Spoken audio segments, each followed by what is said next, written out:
Whose Body? By Dorothy Sayers. Chapter 1. The Singular Adventure of the Man with the Golden Pince-nez. "Oh, damn!" said Lord Peter Wimsey at Piccadilly Circus. "Hi, driver?" The taxi-man, irritated at receiving this appeal while negotiating the intricacies of turning into Lower Regent Street across the route of a 19 bus, a 38B, and a bicycle, bent an unwilling ear. "I've left the catalogue behind," said Lord Peter deprecatingly. "Uncommonly careless of me. D'you mind putting back to where we came from?" "To the Savile Club, sir?" "No, 110 Piccadilly, just beyond. Thank you." "Thought you was in a hurry," said the man, overcome with a sense of injury. "I'm afraid it's an awkward place to turn in," said Lord Peter, answering the thought rather than the words. His long, amiable face looked as if it had generated spontaneously from his top hat, as white maggots breed from gorgonzola. The taxi, under the severe eye of a policeman, revolved by slow jerks, with a noise like the grinding of teeth. The block of new, perfect and expensive flats in which Lord Peter dwelt upon the second floor stood directly opposite the Green Park, in a spot for many years occupied by the skeleton of a frustrated commercial enterprise. As Lord Peter let himself in, he heard his man's voice in the library, uplifted in that throttled stridency peculiar to well-trained persons using the telephone. "I believe that's his lordship just coming in again, if your grace would kindly hold the line a moment." "What is it, Bunter?" "Her grace has just called up from Denver, my lord. I was just saying your lordship had gone to the sale when I heard your lordship's latchkey." "Thanks," said Lord Peter. "And you might find me my catalogue, would you? I think I must have left it in the bedroom or on the desk." He sat down to the telephone with an air of leisurely courtesy, as though it were an acquaintance dropped in for a chat. "Hullo, mother, that you?" "Oh, there you are, dear," replied the voice of the Dowager Duchess. "I was afraid I'd just missed you." "Well, you had, as a matter of fact. I'd just started off to Brocklebury's sale to pick up a book or two, but I had to come back for the catalogue. What's up?" "Such a quaint thing," said the Duchess. "I thought I'd tell you. You know little Mr. Thipps?" "Thipps?" said Lord Peter. "Thipps? Oh, yes, the little architect man who's doing the church roof. Yes. What about him?" "Mrs. Throgmorton's just been in quite a state of mind." "Sorry, mother, I can't hear. Mrs. who?" "Throgmorton, the vicar's wife." "Oh, Throgmorton, yes." "Mr. Thipps rang them up this morning. It was his day to come down, you know." "Yes." "He rang them up to say he couldn't. He was so upset, poor little man. He'd found a dead body in his bath." "Sorry, mother, I can't hear. Found what? Where?" "A dead body, dear, in his bath." "What? No, we haven't finished. Please don't cut us off. Hullo. Is that you, mother? Hullo, mother. Oh, yes, sorry, the girl was trying to cut us off. What sort of body?" "A dead man, dear, with nothing on but a pair of pince-nez. Mrs. Throgmorton positively blushed when she was telling me. I'm afraid people do get a little narrow-minded in country vicarages." "Well, it sounds a bit unusual. Was it anybody he knew?" "No, dear, I don't think so, but of course he couldn't give her many details. She said he sounded quite distracted. He's such a respectable little man, and having the police in the house and so on really worried him." "Poor little Thipps, uncommonly awkward for him. Let's see, he lives in Battersea, doesn't he?" "Yes, dear, 59 Queen Caroline Mansions, opposite the Park, that big block, just around the corner from the hospital. I thought perhaps you'd like to run round and see him and ask if there's anything we can do. I always thought him a nice little man." "Oh, quite," said Lord Peter, grinning at the telephone. "The Duchess was always of the greatest assistance to his hobby of criminal investigation, though she never alluded to it, and maintained a polite fiction of its non-existence." "What time did it happen, mother?" "I think he found it early this morning, but of course he didn't think of telling the Throgmortons just at first. She came up to me just before lunch. So tiresome. I had to ask her to stay. Fortunately I was alone. I don't mind being bored myself, but I hate having my guests bored." "Poor old mother. Well, thanks awfully for telling me. I think I'll send Bunter round to the sale, and toddle over to Battersea now and try to console the poor little beast. So long. Good-bye, dear." "Bunter?" "Yes, my lord." "Her Grace tells me that a respectable Battersea architect has discovered a dead man in his bath." "Indeed, my lord. That's very gratifying."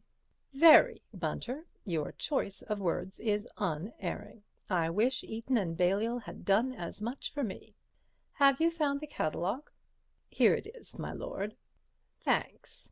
I'm going to Battersea at once. I want you to attend the sale for me. Don't lose time. I don't want to miss the folio Dante. Footnote 1. This is the first Florence edition, 1481, by Niccolo di Lorenzo. Lord Peter's collection of printed Dantes is worth inspection. It includes, besides the famous Aldine octavo of 1502, the Naples folio of 1477, edizione rarissima, according to the Column. This copy has no history, and Mr. Parker's private belief is that its present owner conveyed it away by stealth from somewhere or other. Lord Peter's own account is that he "picked it up in a little place in the hills," when making a walking tour through Italy. End of footnote 1. I don't want to miss the folio Dante, nor the De Voragine. Here you are, see? Golden Legend, Vinkende Vorde, 1493. Got that? And I say, make a special effort for the Caxton folio of the Four Sons of Aymon. It's the 1489 folio and unique. Look, I've marked the lots I want and put my outside offer against each. Do your best for me. I shall be back to dinner. Very good, my lord. Take my cab and tell him to hurry. He may for you. He doesn't like me very much. "Can I," said Lord Peter, looking at himself in the 18th century mirror over the mantelpiece, "can I have the heart to fluster the flustered Thipps further, that's very difficult to say quickly, by appearing in a top hat and frock coat? I think not. 10 to 1 he will overlook my trousers and mistake me for the undertaker. A grey suit, I fancy, neat but not gaudy, with a hat to tone, suits my other self better. Exit the amateur of first editions. New motif introduced by solo bassoon. Enter Sherlock Holmes disguised as a walking gentleman. There goes Bunter. Invaluable fellow. Never offers to do his job when you've told him to do something else. Hope he doesn't miss the Four Sons of Aymon. Still, there is another copy of that in the Vatican. Footnote 2. Lord Peter's wits were wool-gathering. The book is in the possession of Earl Spencer. The Brocklebury copy is incomplete, the last 5 signatures being altogether missing, but is unique in possessing the colophon. End of footnote 2. It might become available, you never know, if the Church of Rome went to pot, or Switzerland invaded Italy, whereas a strange corpse doesn't turn up in a suburban bathroom more than once in a lifetime. At least I should think not. At any rate, the number of times it's happened with a pince-nez might be counted on the fingers of one hand, I imagine. Dear me, it's a dreadful mistake to ride 2 hobbies at once. He had drifted across the passage into his bedroom, and was changing with a rapidity one might not have expected from a man of his mannerisms. He selected a dark green tie to match his socks, and tied it accurately, without hesitation or the slightest compression of his lips, substituted a pair of brown shoes for his black ones, slipped a monocle into his breast pocket, and took up a beautiful Malacca walking stick with a heavy silver knob. "That's all, I think," he murmured to himself. "Stay, I may as well have you. You may come in useful, one never knows." He added a flat silver matchbox to his equipment, glanced at his watch, and seeing that it was already 3:15, ran briskly down the stairs and, hailing a taxi, was carried to Battersea Park. Mr. Alfred Thipps was a small, nervous man, whose flaxen hair was beginning to abandon the unequal struggle with destiny.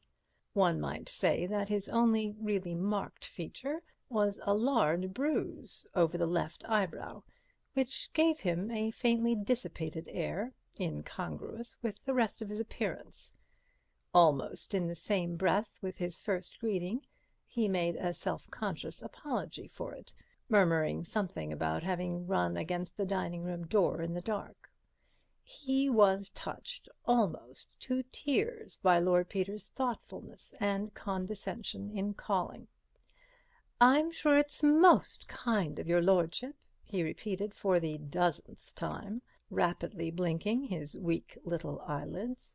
"I appreciate it very deeply indeed, and so would Mother, only she's so deaf.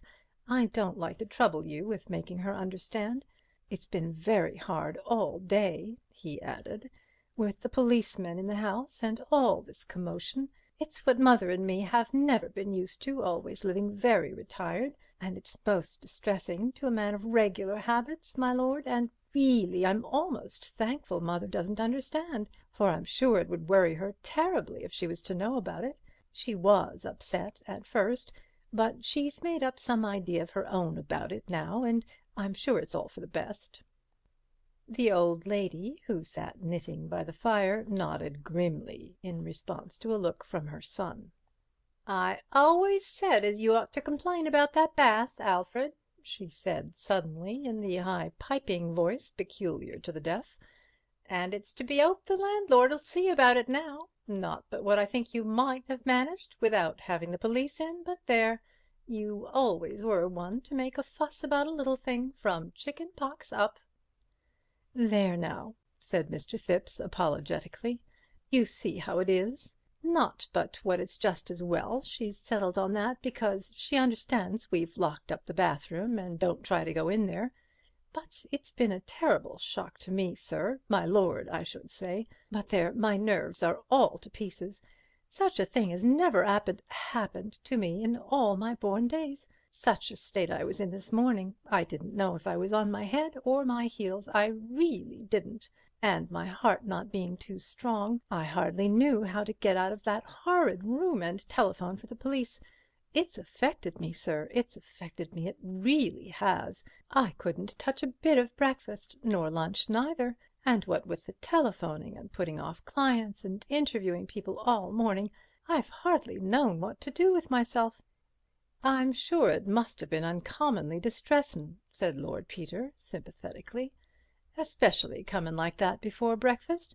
Hate anything tiresome happening before breakfast. Takes a man at such a confounded disadvantage, what?" "That's just it, said Mr. Thipps eagerly. "When I saw that dreadful thing lying there in my bath, Mother naked too, except for a pair of eyeglasses, I assure you, my lord, it regularly turned my stomach, if you'll excuse the expression. I'm not very strong, sir, and I get that sinking feeling sometimes in the morning, and what with one thing and another, I had to send the girl for a stiff brandy, or I don't know what mightn't have happened. I felt so queer, though I'm anything but partial to spirits as a rule. Still, I make it a rule never to be without brandy in the house, in case of emergency, you know." "Very wise of you," said Lord Peter cheerfully. You're a very far-seeing man, Mr. Thipps. Wonderful what a little nip'll do in case of need, and the less you're used to it, the more good it does you. Hope your girl is a sensible young woman, what? Nuisance to have women faintin' and shrieking all over the place." "Oh, Gladys is a good girl," said Mr. Thipps. "Very reasonable indeed. She was shocked, of course. That's very understandable. I was shocked myself, and it wouldn't be proper in a young woman not to be shocked under the circumstances. But she is really a helpful, energetic girl in a crisis, if you understand me. I consider myself very fortunate these days to have got a good, decent girl to do for me and mother, even though she is a bit careless and forgetful about little things, but that's only natural. She was very sorry indeed about having left the bathroom window open, she really was, and though I was angry at first, seeing what's come of it, it wasn't anything to speak of, not in the ordinary way, as you might say. Girls will forget things, you know, my lord, and really she was so distressed I didn't like to say too much to her. All I said was, it might have been burglars, I said. Remember that next time you leave a window open all night. This time it was a dead man, I said, and that's unpleasant enough, but next time it might be burglars, I said, and all of us murdered in our beds. But the police inspector, Inspector Sugg they called him, from the yard, he was very sharp with her, poor girl, quite frightened her, and made her think he suspected her of something, though what good a body could be to her, poor girl, I can't imagine, and so I told the inspector. He was quite rude to me, my lord, I may say. I didn't like his manner at all. If you've got anything definite to accuse Gladys or me of, Inspector, I said to him, bring it forward. That's what you have to do, I said. But I've yet to learn that you're paid to be rude to a gentleman in his own house. Really, said Mr. Thipps, growing quite pink on the top of his head. He regularly roused me, my lord, and I'm a mild man as a rule. Sugg all over, said Lord Peter. I know him. When he don't know what else to say, he's rude. Stands to reason you and the girl wouldn't go collectin' bodies. Who'd want to saddle himself with a body? Difficulty's usually gettin' rid of 'em. Have you got rid of this one yet, by the way? It's still in the bathroom, said Mr. Thipps. Inspector Sugg said nothing was to be touched till his men came in to move it. I'm expecting them at any time. If it would interest your lordship to have a look at it? Thanks awfully, said Lord Peter. I'd like to very much, if I'm not putting you out. Not at all, said Mr. Thipps. His manner, as he led the way along the passage, convinced Lord Peter of two things. First, that, gruesome as his exhibit was, he rejoiced in the importance it reflected upon himself and his flat, and secondly, that Inspector Sugg had forbidden him to exhibit it to anyone.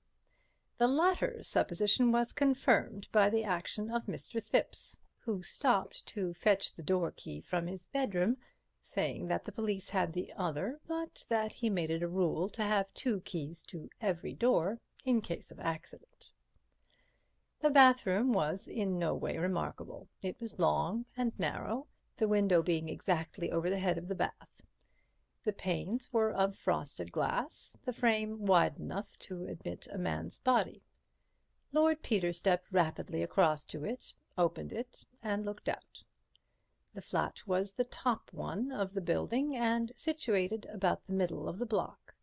The bathroom window looked out upon the backyards of the flats, which were occupied by various small outbuildings, coal-holes, garages, and the like.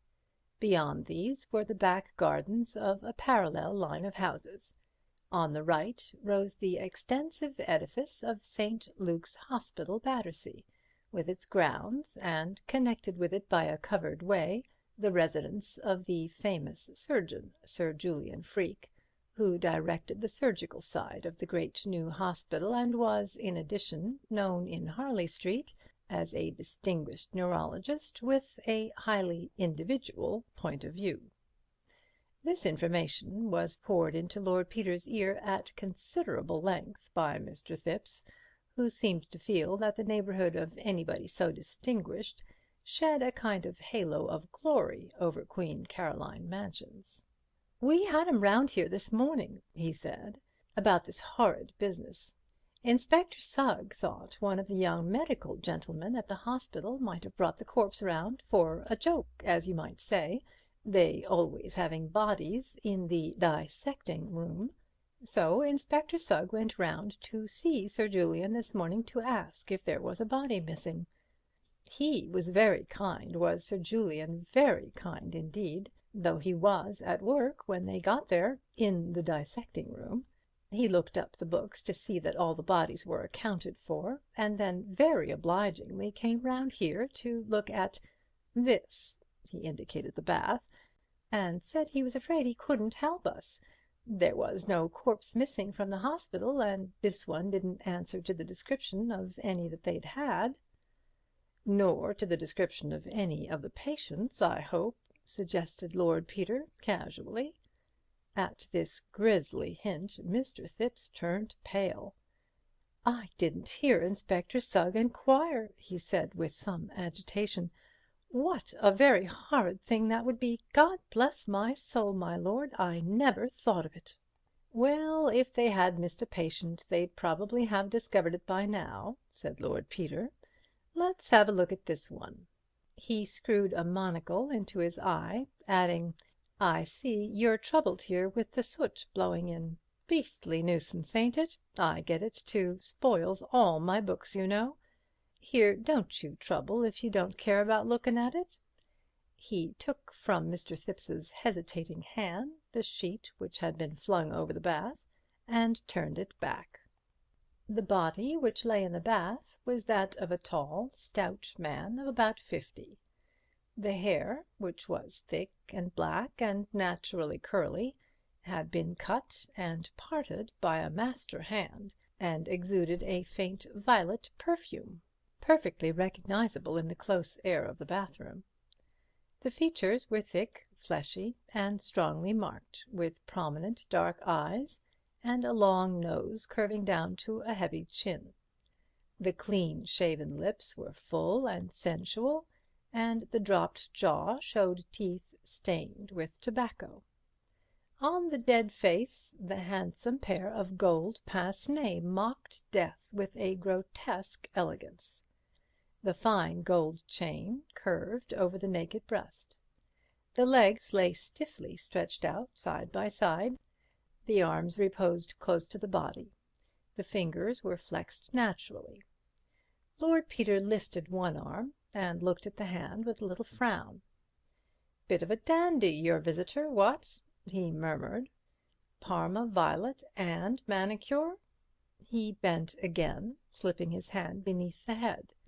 The absurd eyeglasses slipped off, clattering into the bath, and the noise put the last touch to Mr. Thipps's growing nervousness. "If you'll excuse me," he murmured, "makes me quite faint, it really does." He slipped outside, and he had no sooner done so than Lord Peter, lifting the body quickly and cautiously, turned it over and inspected it with his head on one side, bringing his monocle into play with the air of the late Joseph Chamberlain approving a rare orchid. He then laid the head over his arm, and bringing out the silver matchbox from his pocket, slipped it into the open mouth. Then, making the noise usually written "tut, tut," he laid the body down, picked up the mysterious pince-nez, looked at it, put it on his nose and looked through it, made the same noise again, readjusted the pince-nez upon the nose of the corpse so as to leave no traces of interference for the irritation of Inspector Sugg, rearranged the body, returned to the window, and, leaning out, reached upwards and sideways with his walking stick, which he had somewhat incongruously brought along with him. Nothing appearing to come of these investigations, he withdrew his head, closed the window, and rejoined Mr. Thipps in the passage. Mr. Thipps, touched by this sympathetic interest in the younger son of a duke, took the liberty, on their return to the sitting-room, of offering him a cup of tea. Lord Peter, who had strolled over to the window and was admiring the outlook on Battersea Park, was about to accept when an ambulance came into view at the end of Prince of Wales Road. Its appearance reminded Lord Peter of an important engagement, and with a hurried "By Jove!" he took his leave of Mr. Thipps. "My mother sent kind regards and all that," he said, shaking hands fervently. "Hopes you'll soon be down at Denver again. Good-bye, Mrs. Thipps," he bawled kindly into the ear of the old lady. "Oh, no, my dear sir, please don't trouble to come down." He was none too soon. As he stepped out of the door and turned toward the station, the ambulance drew up from the other direction, and Inspector Sugg emerged from it with 2 constables. The inspector spoke to the officer on duty at the Mansions, and turned a suspicious gaze on Lord Peter's retreating back. "Dear old Sugg," said that nobleman fondly. "Dear, dear old bird, how he does hate me, to be sure." Chapter 2. "Excellent, Bunter," said Lord Peter, sinking with a sigh into a luxurious armchair. "I couldn't have done better myself. The thought of the Dante makes my mouth water. And the 4 sons of Aymon. And you've saved me £60. That's glorious. What shall we spend it on, Bunter? Think of it, all ours, to do as we like with. For, as Harold Skimpole so rightly observes, £60 saved is £60 gained. And I'd reckoned on spending it all. It's your savings, Bunter, and properly speaking, your £60. What do we want? Anything in your department? Would you like anything altered in the flat?" "Well, my lord, as your lordship is so good—" The manservant paused, about to pour an old brandy into a liqueur glass. "Well, out with it, my Bunter, you imperturbable old hypocrite. It's no good talking as if you were announcing dinner. You're spilling the brandy. The voice is Jacob's voice, but the hands are the hands of Esau. What does that blessed dark-room of yours want now?" "There's a double anastigmat with a set of supplementary lenses, my lord," said Bunter, with a note almost of religious fervour. "If it was a case of forgery now, or footprints, I could enlarge them right up on the plate. Or the wide-angled lens would be useful. It's as though the camera had eyes at the back of its head, my lord. Look, I've got it here." He pulled a catalogue from his pocket and submitted it, quivering, to his employer's gaze. Lord Peter perused the description slowly, the corners of his long mouth lifted into a faint smile. "It's Greek to me," he said, "and £50 seems a ridiculous price for a few bits of glass. I suppose, Bunter, you'd say £750 was a bit out of the way for a dirty old book in a dead language, wouldn't you?" "It wouldn't be my place to say so, my lord." "No, Bunter, I pay you £200 a year to keep your thoughts to yourself. Tell me, Bunter, in these democratic days, don't you think that's unfair?" "No, my lord." "You don't? Do you mind telling me frankly why you don't think it unfair?" "Frankly, my lord, your lordship is paid a nobleman's income to take Lady Worthington in to dinner and refrain from exercising your lordship's undoubted powers of repartee."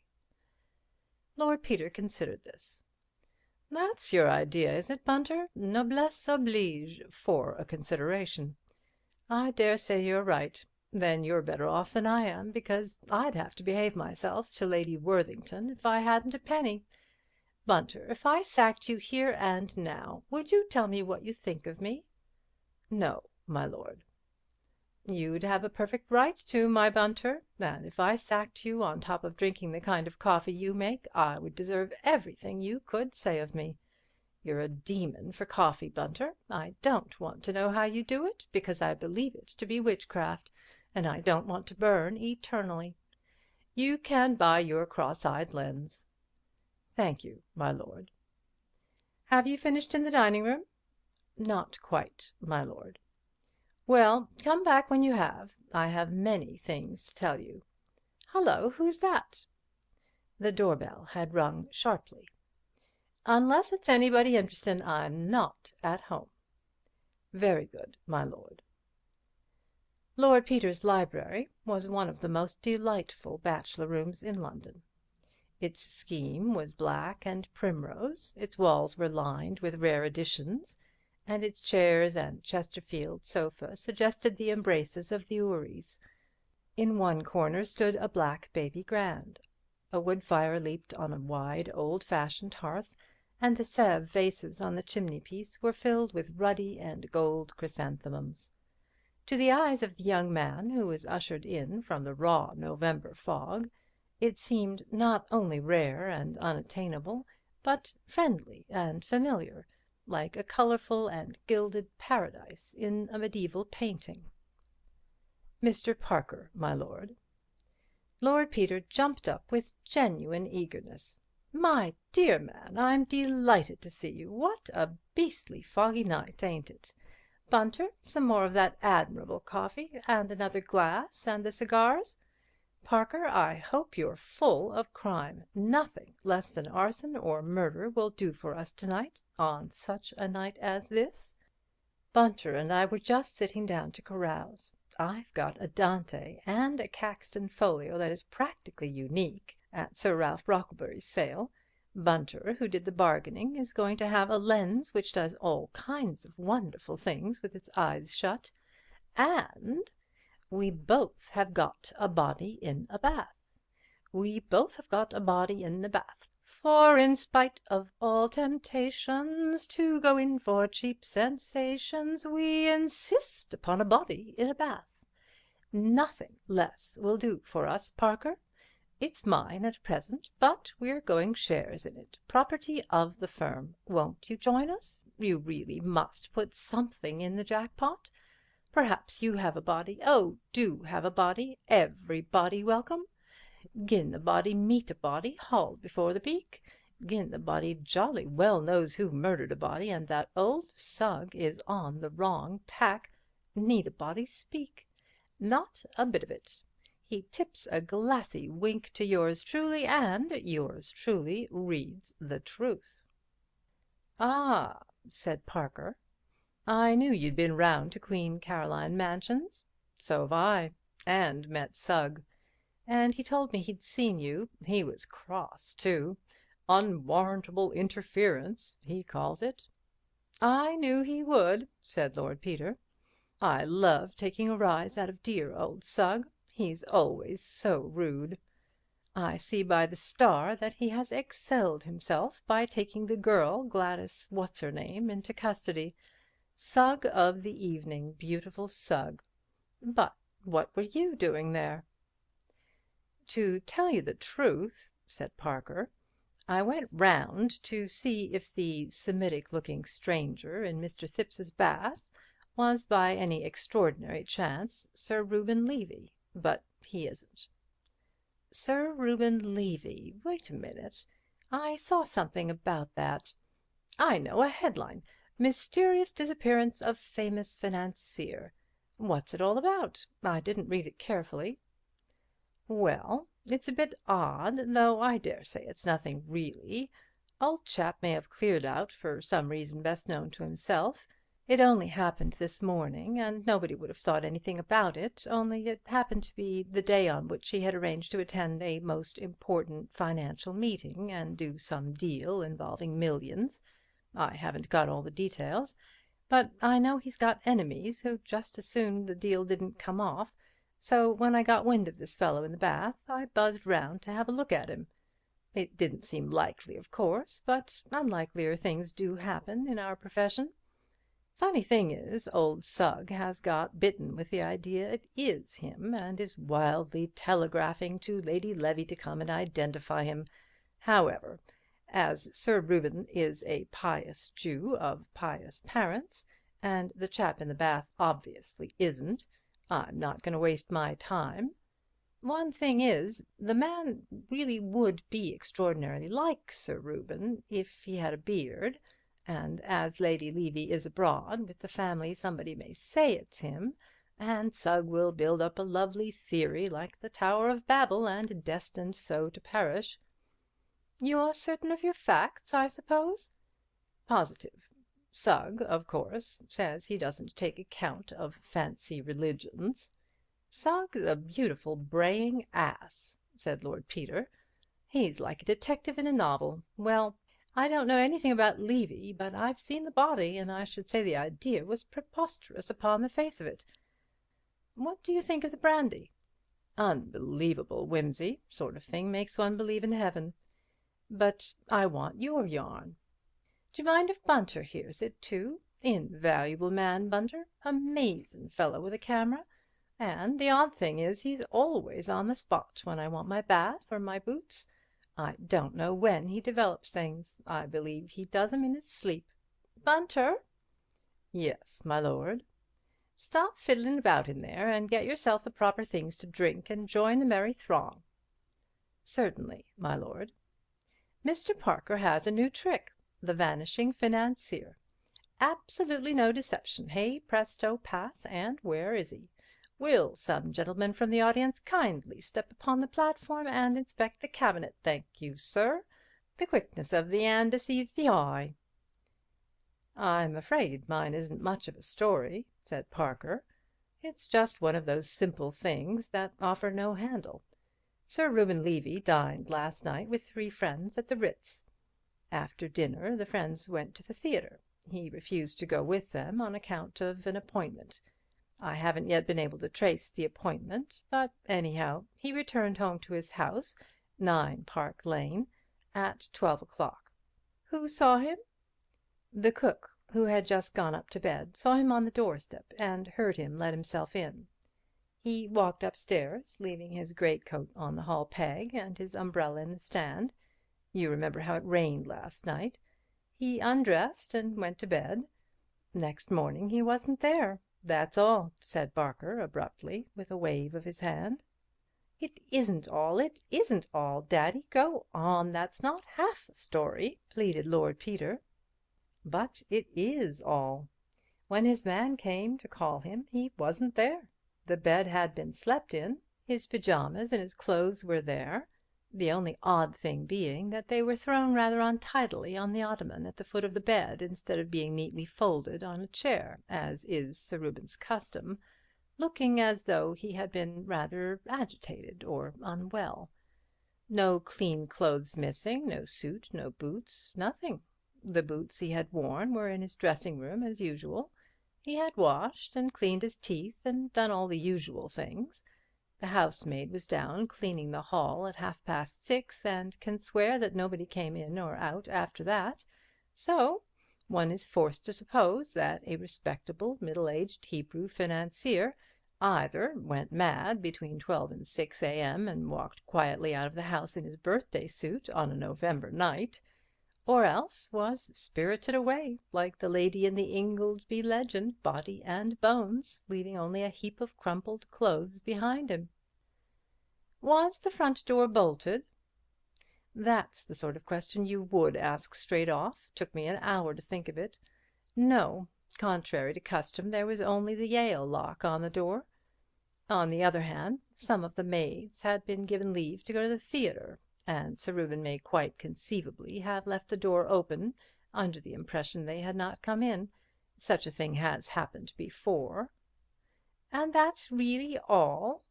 "Really all, except for one trifling circumstance." "I love trifling circumstances," said Lord Peter with childish delight. "So many men have been hanged by trifling circumstances. What was it?"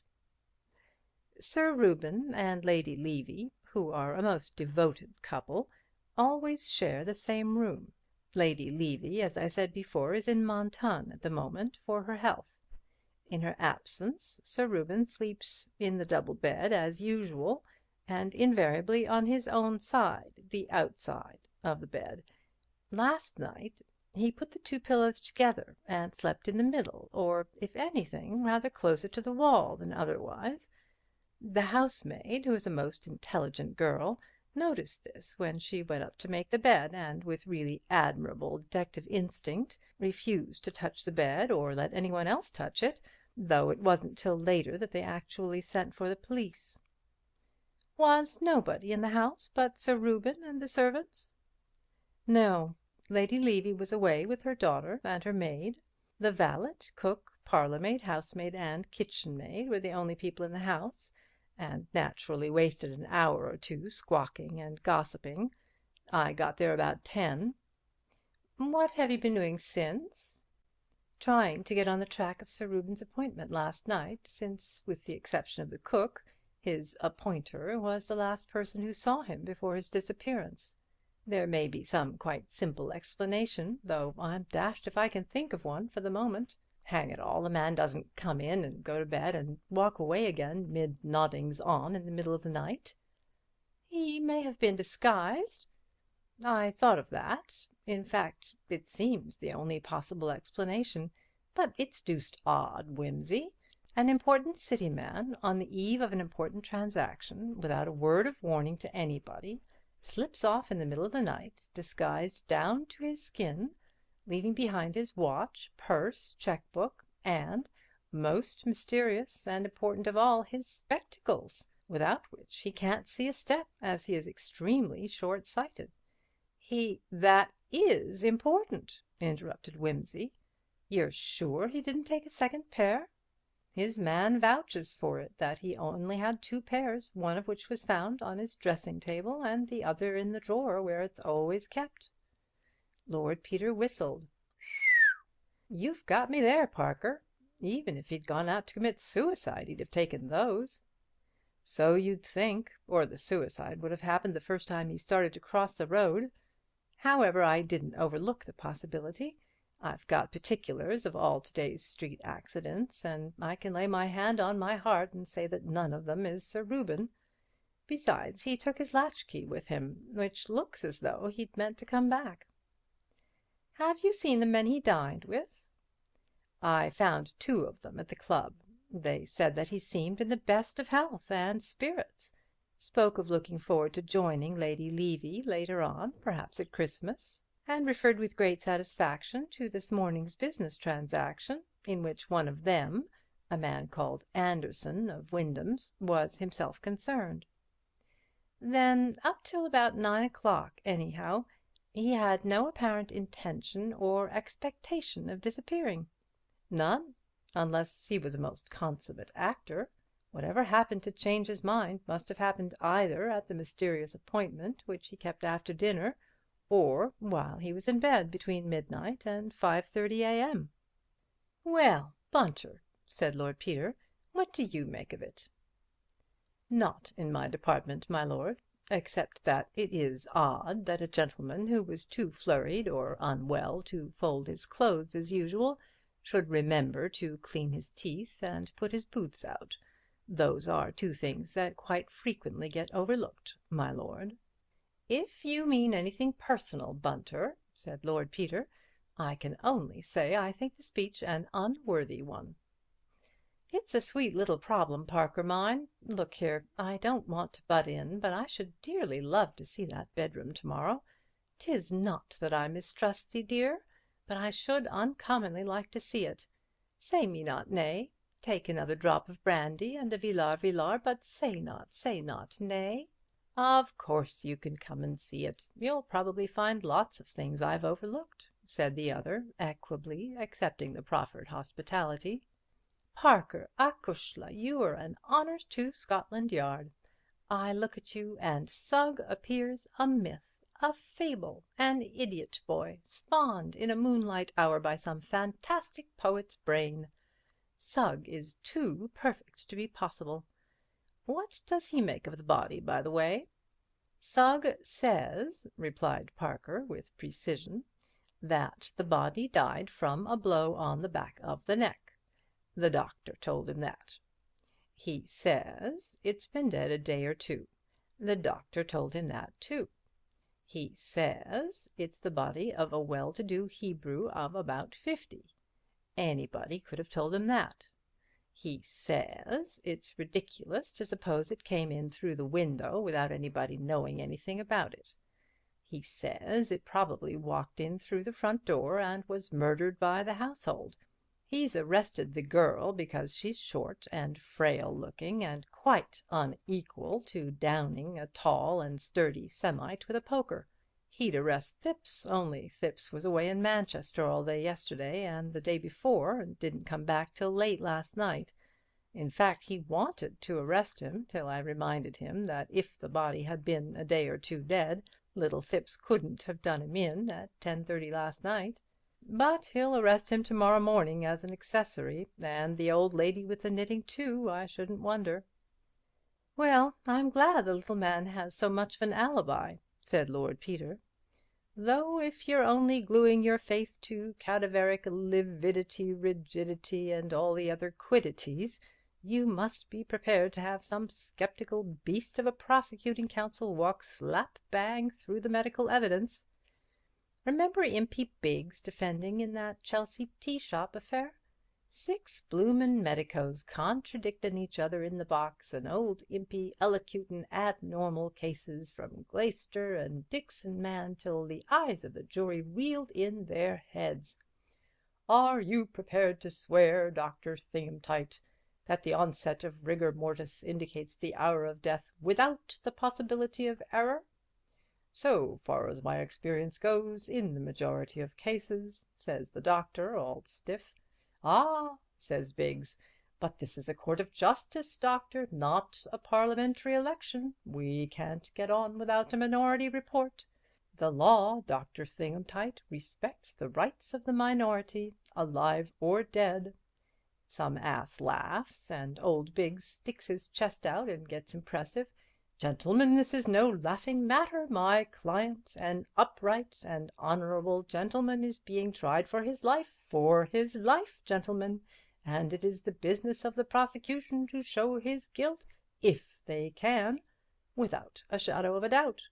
Now, Dr. Thingamtight, I ask you again, can you solemnly swear, without the least shadow of a doubt, probable, possible shadow of a doubt, that this unhappy woman met her death neither sooner nor later than Thursday evening?'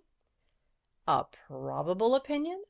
Gentlemen, we are not Jesuits. We are straightforward Englishmen. You cannot ask a British-born jury to convict any man on the authority of a probable opinion.' Hum of applause. "Biggs's man was guilty all the same," said Parker. "Of course he was. But he was acquitted all the same. And what you've just said is libel." Wimsey walked over to the bookcase and took down a volume of medical jurisprudence. "Rigor mortis can only be stated in a very general way. Many factors determining the result. Cautious brute. On the average, however, stiffening will have begun, neck and jaw, 5 to 6 hours after death. In all likelihood have passed off in the bulk of cases by the end of 36 hours. Under certain circumstances, however, it may appear unusually early or be retarded unusually long. Helpful, ain't it, Parker? Brown Séquard states 3½ minutes after death. In certain cases not until lapse of 16 hours after death. Present as long as 21 days thereafter. Lord! Modifying factors, age, muscular state, febrile diseases, or where temperature of environment is high, and so on, any blooming thing. Never mind. You can run the argument for what it's worth to Sugg. He won't know any better." He tossed the book away. "Come back to facts. What did you make of the body?" "Well," said the detective, "not very much. I was puzzled, frankly. I should say he'd been a rich man, but self-made, and that his good fortune had come to him fairly recently." "Ah, you've noticed the calluses on the hands. I thought you wouldn't miss that." "Both his feet were badly blistered. He had been wearing tight shoes." "Walking a long way in them, too," said Lord Peter, "to get such blisters as that. Didn't that strike you as odd in a person evidently well off?" Well, I don't know. The blisters were 2 or 3 days old. He might have got stuck in the suburbs one night, perhaps. Last train gone, no taxi, had to walk home. Possibly. There were some little red marks all over his back and one leg I couldn't quite account for. I saw them. What did you make of them? I'll tell you afterwards. Go on. He was very long-sighted, oddly long-sighted for a man in the prime of life. The glasses were like a very old man's. By the way, they had a very beautiful and remarkable chain of flat links chased with a pattern. It struck me he might be traced through it. "I've just put an advertisement in the Times about it," said Lord Peter. "Go on." He had had the glasses some time. They had been mended twice. "Beautiful, Parker, beautiful. Did you realize the importance of that?" "Not specially, I'm afraid. Why?" "Never mind. Go on." He was probably a sullen, ill-tempered man. His nails were filed down to the quick, as though he habitually bit them, and his fingers were bitten as well. He smoked quantities of cigarettes without a holder. He was particular about his personal appearance. Did you examine the room at all? I didn't get a chance. I couldn't find much in the way of footprints. Sugg and company had tramped all over the place, to say nothing of little Thipps and the maid, but I noticed a very indefinite patch just behind the head of the bath, as though something damp might have stood there. You could hardly call it a print. It rained hard all last night, of course. Yes. Did you notice that the soot on the window-sill was vaguely marked? I did, said Wimsey, and I examined it hard with this little fellow, but I could make nothing of it except something or other had rested on the sill. He drew out his monocle and handed it to Parker. My word, that's a powerful lens. It is, said Wimsey, and jolly useful when you want to take a good squint at something and look like a bally fool all the time. Only it don't do to wear it permanently. If people see you full-face, they say, "Dear me, how weak the sight of that eye must be." Still, it's useful. Sugg and I explored the ground at the back of the building, went on Parker, but there wasn't a trace. That's interesting. Did you try the roof? No. We'll go over it tomorrow. The gutter's only a couple of feet off the top of the window. I measured it with my stick. The gentleman scout's vade-mecum, I call it. It's marked off in inches. Uncommonly handy companion at times. There's a sword inside and a compass in the head. Got it made specially. Anything more? Afraid not. Let's hear your version, Wimsey. Well, I think you've got most of the points. There are just one or two little contradictions. For instance, here's a man who wears expensive gold-rimmed pince-nez and has had them long enough to be mended twice, yet his teeth are not merely discoloured, but badly decayed, and look as if he'd never cleaned them in his life. There are 4 molars missing on one side and 3 on the other, and one front tooth broken right across. He's a man careful of his personal appearance, as witness his hair and his hands. What do you say of that? Oh, these self-made men of low origin don't think much about teeth and are terrified of dentists. True, but one of the molars had a broken edge so rough that it had made a sore spot on his tongue. Nothing's more painful. Do you mean to tell me a man would put up with that if he could afford to get a tooth filed? Well, people are queer. I've known servants endure agonies rather than step over a dentist's doormat. How did you see that, Wimsey? Had a look inside. Electric torch, said Lord Peter. Handy little gadget. Looks like a matchbox. Well, I dare say it's all right, but I just draw your attention to it. Second point. Gentleman with hair smellin' of Parma violet, and manicured hands, and all the rest of it, never washes the inside of his ears. Full of wax. Nasty. You've got me there, Wimsey. I never noticed it. Still, old bad habits die hard. Right-ho, put it down at that. Third point, gentleman with the manicure and the brilliantine and all the rest of it suffers from fleas. By Jove, you're right. Flea bites. It never occurred to me. No doubt about it, old son. The marks were faint and old, but unmistakable. Of course, now you mention it. Still, that might happen to anybody. I loosed a whopper in the best hotel in Lincoln the week before last.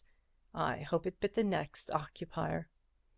Oh, all these things might happen to anybody separately. Fourth point.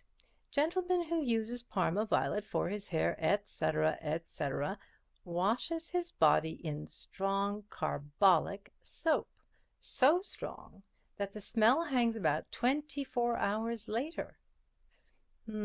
Carbolic to get rid of the fleas? I will say for you, Parker, you've got an answer for everything. Fifth point. Carefully got up gentleman with manicured though masticated fingernails has filthy black toenails which look as if they hadn't been cut for years. All of a piece with habits as indicated? Yes, I know, but such habits. Now, sixth and last point. This gentleman with the intermittently gentlemanly habits arrives in the middle of a pouring wet night, and apparently through the window, when he has already been 24 hours dead, and lies down quietly in Mr. Thipps's bath, unseasonably dressed in a pair of pince-nez. Not a hair on his head is ruffled. The hair has been cut so recently that there are quite a number of short little hairs stuck on his neck and the sides of the bath, and he has shaved so recently that there is a line of dried soap on his cheek. Wimsey!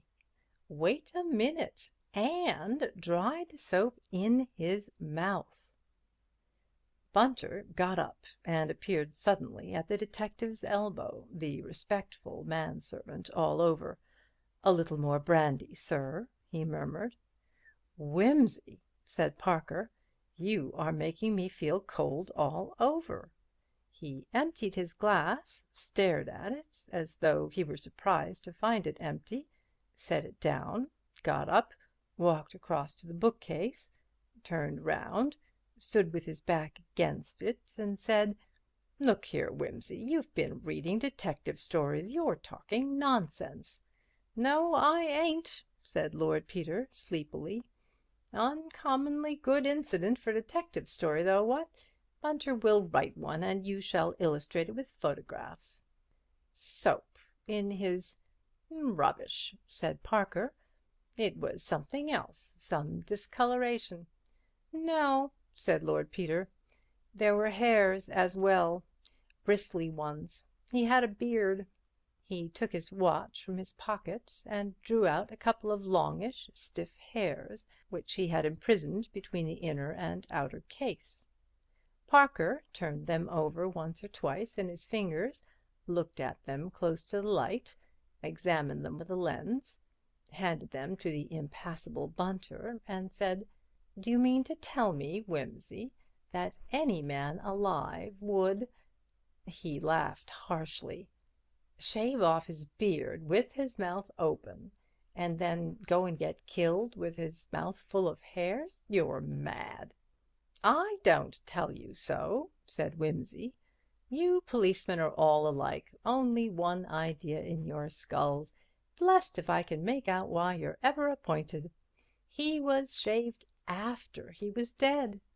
Pretty, ain't it? Uncommonly jolly little job for the barber, what? Here, sit down, man, and don't be an ass, stumping about the room like that. Worse things happen in war. This is only a blinkin' old shillin' shocker. But I'll tell you what, Parker, we're up against a criminal. The criminal. The real artist and blighter with imagination. Real artistic finished stuff. I'm enjoying this, Parker." Chapter 3. Lord Peter finished a Scarlatti sonata and sat looking thoughtfully at his own hands. The fingers were long and muscular, with wide flat joints and square tips.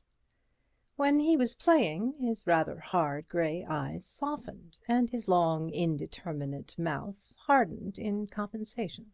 At no other time had he any pretensions to good looks, and at all times he was spoilt by a long, narrow chin, and a long, receding forehead, accentuated by the brushed-back sleekness of his tow-coloured hair. Labour papers, softening down the chin, caricatured him as a typical aristocrat. "That's a wonderful instrument," said Parker. "It ain't so bad," said Lord Peter, "but Scarlatti wants a harpsichord. Piano's too modern, all thrills and overtones. No good for our job, Parker. Have you come to any conclusion?" "The man in the bath," said Parker methodically, "was not a well-off man, careful of his personal appearance. He was a labouring man, unemployed, but who had only recently lost his employment. He had been tramping about looking for a job when he met with his end. Somebody killed him, and washed him, and scented him, and shaved him, in order to disguise him, and put him into Thipps's bath without leaving a trace. Conclusion: the murderer was a powerful man, since he killed him with a single blow on the neck, a man of cool head and masterly intellect, since he did all that ghastly business without leaving a mark, a man of wealth and refinement, since he had all the apparatus of an elegant toilet handy, and a man of bizarre and almost perverted imagination, as is shown in the two horrible touches of putting the body in the bath and of adorning it with a pair of pince-nez." "He is a poet of crime," said Wimsey. "By the way, your difficulty about the pince-nez is cleared up. Obviously the pince-nez never belonged to the body." "That only makes a fresh puzzle. One can't suppose the murderer left them in that obliging manner as a clue to his own identity." "We can hardly suppose that. I'm afraid this man possessed what most criminals lack, a sense of humour." "Rather macabre humour." "True, but a man who can afford to be humorous at all in such circumstances is a terrible fellow. I wonder what he did with the body between the murder and depositing it chez Thipps. Then there are more questions. How did he get it there, and why? Was it brought in at the door, as Sugg of our Heart suggests, or through the window, as we think on the not very adequate testimony of a smudge on the window-sill? Had the murderer accomplices? Is little Thipps really in it, or the girl? It don't do to put the notion out of court merely because Sugg inclines to it. Even idiots occasionally speak the truth, accidentally. If not, why was Thipps selected for such an abominable practical joke? Has anybody got a grudge against Thipps? Who are the people in the other flats? We must find that out. Does Thipps play the piano at midnight over their heads, or damage the reputation of the staircase by bringing home dubiously respectable ladies? Are there unsuccessful architects thirsting for his blood? Damn it all, Parker, there must be a motive somewhere. Can't have a crime without a motive, you know." "A madman," suggested Parker doubtfully. "With a deuced lot of method in his madness. He hasn't made a mistake, not one, unless leaving hairs in the corpse's mouth can be called a mistake.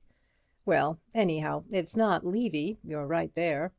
I say, old thing, neither your man nor mine has left much clue to go upon, has he? And there don't seem to be any motives knocking about either. And we seem to be 2 suits of clothes short in last night's work. Sir Reuben makes tracks without so much as a fig leaf, and a mysterious individual turns up with a pince-nez, which is quite useless for purposes of decency.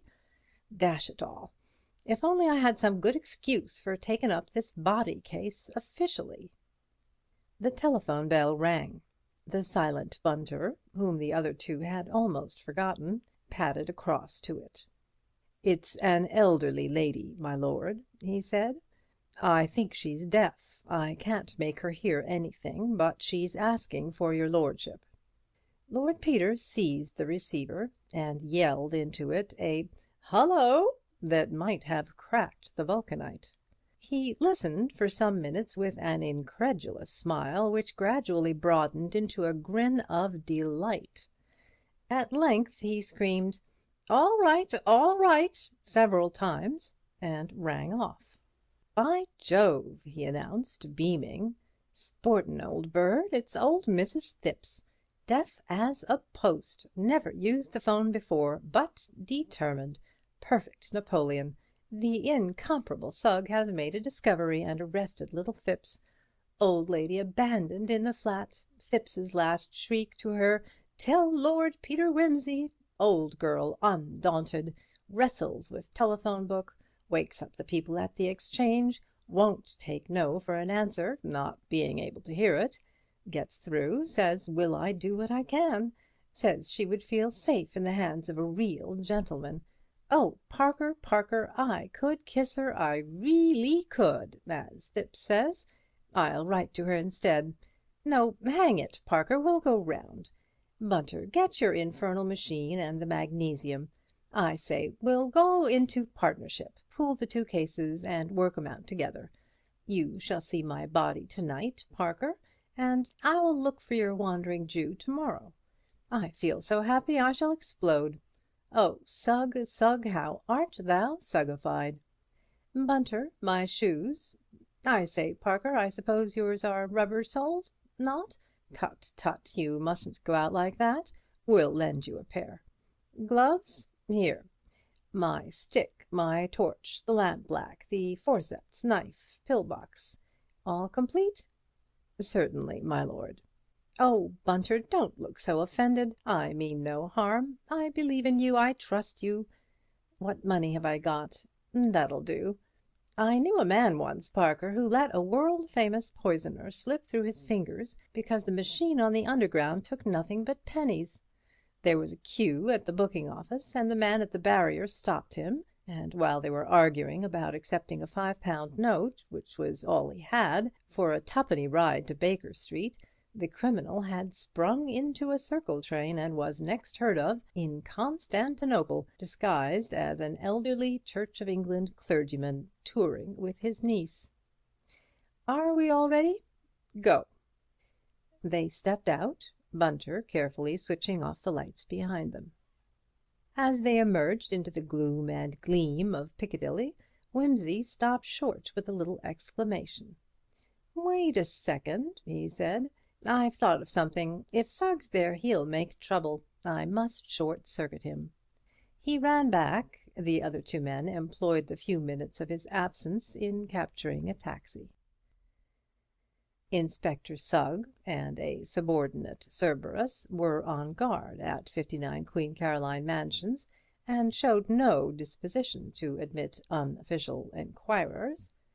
Parker, indeed, they could not easily turn away, but Lord Peter found himself confronted with a surly manner and what Lord Beaconsfield described as a masterly inactivity. It was in vain that Lord Peter pleaded that he had been retained by Mrs. Thipps on behalf of her son. "Retained," said Inspector Sugg with a snort. "She'll be retained if she doesn't look out. Shouldn't wonder if she wasn't in it herself, only she's so deaf she's no good for anything at all." "Look here, Inspector," said Lord Peter, "what's the use of being so bally obstructive? You'd much better let me in. You know I'll get there in the end. Dash it all, it's not as if I was taking the bread out of your children's mouths. Nobody paid me for finding Lord Attenbury's emeralds for you." "It's my duty to keep out the public," said Inspector Sugg morosely, "and it's going to stay out." "I never said anything about your keeping out of the public," said Lord Peter easily, sitting down on the staircase to thrash the matter out comfortably, "though I've no doubt Pussyfoot's a good thing on principle, if not exaggerated.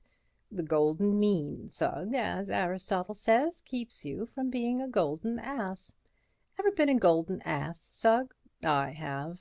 It would take a whole rose garden to cure me, Sugg. You are my garden of beautiful roses, my own rose, my one rose, that's you." "I'm not going to stay any longer talking to you," said the harassed Sugg. "It's bad enough. Hullo, drat that telephone.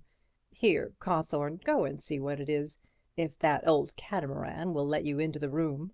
"Shutting herself up there and screaming," said the inspector. "It's enough to make a man give up crime and take to hedging and ditching." The constable came back.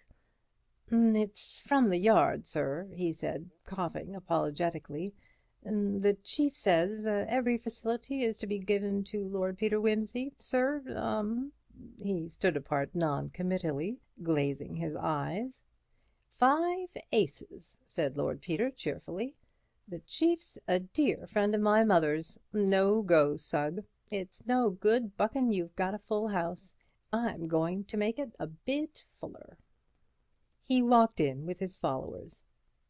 The body had been removed a few hours previously, and when the bathroom and the whole flat had been explored by the naked eye and the camera of the competent Bunter, it became evident that the real problem of the household was old Mrs. Thipps.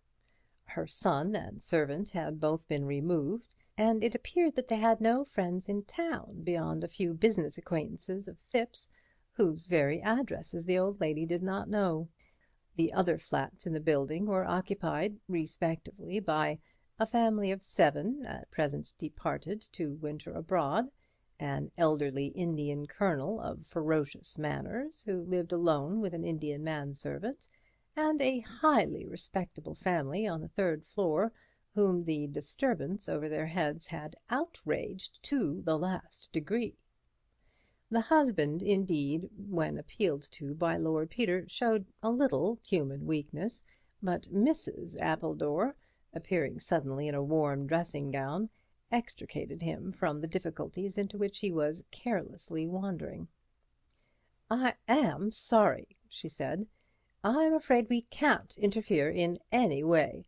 This is a very unpleasant business, Mr.—I'm afraid I didn't catch your name, and we have always found it better not to be mixed up with the police. Of course, if the Thippses are innocent, and I am sure I hope they are, it is very unfortunate for them, but I must say that the circumstances seem to me most suspicious, and to Theophilus too. And I should not like to have it said that we had assisted murderers. We might even be supposed to be accessories. Of course you are young, Mr.—" "This is Lord Peter Wimsey, my dear," said Theophilus mildly.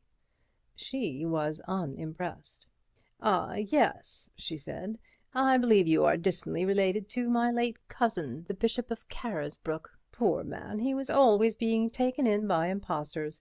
He died without ever learning any better. I imagine you take after him, Lord Peter."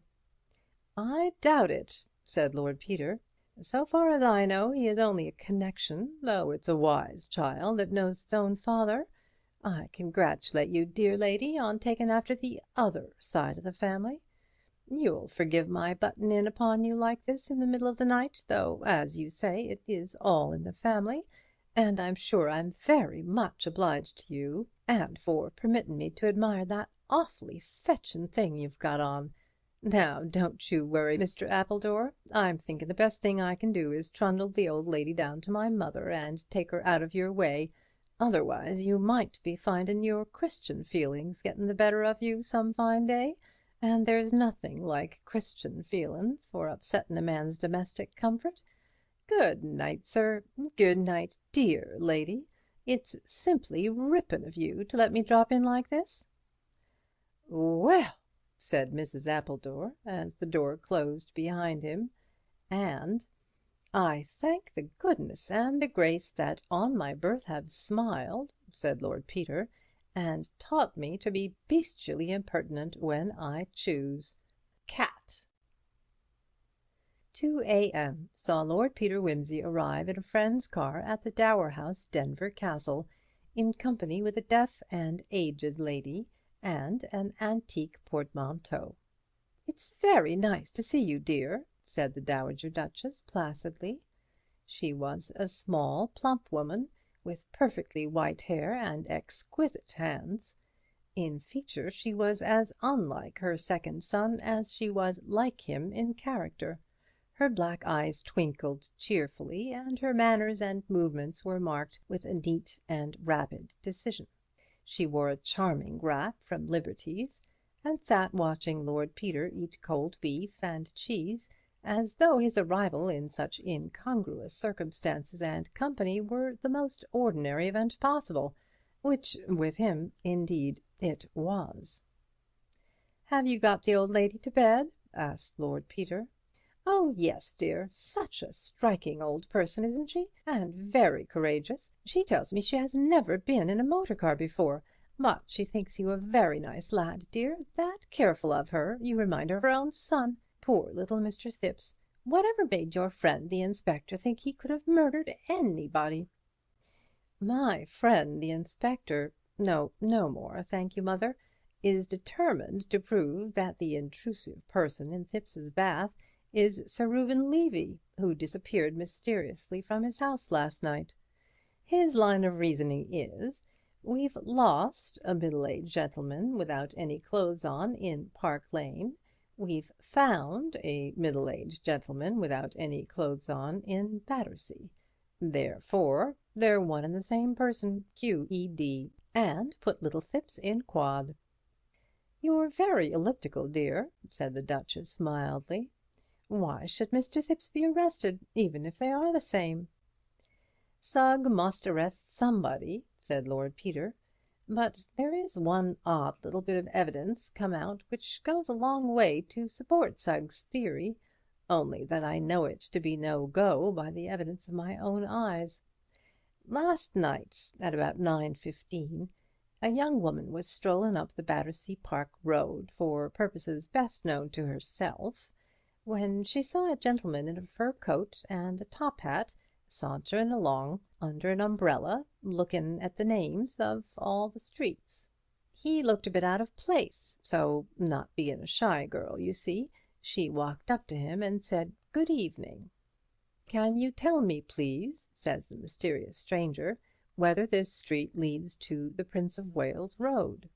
She said it did, and further asked him in a jocular manner what he was doing with himself and all the rest of it, only she wasn't altogether so explicit about that part of the conversation, because she was unburdening her heart to Sugg, d'you see, and he's paid by a grateful country to have a very pure, high-minded ideal, what? Anyway, the old boy said he couldn't attend to her just then, as he had an appointment. 'I've got to go and see a man, my dear,' was how she said he put it, and he walked up Alexandra Avenue toward Prince of Wales Road. She was staring after him, still rather surprised, when she was joined by a friend of hers who said, 'It's no good wasting your time with him. That's Levy. I knew him when he lived in the West End, and the girls used to call him Pea Green Incorruptible.' Friend's name suppressed, owing to implications of story, but girl vouches for what was said. She thought no more about it till the milkman brought the news this morning of the excitement at Queen Caroline Mansions. Then she went round, though not liking the police as a rule, and asked the man there whether the dead gentleman had a beard and glasses. Told he had glasses but no beard, she incautiously said, 'Oh, then it isn't him,' and the man said, 'Isn't who?' and collared her. That's her story. Sugg's delighted, of course, and quodded Thipps on the strength of it." "Dear me," said the Duchess, "I hope the girl won't get into trouble." "Shouldn't think so," said Lord Peter. "Thipps is the one that's going to get it in the neck. Besides, he's done a silly thing. I got that out of Sugg, too, though he was sitting tight on the information. Seems Thipps got into a confusion about the train he took back from Manchester. Said first he got home at 10:30. Then they pumped Gladys Horrocks, who let out he wasn't back till after 11:45. Then Thipps, being asked to explain the discrepancy, stammers and bungles and says first that he missed the train. Then Sugg makes enquiries at St. Pancras and discovers that he left a bag in the cloakroom there at 10:30. Thipps, again asked to explain, stammers worse and says he walked about for a few hours, met a friend, can't say who, didn't meet a friend, Can't say what he did with his time. Can't explain why he didn't go back for his bag.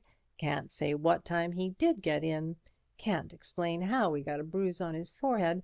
In fact, can't explain himself at all. Gladys Horrocks interrogated again. Says this time Thipps came in at 10:30. Then admits she didn't hear him come in. Can't say why she didn't hear him come in.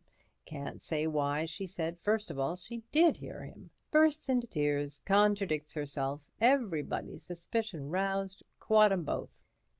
"As you put it, dear," said the Duchess, "it all sounds very confusing and not quite respectable. Poor little Mr. Thipps would be terribly upset by anything that wasn't respectable." "I wonder what he did with himself," said Lord Peter thoughtfully. "I really don't think he was committing a murder. Besides, I believe the fellow has been dead a day or two, though it don't do to build too much on doctor's evidence. It's an entertainin' little problem." "Very curious, dear, but so sad about poor Sir Reuben. I must write a few lines to Lady Levy. I used to know her quite well, you know, dear, down in Hampshire, when she was a girl.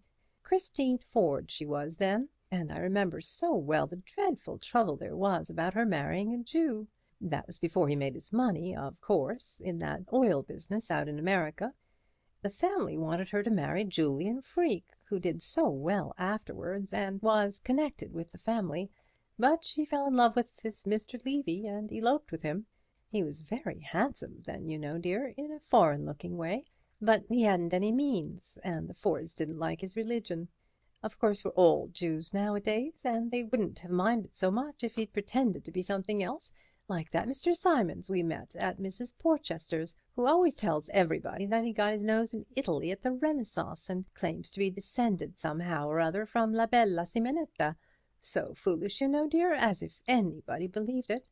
And I'm sure some Jews are very good people, and personally I'd much rather they believed something, though of course it must be very inconvenient, what with not working on Saturdays, and circumcising the poor little babies, and everything depending on the new moon, and that funny kind of meat they have with such a slang-sounding name, and never being able to have bacon for breakfast. Still, there it was, and it was much better for the girl to marry him if she was really fond of him, though I believe Freke was really devoted to her, and they're still great friends.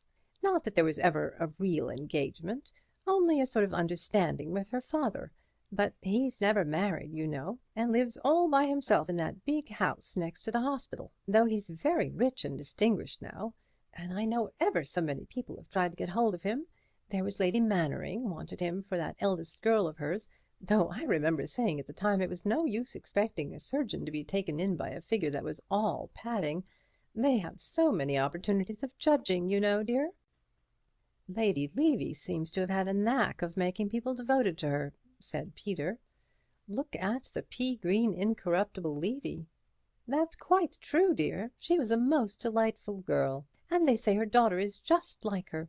I rather lost sight of them when she married, and you know your father didn't care much about business people, but I know everybody always said they were a model couple. In fact, it was a proverb that Sir Reuben was as well loved at home as he was hated abroad.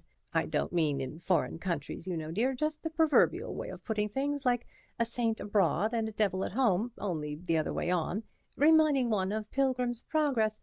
"Yes," said Peter. "I daresay the old man made one or two enemies." "Dozens, dear. Such a dreadful place, the city, isn't it? Everybody Ishmaels together, though I don't suppose Sir Reuben would like to be called that, would he? Doesn't it mean illegitimate, or not a proper Jew, anyway? I always did get confused with those Old Testament characters." Lord Peter laughed and yawned. "I think I'll turn in for an hour or two," he said. "I must be back in town at 8. Parker's coming to breakfast." The Duchess looked at the clock, which marked 5 minutes to 3. "I'll send up your breakfast at 6:30, dear," she said. "I hope you'll find everything all right. I told them just to slip a hot water bottle in. Those linen sheets are so chilly.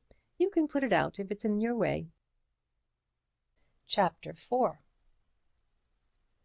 "So there it is, Parker," said Lord Peter, pushing his coffee cup aside and lighting his after-breakfast pipe. You may find it leads you to something, though it don't seem to get me any further with my bathroom problem. Did you do anything more at that after I left?" "No, but I've been on the roof this morning." "The deuce you have! What an energetic devil you are! I say, Parker, I think this cooperative scheme is an uncommonly good one. It's much easier to work on someone else's job than one's own.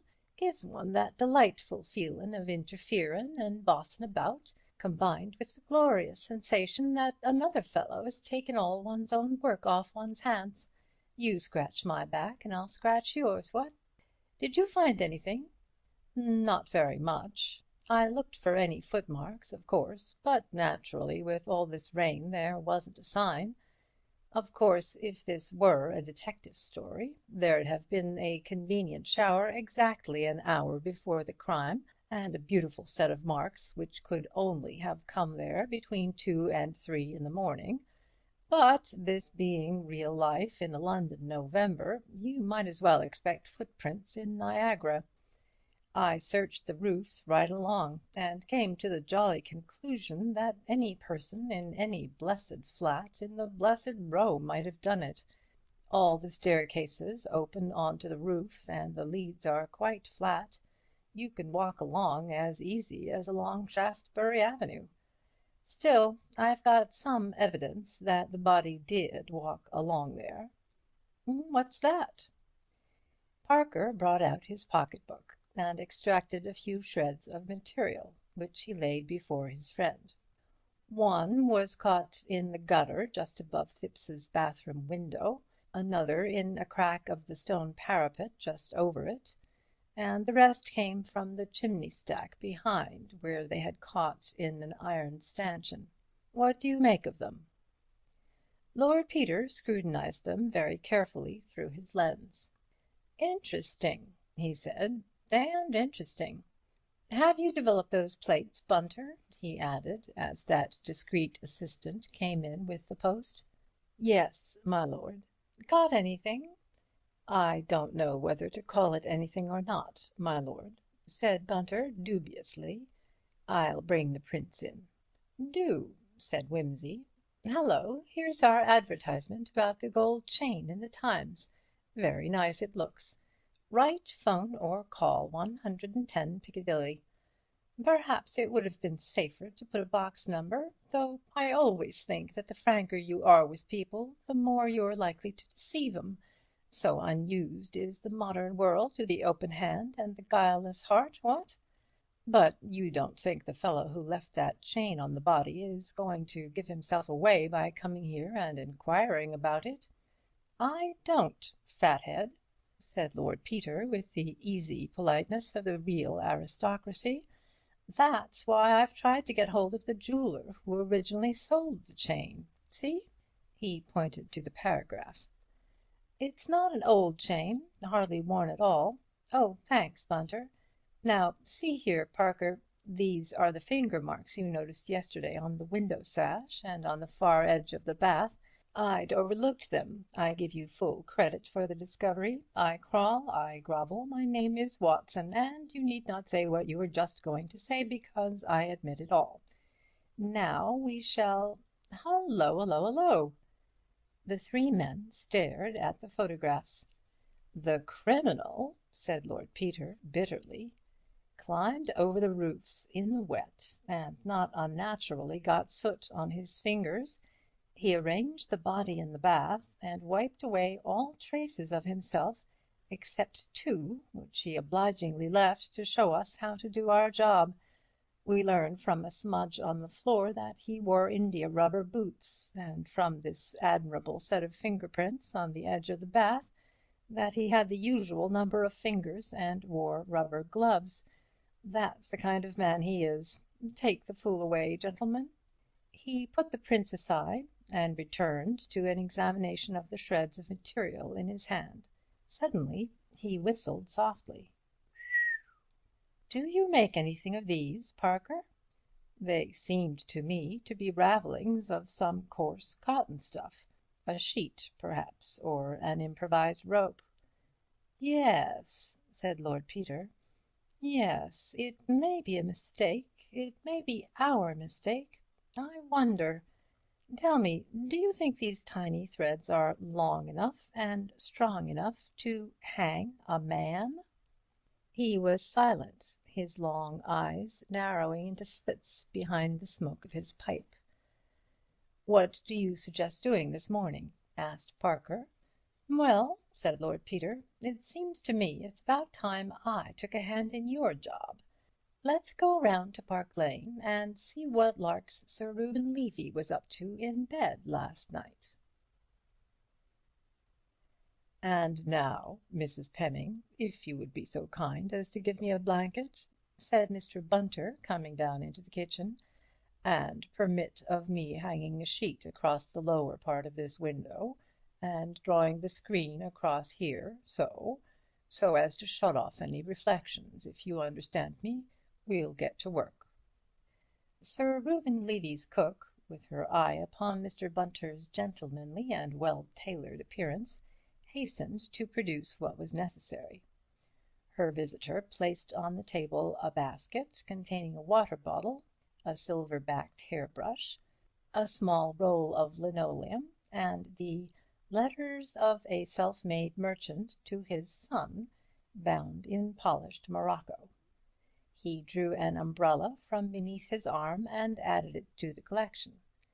He then advanced a ponderous photographic machine and set it up in the neighbourhood of the kitchen range. Then, spreading a newspaper over the fair, scrubbed surface of the table, he began to roll up his sleeves and insinuate himself into a pair of surgical gloves.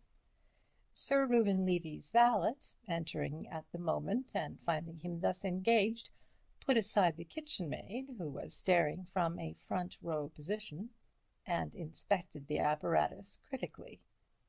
Mr. Bunter nodded brightly to him and uncorked a small bottle of grey powder. "Odd sort of fish, your employer, isn't he?" said the valet carelessly. "Very singular indeed," said Mr. Bunter. "Now, my dear," he added ingratiatingly to the parlour-maid, "I wonder if you'd just pour a little of this grey powder over the edge of the bottle while I'm holding it, and the same with this boot here at the top. Thank you, Miss—what is your name? Price? Oh, but you've got another name besides Price, haven't you? Mabel, eh? That's a name I'm uncommonly partial to. That's very nicely done. You've a steady hand, Miss Mabel. See that? That's the finger marks. 3 there, and 2 here, and smudged over in both places. No, don't you touch 'em, my dear, or you'll rub off the bloom. We'll stand 'em up here till they're ready to have their portraits taken. Now then, let's take the hairbrush next. Perhaps, Mrs. Pemming, you'd like to lift him up very carefully by the bristles." "By the bristles, Mr. Bunter?" "If you please, Mrs. Pemming, and lay him here. Now, Miss Mabel, another little exhibition of your skill, if you please. No, we'll try the lamp black this time. Perfect. Couldn't have done it better myself. Ah, there's a beautiful set. No smudges this time. That'll interest his lordship. Now the little book. No, I'll pick that up myself, with these gloves, you see, and by the edges. I'm a careful criminal, Mrs. Pemming. I don't want to leave any traces. Dust the cover all over, Miss Mabel. Now this side. That's the way to do it. Lots of prints and no smudges. All according to plan.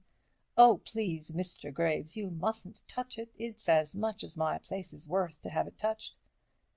"Do you have to do much of this sort of thing?" enquired Mr. Graves from a superior standpoint. "Any amount," replied Mr. Bunter, with a groan calculated to appeal to Mr. Graves's heart and unlock his confidence. "If you'd kindly hold up one end of this bit of linoleum, Mrs. Pemming, I'll hold up this end while Miss Mabel operates. Yes, Mr. Graves, it's a hard life, valeting by day and developing by night, morning tea at any time from 6:30 to 11, and criminal investigation at all hours. It's wonderful the ideas these rich men with nothing to do get into their heads." "I wonder you stand it," said Mr. Graves. "Now there's none of that here. A quiet, orderly, domestic life, Mr. Bunter, has much to be said for it. Meals at regular hours, decent, respectable families to dinner, none of your painted women, and no valeting at night. There's much to be said for it. I don't hold with Hebrews as a rule, Mr. Bunter, and of course I understand that you may find it to your advantage to be in a titled family, but there's less thought of that these days, and I will say, for a self-made man no one could call Sir Reuben vulgar, and my lady at any rate is county. Miss Ford she was, one of the Hampshire Fords, and both of them always most considerate." "I agree with you, Mr. Graves. His lordship and me have never held with being narrow-minded. Why, yes, my dear, of course it's a footmark. This is the washstand linoleum.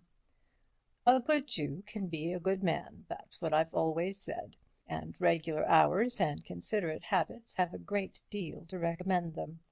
Very simple in his tastes now, Sir Reuben, isn't he? For such a rich man, I mean." "Very simple indeed," said the cook.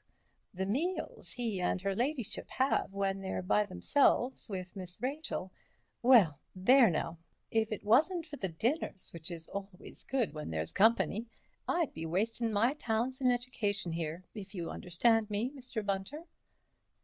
Mr. Bunter added the handle of the umbrella to his collection and began to pin a sheet across the window, aided by the housemaid. "Admirable," said he. "Now, if I might have this blanket on the table and another on a towel horse, or something of that kind, by way of a background. You're very kind, Mrs. Pemming. Ah, I wish his lordship never wanted valeting at night.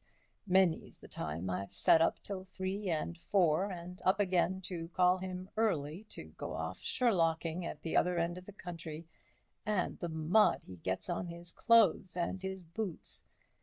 "I'm sure it's a shame, Mr. Bunter," said Mrs. Pemming warmly.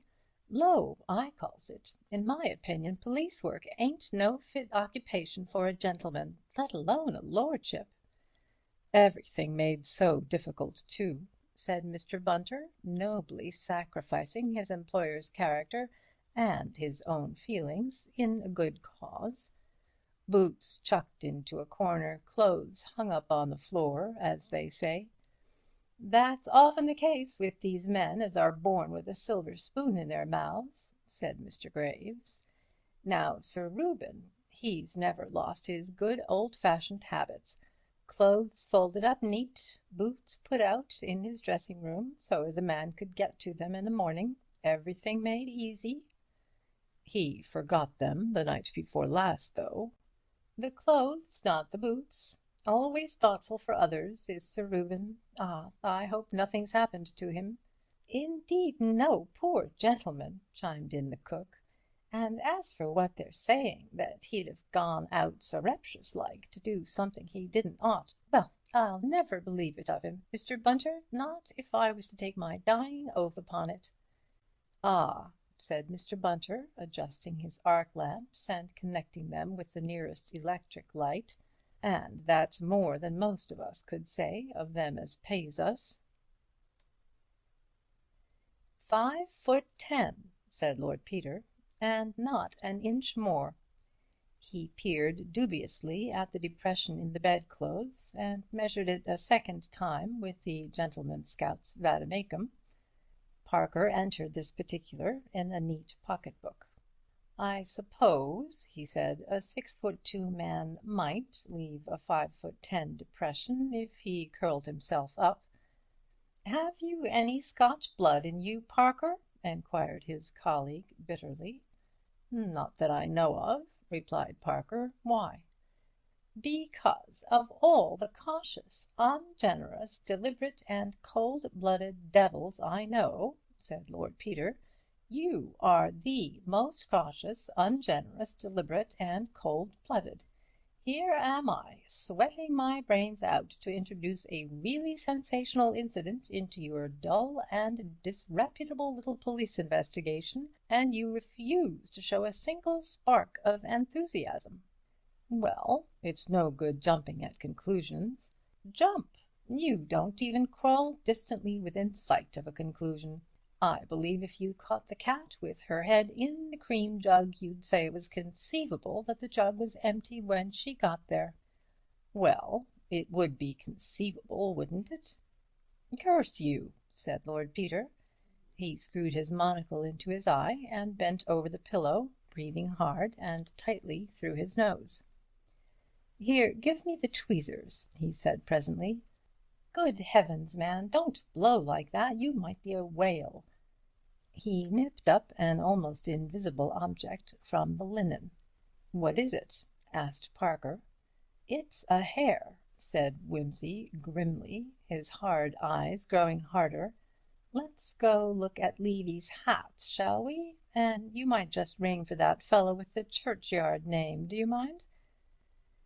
Mr. Graves, when summoned, found Lord Peter Wimsey squatting on the floor of the dressing-room before a row of hats arranged upside down before him. "Here you are," said that nobleman cheerfully. "Now, Graves, this is a guessin' competition, a sort of 3-hat trick, to mix the metaphors. Here are 9 hats, including 3 top hats. Do you identify all these hats as belonging to Sir Reuben Levy? You do? Very good. Now, I have 3 guesses as to which hat he wore the night he disappeared, and if I guess right, I win. If I don't, you win. See? Ready? Go. I suppose you know the answer yourself, by the way? Do I understand your lordship to be asking which hat Sir Reuben wore when he went out on Monday night, your lordship?" "No, you don't understand a bit," said Lord Peter. "I'm asking if you know. Don't tell me. I'm going to guess." "I do know, your lordship," said Mr. Graves reprovingly. "Well," said Lord Peter, "as he was dinin' at the Ritz, he wore a topper. Here are 3 toppers. In 3 guesses I'd be bound to hit the right one, wouldn't I? That don't seem very sportin'. I'll take 1 guess. It was this one." He indicated the hat next to the window. "Am I right, Graves? Have I got the prize?" "That is the hat in question, my lord," said Mr. Graves, without excitement. "Thanks," said Lord Peter. "That's all I wanted to know. Ask Bunter to step up, would you?" Mr. Bunter stepped up with an aggrieved air, and his usually smooth hair ruffled by the focusing cloth. "Oh, there you are, Bunter," said Lord Peter. "Look here." "Here I am, my lord," said Bunter with respectful reproach, "but if you'll excuse my saying so, downstairs is where I ought to be. With all those young women about, they'll be fingering the evidence, my lord." "I cry your mercy," said Lord Peter, "but I've quarrelled hopelessly with Mr. Parker and distracted the estimable Graves, and I want you to tell me what fingerprints you have found. I shan't be happy till I get it, so don't be harsh with me, Bunter."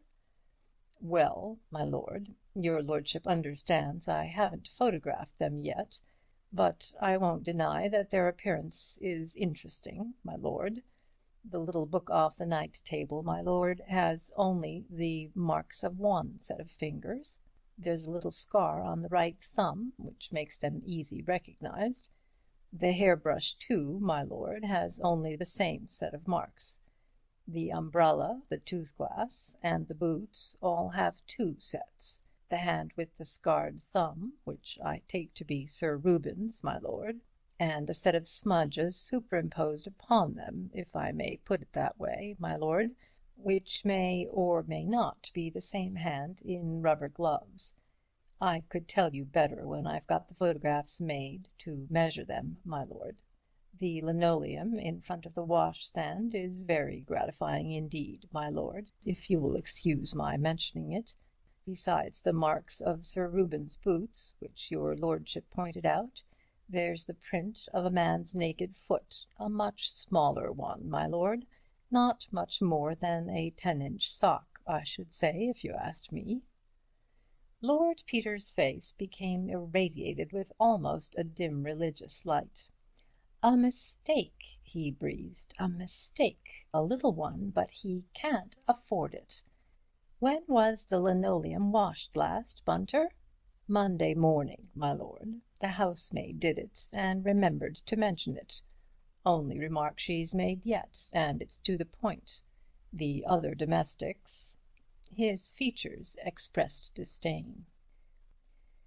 "What did I say, Parker? 5'10" and not an inch longer. And he didn't dare to use the hairbrush. Beautiful, but he had to risk the top hat. Gentlemen can't walk home in the rain late at night without a hat, you know.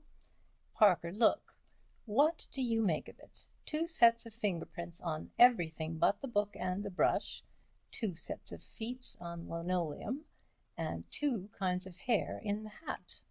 He lifted the top hat to the light and extracted the evidence with tweezers. "Think of it, Parker. To remember the hairbrush and forget the hat. To remember his fingers all the time, and to make that one careless step on the telltale linoleum. Here they are, you see, black hair and tan hair, black hair in the bowler and the Panama, and black and tan in last night's topper. And then, just to make certain that we're on the right track, just one little auburn hair on the pillow, on this pillow, Parker, which isn't quite in the right place. Almost brings tears to my eyes." "Do you mean to say," said the detective slowly. "I mean to say," said Lord Peter, "that it was not Sir Reuben Levy whom the cook saw last night on the doorstep. I say that it was another man, perhaps a couple of inches shorter, who came here in Levy's clothes and let himself in with Levy's latchkey. Oh, he was a bold, cunning devil, Parker. He had on Levy's boots and every stitch of Levy's clothing down to the skin. He had rubber gloves on his hands, which he never took off, and he did everything he could to make us think that Levy slept here last night. He took his chances and won. He walked upstairs, he undressed, he even washed and cleaned his teeth, though he didn't use the hairbrush for fear of leaving red hairs in it. He had to guess what Levy did with his boots and clothes. One guess was wrong and the other right, as it happened. The bed must look as if it had been slept in, so he gets in and lies there in his victim's very pyjamas. Then in the morning sometime, probably in the deadest hour between 2 and 3, he gets up, dresses himself in his own clothes that he has brought with him in a bag, and creeps downstairs. If anybody wakes, he is lost, but he is a bold man, and he takes his chance. He knows that people do not wake, as a rule, and they don't wake. He opens the street door, which he left on the latch when he came in. He listens for the stray passer-by or the policeman on his beat. He slips out. He pulls the door quietly to with the latchkey. He walks briskly away in rubber-soled shoes. He's the kind of criminal who isn't complete without rubber-soled shoes. In a few minutes he is at Hyde Park Corner. After that—" He paused and added, "He did all that, and unless he had nothing at stake, he had everything at stake. Either Sir Reuben Levy has been spirited away for some silly practical joke, or the man with the auburn hair has the guilt of murder upon his soul." "Dear me," ejaculated the detective, "you're very dramatic about it." Lord Peter passed his hand rather wearily over his hair. "My true friend," he murmured in a voice surcharged with emotion, "you recall me to the nursery rhymes of my youth, the sacred duty of flippancy. There was an old man of Whitehaven who danced a quadrille with a raven, but they said it's absurd to encourage that bird, so they smashed that old man of Whitehaven." That's the correct attitude, Parker. Here's a poor old buffer spirited away. Such a joke! And I don't believe he'd hurt a fly himself. That makes it funnier. D'you know, Parker, I don't care frightfully about this case after all." "Which, this or yours?" "Both. I say, Parker, shall we go quietly home and have lunch and go to the Coliseum?" "You can if you like," replied the detective, "but you forget I do this for my bread and butter." "And I haven't even that excuse," said Lord Peter. "Well, what's the next move? What would you do in my case?"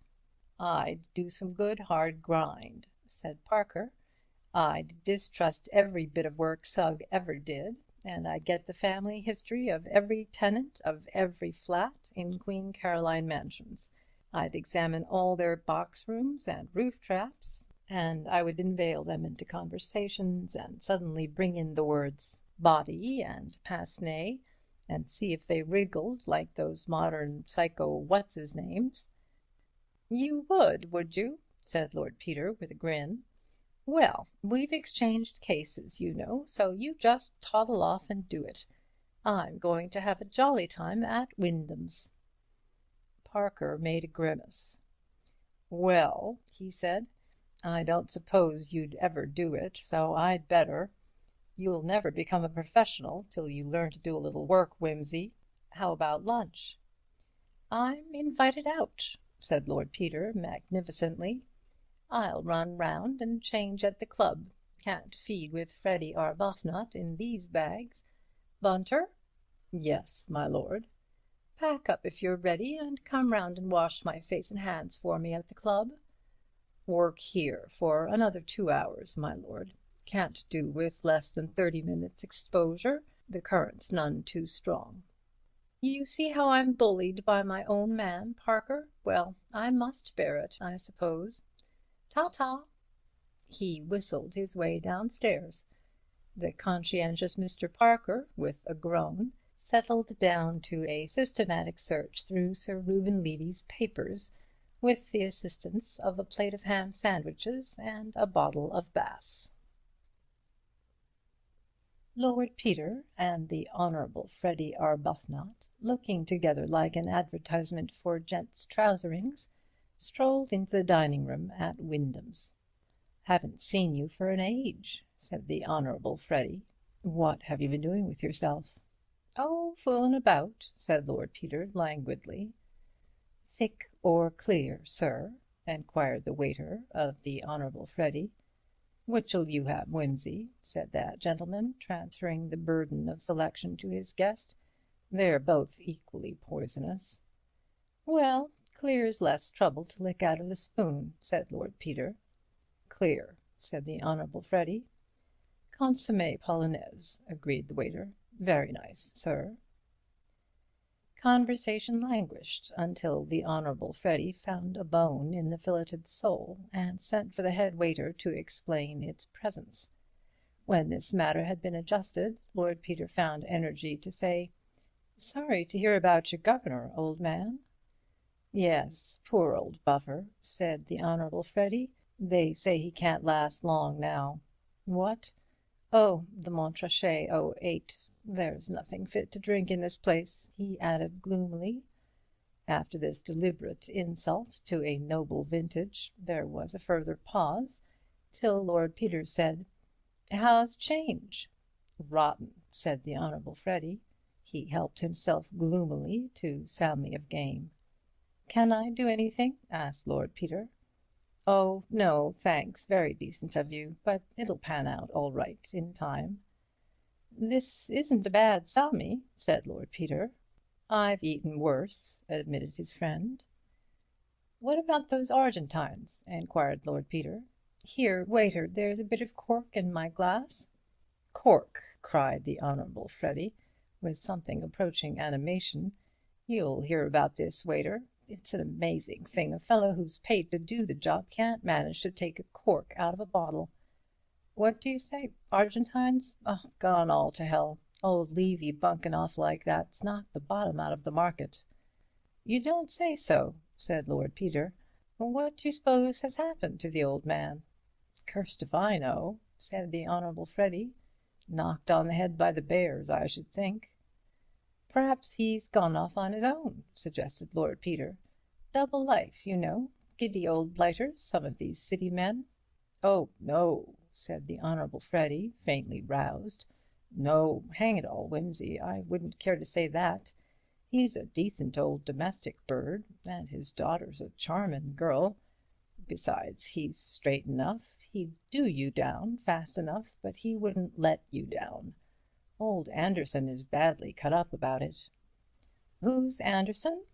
"Chap with property out there. He belongs here. He was going to meet Levy on Tuesday. He's afraid of those railway people getting in now, and then it'll be all U.P." "Who's running the railway people over here?" enquired Lord Peter. "Yankee blighter, John P. Milligan. He's got an option, or says he has. You can't trust these brutes." "Can't Anderson hold on?" "Anderson isn't Levy. Hasn't got the shekels. Besides, he's only one. Levy covers the ground. He could boycott Milligan's beastly railway if he liked. That's where he's got the pull, you see." "Believe I met the Milligan man somewhere," said Lord Peter thoughtfully.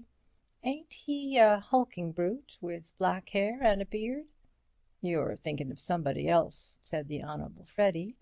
"Milligan don't stand any higher than I do, unless you call 5 feet 10 hulking, and he's bald anyway." Lord Peter considered this over the gorgonzola. Then he said, "Didn't know Levy had a charmin' daughter." "Oh, yes," said the Honourable Freddy, with an elaborate detachment.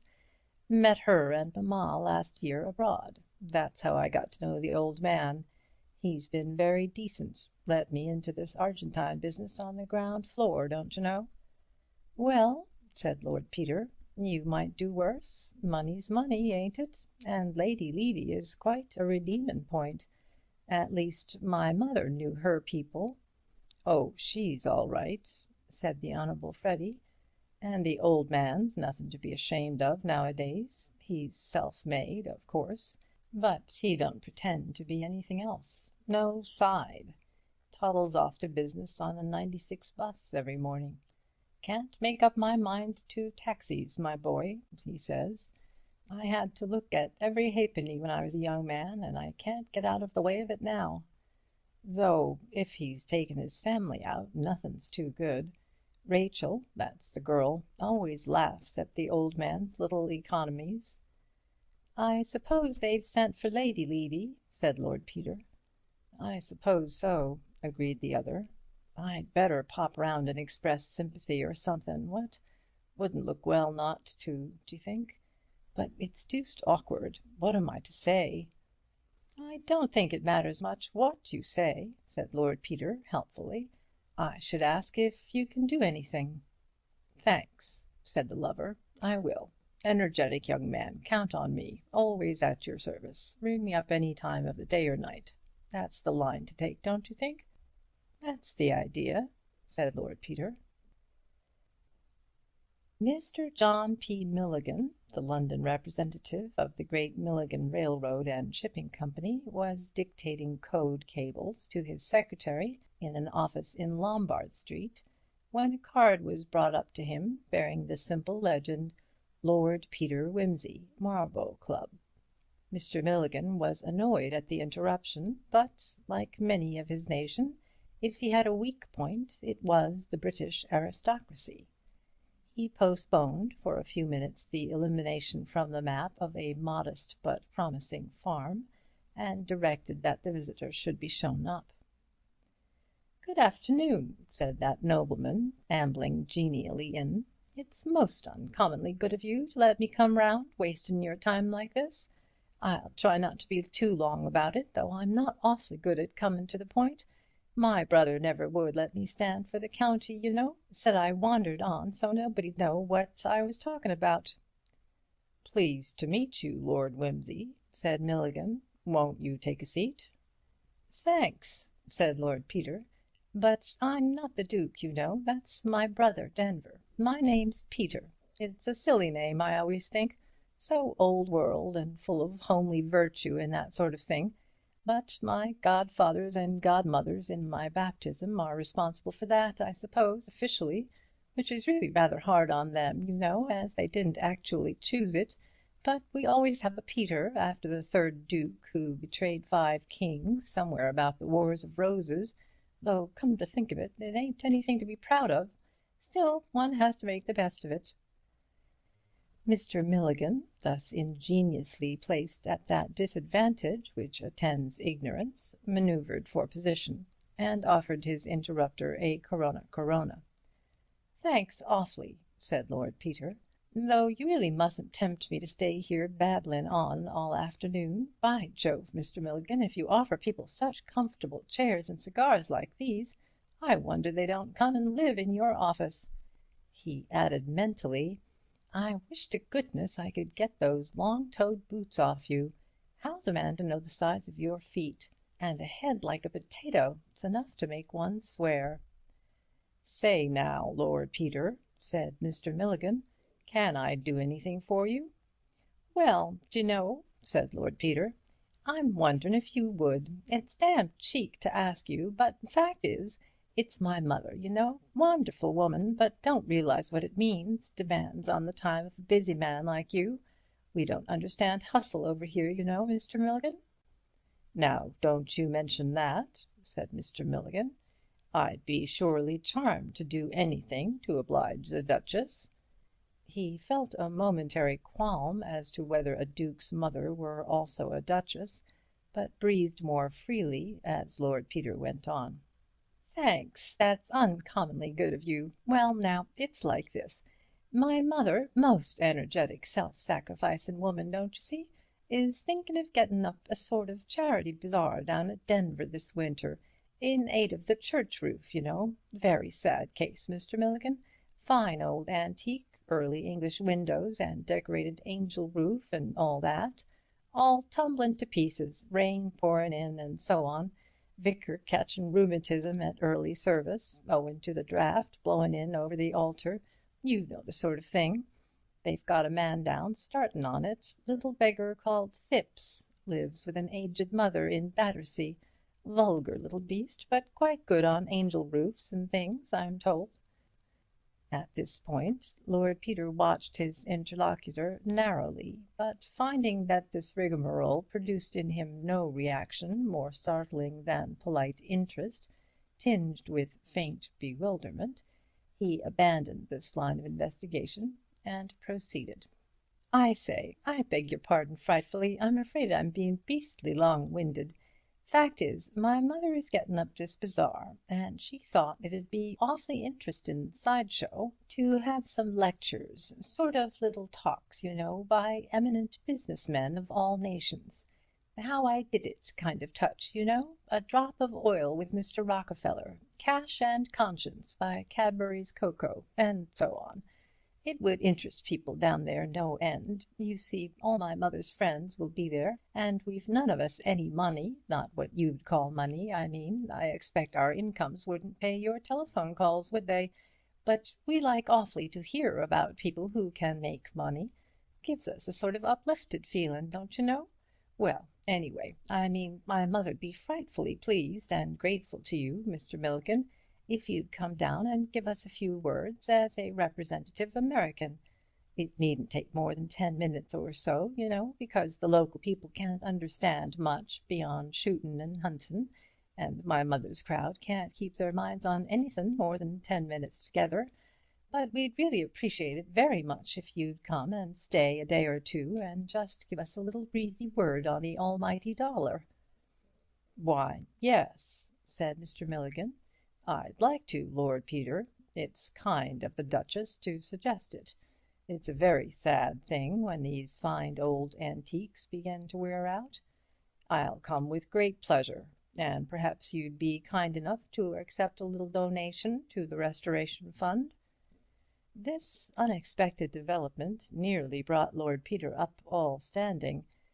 To pump, by means of an ingenious lie, a hospitable gentleman whom you are inclined to suspect of a peculiarly malicious murder, and to accept from him in the course of the proceedings a large cheque for a charitable object, has something about it unpalatable to any but the hardened Secret Service agent.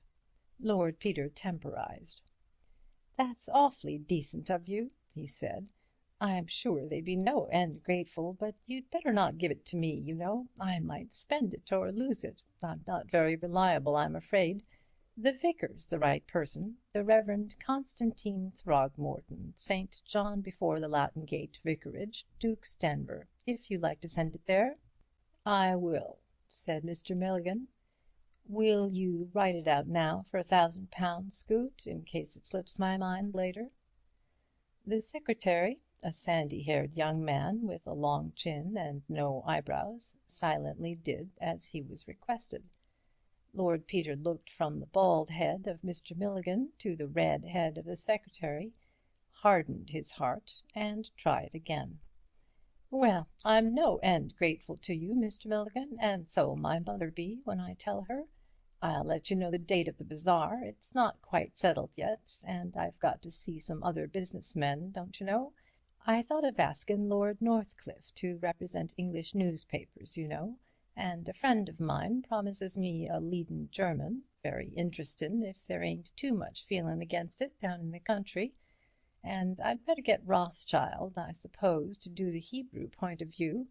I thought of askin' Levy, you know, only he's floated off in this inconvenient way."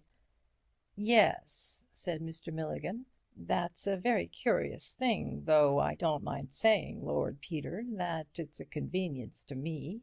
He had a cinch on my railroad combine, but I'd nothing against him personally, and if he turns up after I've brought off a little deal I've got on, I'll be happy to give him the right hand of welcome."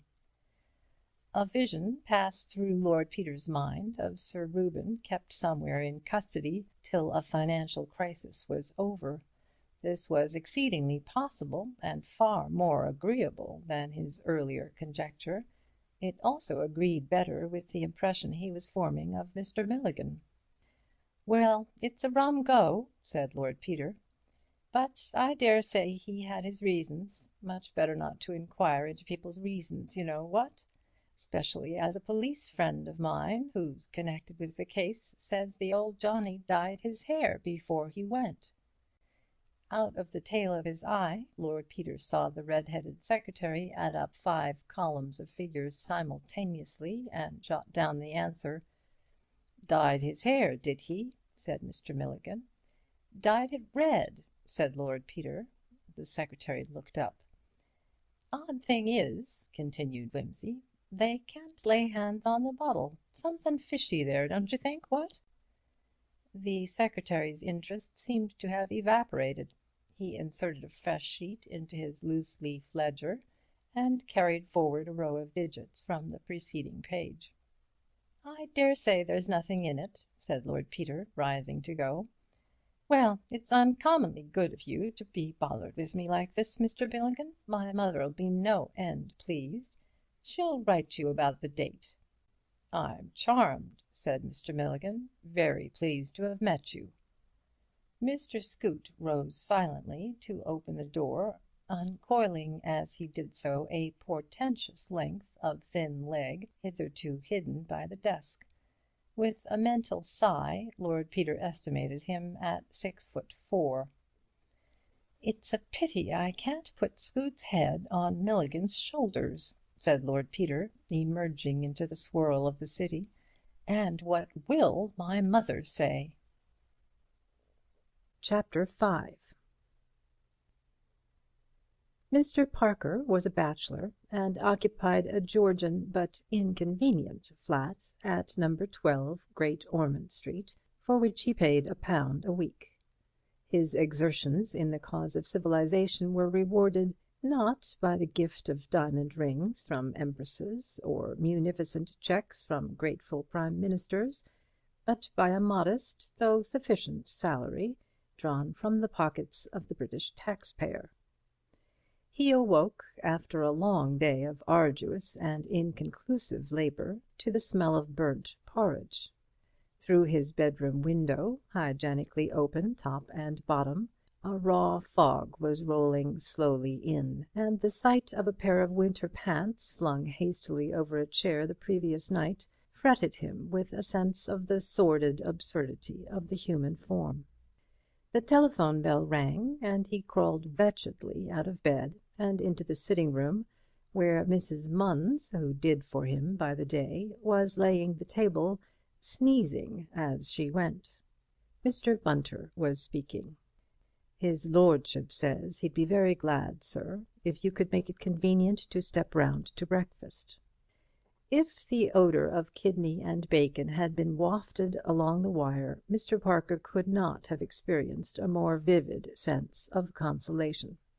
"Tell his lordship I'll be with him in half an hour," he said thankfully, and plunging into the bathroom, which was also the kitchen, he informed Mrs. Munns, who was just making tea from a kettle which had gone off the boil, that he should be out to breakfast.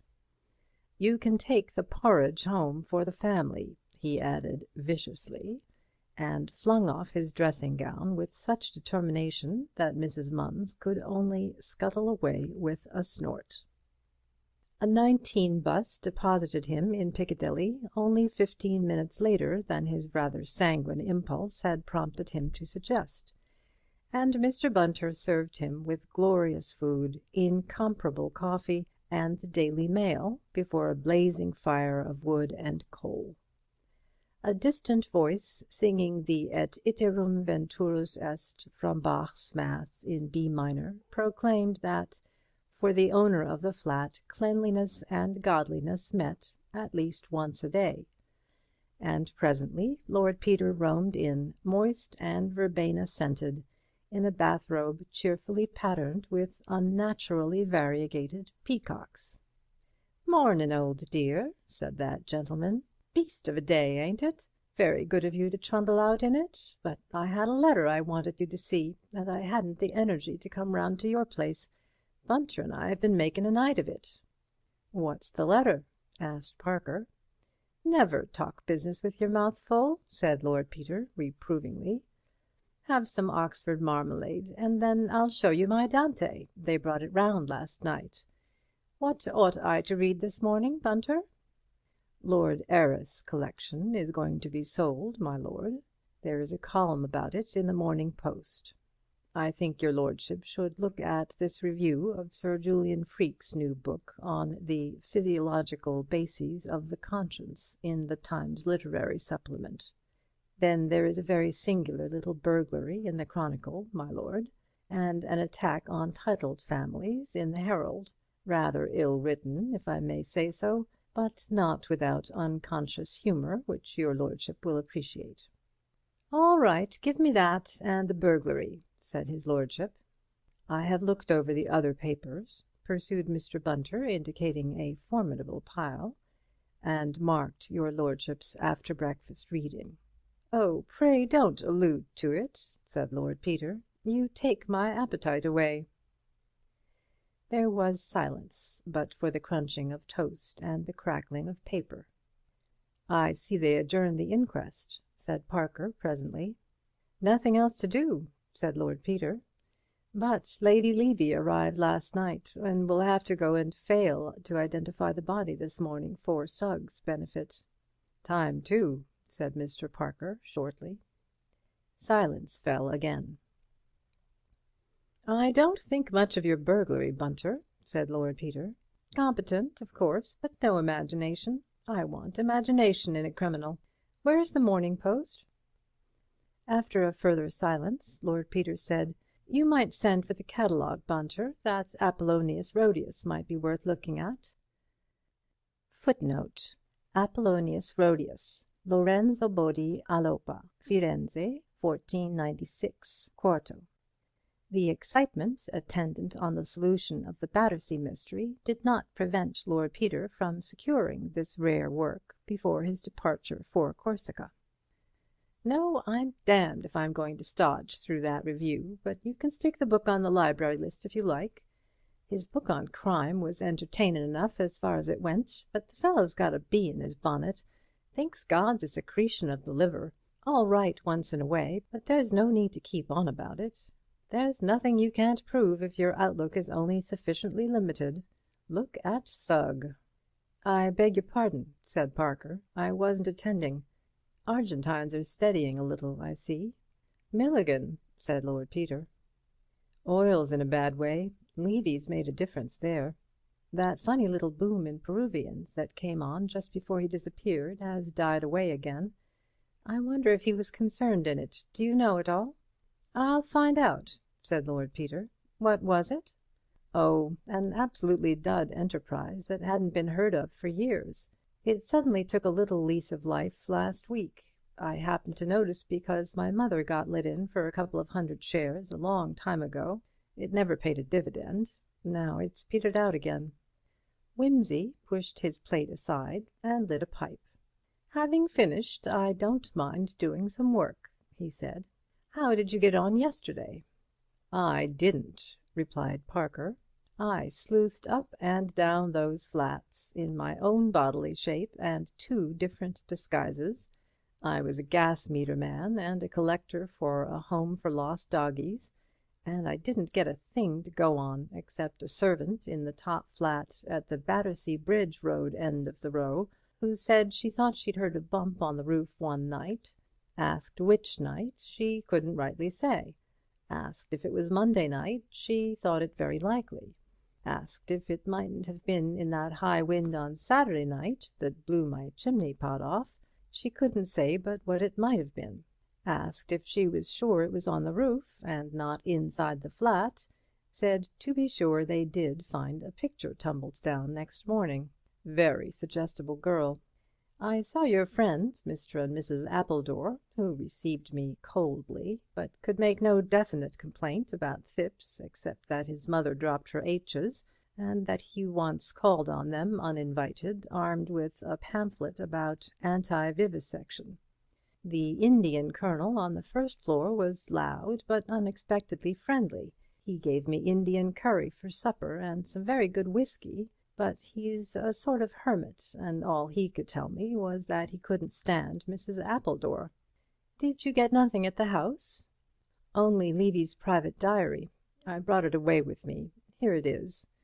It doesn't tell one much, though. It's full of entries like 'Tom and Annie to dinner,' and 'My dear wife's birthday, gave her an old opal ring.' 'Mr. Arbuthnot dropped in to tea. He wants to marry Rachel, but I should like someone steadier for my treasure.' Still, I thought it would show who came to the house, and so on. He evidently wrote it up at night. There's no entry for Monday." "I expect it'll be useful," said Lord Peter, turning over the pages. "Poor old buffer. I say, I'm not so certain now he was done away with." He detailed to Mr. Parker his day's work. "Arbuthnot," said Parker. "Is that the Arbuthnot of the diary?" "I suppose so. I hunted him up because I knew he was fond of fooling round the Stock Exchange. As for Milligan, he looks all right, but I believe he's pretty ruthless in business, and you never can tell. Then there's the red-haired secretary, lightnin' calculator man with a face like a fish, keeps on sayin' nothin'. Got the tar baby in his family tree, I should think. Milligan's got a jolly good motive for, at any rate, suspendin' Levy for a few days. And then there's the new man." "What new man?" "Ah, that's the letter I mentioned to you. Where did I put it? Here we are. Good parchment paper, printed address of solicitor's office in Salisbury, and postmark to correspond. Very precisely written, with a fine nib, by an elderly business man of old-fashioned habits." Parker took the letter and read: "Salisbury, Solicitors, Milford Hill, Salisbury, 17 November 1920 Sir, with reference to your advertisement today in the personal column of the Times, I am disposed to believe that the eyeglasses and chain in question may be those I lost on the L.B. and S.C. Electric Railway while visiting London last Monday. I left Victoria by the 5:45 train and did not notice my loss till I arrived at Balham. This indication and the optician's specification of the glasses, which I enclose, should suffice at once as an identification and a guarantee of my bona fides. If the glasses should prove to be mine, I should be greatly obliged to you if you would kindly forward them to me by registered post, as the chain was a present from my daughter, and is one of my dearest possessions. Thanking you in advance for this kindness, and regretting the trouble to which I shall be putting you, I am, yours very truly, Thomas Crimplesham. Lord Peter Wimsey, 110 Piccadilly West. Enclosure. "Dear me," said Parker, "this is what you might call unexpected." "Either it is some extraordinary misunderstanding," said Lord Peter, "or Mr. Crimplesham is a very bold and cunning villain. Or possibly, of course, they are the wrong glasses. We may as well get a ruling on that point at once. I suppose the glasses are at the Yard?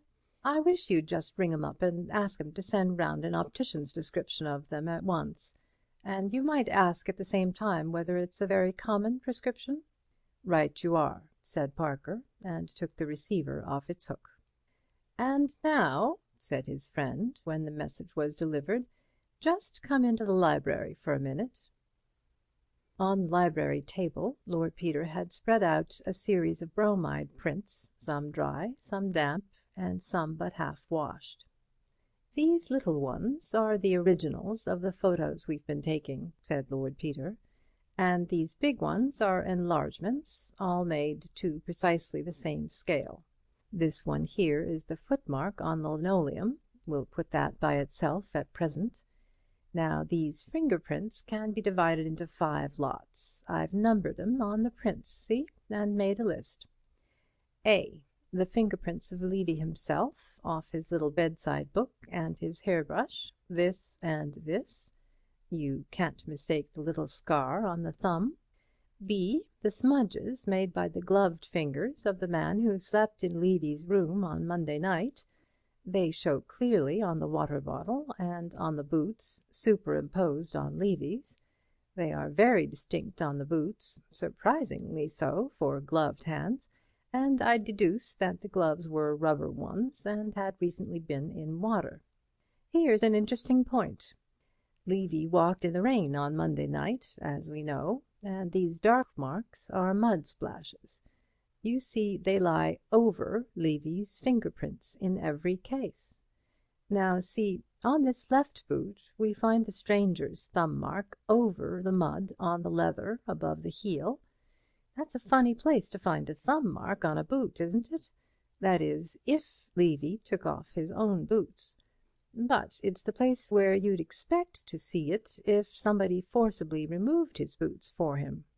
Again, most of the stranger's finger marks come over the mud marks, but here is one splash of mud which comes on top of them again, which makes me infer that the stranger came back to Park Lane wearing Levy's boots in a cab, carriage or car, but that at some point or other he walked a little way, just enough to tread in a puddle and get a splash on the boots. What do you say? "Very pretty," said Parker. "A bit intricate, though, and the marks are not all that I could wish a fingerprint to be. Well, I won't lay too much stress on it, but it fits in with our previous idea. Now let's turn to C, the prints obligingly left by my own particular villain on the further edge of Thipps's bath, where you spotted them, and I ought to be scourged for not having spotted them. The left hand, you notice, the base of the palm and the fingers, but not the tips, looking as though he had steadied himself on the edge of the bath while leaning down to adjust something at the bottom, the pince-nez perhaps. Gloved, you see, but showing no ridge or seam of any kind. I say rubber, you say rubber, that's that. Now, see here. D and E come off a visiting card of mine. There's this thing at the corner marked F, but that you can disregard. In the original document, it's a sticky mark left by the thumb of the youth who took it from me after first removing a piece of chewing gum from his teeth with his finger to tell me that Mr. Milligan might or might not be disengaged. D and E are the thumb marks of Mr. Milligan and his red-haired secretary. I'm not clear which is which, but I saw the youth with the chewing gum hand the card to the secretary, and when I got into the inner shrine I saw John P. Milligan standing with it in his hand, so it's one or the other, and for the moment it's immaterial to our purpose which is which. I boned the card from the table when I left. Well now, Parker, here's what's been keeping Bunter and me up till the small hours. I've measured and measured, every way, backwards and forwards, till my head's spinnin', and I've stared till I'm nearly blind, but I'm hanged if I can make my mind up. Question 1. Is C identical with B? Question 2. Is D or E identical with B? There's nothing to go on but the size and shape, of course, and the marks are so faint. What do you think? Parker shook his head doubtfully. I think E might almost be put out of the question, he said. It seems such an excessively long and narrow thumb. But I think there is a decided resemblance between the span of B on the water bottle and C on the bath, and I don't see any reason why D shouldn't be the same as B, only there's so little to judge from. Your untutored judgment and my measurements have brought us both to the same conclusion, if you can call it a conclusion, said Lord Peter bitterly. Another thing, said Parker. Why on earth should we try to connect B with C? The fact that you and I happen to be friends doesn't make it necessary to conclude that the two cases we happen to be interested in have any organic connection with one another. Why should they? The only person who thinks they have is Sugg, and he's nothing to go by. It would be different if there were any truth in the suggestion that the man in the bath was Levy, but we know for a certainty he wasn't. It's ridiculous to suppose that the same man was employed in committing two totally distinct crimes on the same night, one in Battersea and the other in Park Lane. I know, said Wimsey, though of course we mustn't forget that Levy was in Battersea at the time, and now we know he didn't return home at 12, as was supposed. We've no reason to think he ever left Battersea at all. True, but there are other places in Battersea besides Thipps's bathroom, and he wasn't in Thipps's bathroom. In fact, come to think of it, that's the one place in the universe where we know definitely that he wasn't. So what's Thipps's bath got to do with it? I don't know, said Lord Peter. Well, perhaps we shall get something better to go on today. He leaned back in his chair and smoked thoughtfully for some time over the papers which Bunter had marked for him. They've got you out in the limelight, he said. Thank heaven Sugg hates me too much to give me any publicity. What a dull agony column. Darling Pipsy, come back soon to your distracted Popsy. And the usual young man in need of financial assistance, and the usual injunction to remember thy Creator in the days of thy youth. Hullo, there's the bell. Oh, it's our answer from Scotland Yard. The note from Scotland Yard enclosed an optician's specification identical with that sent by Mr. Crimplesham, and added that it was an unusual one, owing to the peculiar strength of the lenses and the marked difference between the sight of the two eyes. That's good enough, said Parker. Yes, said Wimsey. Then possibility number 3 is knocked on the head. There remain possibility number 1, accident or misunderstanding, and number 2, deliberate villainy of a remarkably bold and calculating kind. Of a kind, in fact, characteristic of the author or authors of our two problems. Following the methods inculcated at that university of which I have the honour to be a member, we will now examine severally the various suggestions afforded by possibility number 2. This possibility may be again subdivided into 2 or more hypotheses. On hypothesis 1, strongly advocated by my distinguished colleague, Professor Snupshed, the criminal, whom we may designate as X, is not identical with Crimplesham, but is using the name of Crimplesham as his shield or aegis. This hypothesis may be further subdivided into 2 alternatives. Alternative A. Crimplesham is an innocent and unconscious accomplice, and X is in his employment. X writes in Crimplesham's name on Crimplesham's office paper and obtains that the object in question, i.e. the eyeglasses, be despatched to Crimplesham's address. He is in a position to intercept the parcel before it reaches Crimplesham. The presumption is that X is Crimplesham's charwoman, office boy, clerk, secretary, or porter. This offers a wide field of investigation. The method of enquiry will be to interview Crimplesham and discover whether he sent the letter, and if not, who has access to his correspondence. Alternative B. Crimplesham is under X's influence or in his power, and has been induced to write the letter by A. bribery, B. misrepresentation, or C. threats. X may in that case be a persuasive relation or friend, or else a creditor, blackmailer, or assassin. Crimplesham, on the other hand, is obviously venal or a fool.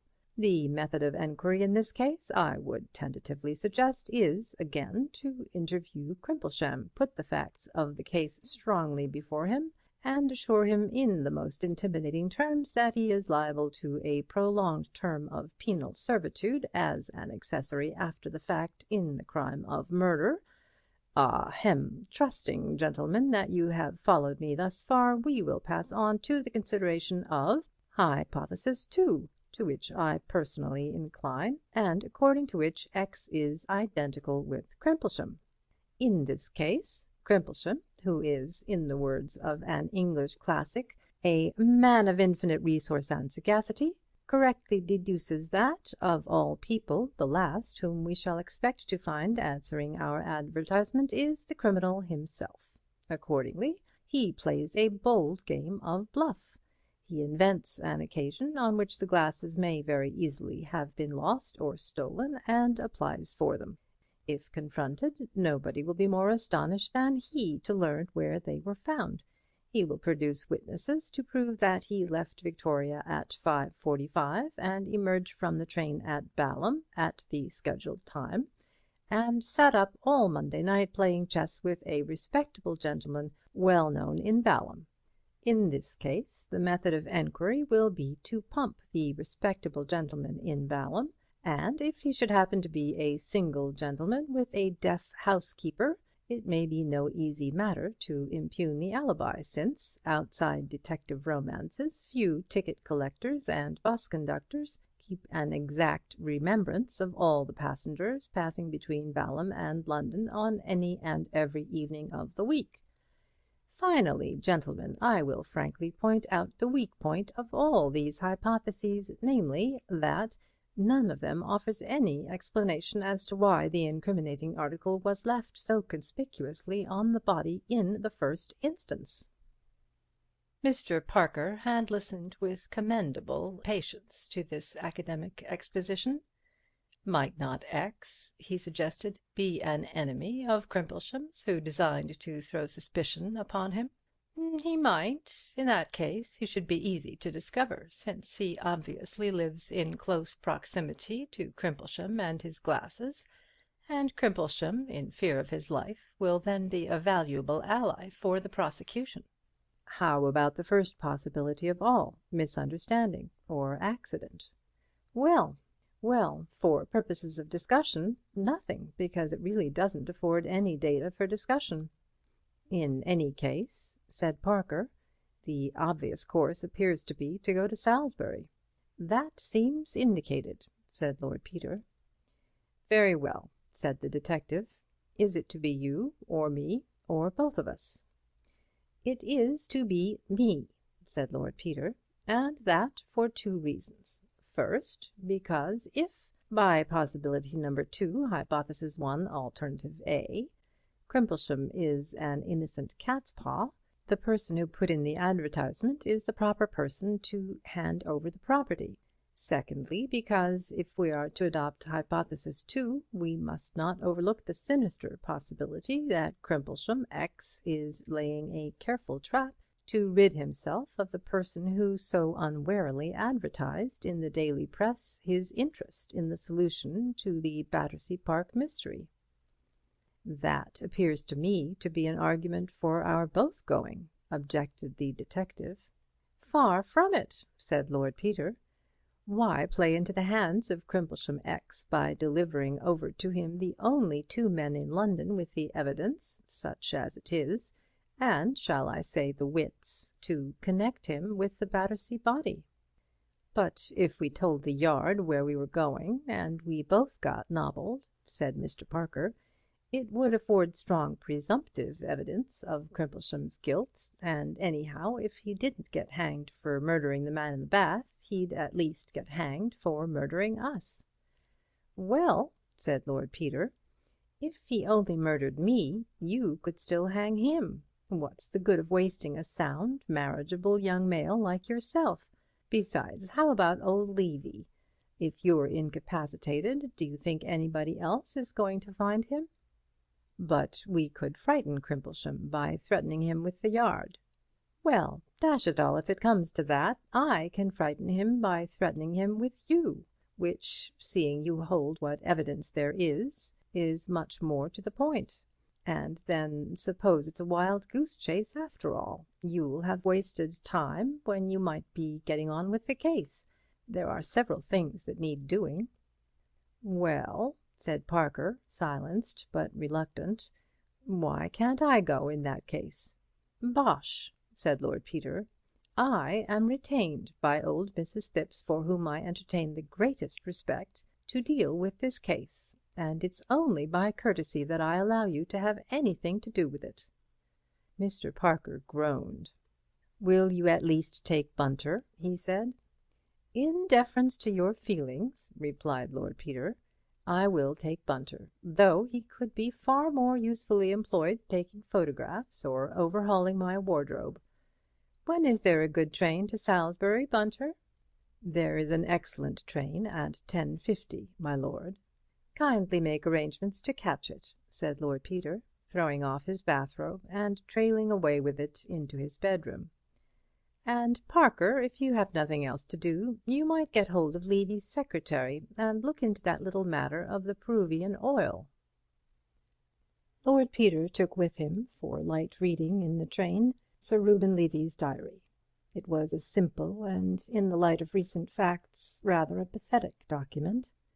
The terrible fighter of the Stock Exchange, who could with one nod set the surly bear dancing, or bring the savage bull to feed out of his hand, whose breath devastated whole districts with famine, or swept financial potentates from their seats, was revealed in private life as kindly, domestic, innocently proud of himself and his belongings, confiding, generous, and a little dull.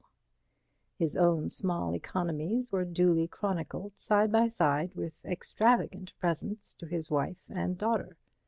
Small incidents of household routine appeared, such as "Man came to mend the conservatory roof," or "The new butler, Simpson, has arrived, recommended by the Goldbergs. I think he will be satisfactory."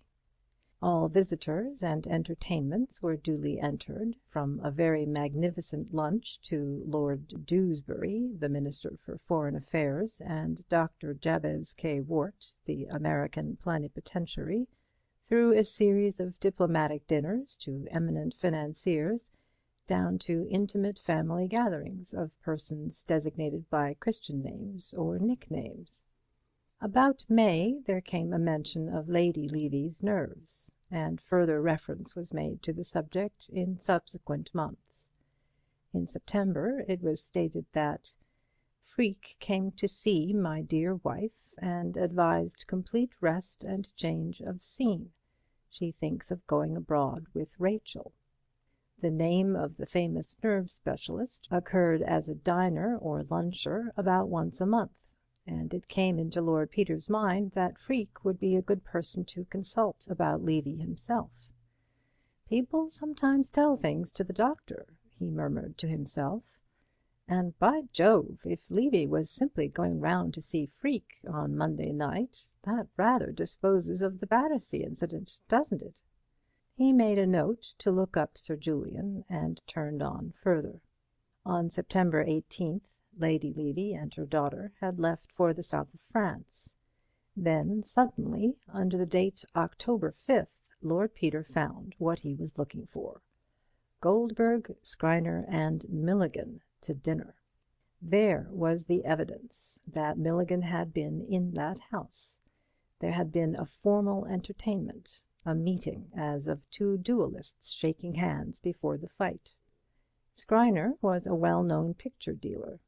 Lord Peter imagined an after-dinner excursion upstairs to see the two Corot in the drawing-room, and the portrait of the eldest Levy girl, who had died at the age of 16. It was by Augustus John, and hung in the bedroom. The name of the red-haired secretary was nowhere mentioned, unless the initial S occurring in another entry referred to him. Throughout September and October, Anderson, of Wyndham's, had been a frequent visitor. Lord Peter shook his head over the diary, and turned to the consideration of the Battersea Park mystery. Whereas in the Levy affair it was easy enough to supply a motive for the crime, if crime it were, and the difficulty was to discover the method of its carrying out and the whereabouts of the victim, in the other case the chief obstacle to enquiry was the entire absence of any imaginable motive. It was odd that, although the papers had carried news of the affair from one end of the country to the other, and a description of the body had been sent to every police station in the country, nobody had as yet come forward to identify the mysterious occupant of Mr. Thipps's bath. It was true that the description, which mentioned the clean-shaven chin, elegantly cut hair, and the pince-nez, was rather misleading, but on the other hand the police had managed to discover the number of molars missing, and the height, complexion, and other data were correctly enough stated, as also the date at which the death had presumably occurred. It seemed, however, as though the man had melted out of society without leaving a gap or so much as a ripple. Assigning a motive for the murder of a person without relations or antecedents or even clothes is like trying to visualize the fourth dimension. Admirable exercise for the imagination, but arduous and inconclusive. Even if the day's interview should disclose black spots in the past or present of Mr. Crimplesham, how were they to be brought into connection with a person apparently without a past, and whose present was confined to the narrow limits of a bath and a police mortuary? "Bunter," said Lord Peter, "I beg that in future you will restrain me from starting two hairs at once. These cases are gettin' to be a strain on my constitution. One hair has nowhere to run from, and the other has nowhere to run to. It's a kind of mental deep tea, Bunter. When this is over I shall turn pussyfoot, forswear the police news, and take to an emollient diet of the works of the late Charles Garbus." It was its comparative proximity to Milford Hill that induced Lord Peter to lunch at the Minster Hotel rather than at the White Hart or some other more picturesquely situated hostel. It was not a lunch calculated to cheer his mind. As in all cathedral cities, the atmosphere of the Close pervades every nook and corner of Salisbury, and no food in that city but seems faintly flavoured with prayer books. As he sat sadly consuming that impassive pale substance known to the English as cheese unqualified, for there are cheeses which go openly by their names, as Stilton, Camembert, Gruyère, Wensleydale, or Gorgonzola, but cheese is cheese and everywhere the same, he enquired of the waiter the whereabouts of Mr. Crimplesham's office. The waiter directed him to a house rather further up the street on the opposite side, adding, "But anybody'll tell you, sir, Mr. Crimplesham's very well known hereabouts." "He's a good solicitor, I suppose?" said Lord Peter. "Oh yes, sir," said the waiter. You couldn't do better than trust to Mr. Crimplesham, sir. There's folks say he's old-fashioned, but I'd rather have my little bits of business done by Mr. Crimplesham than by one of these fly-away young men. Not but what Mr. Crimplesham'll be retiring soon, sir, I don't doubt, for he must be close on 80, sir, if he's a day. But then there's young Mr. Wicks to carry on the business, and he's a very nice, steady-like young man." "Is Mr. Crimplesham really as old as that?" said Lord Peter. "Dear me, he must be very active for his years. A friend of mine was doing business with him in town last week." "Wonderful active, sir," agreed the waiter, "and with his game leg, too, you'd be surprised. But there, sir, I often think when a man's once past a certain age, the older he grows, the tougher he gets, and women the same, or more so." "Very likely," said Lord Peter, calling up and dismissing the mental picture of a gentleman of 80 with a game leg carrying a dead body over the roof of a Battersea flat at midnight. "He's tough, sir, tough, is old Joey Bagstock, tough and devilish sly," he added thoughtlessly. "Indeed, sir?" said the waiter. "I couldn't say, I'm sure." "I beg your pardon," said Lord Peter. "I was quoting poetry. Very silly of me. I got the habit at my mother's knee, and I can't break myself of it." "No, sir," said the waiter, pocketing a liberal tip. "Thank you very much, sir.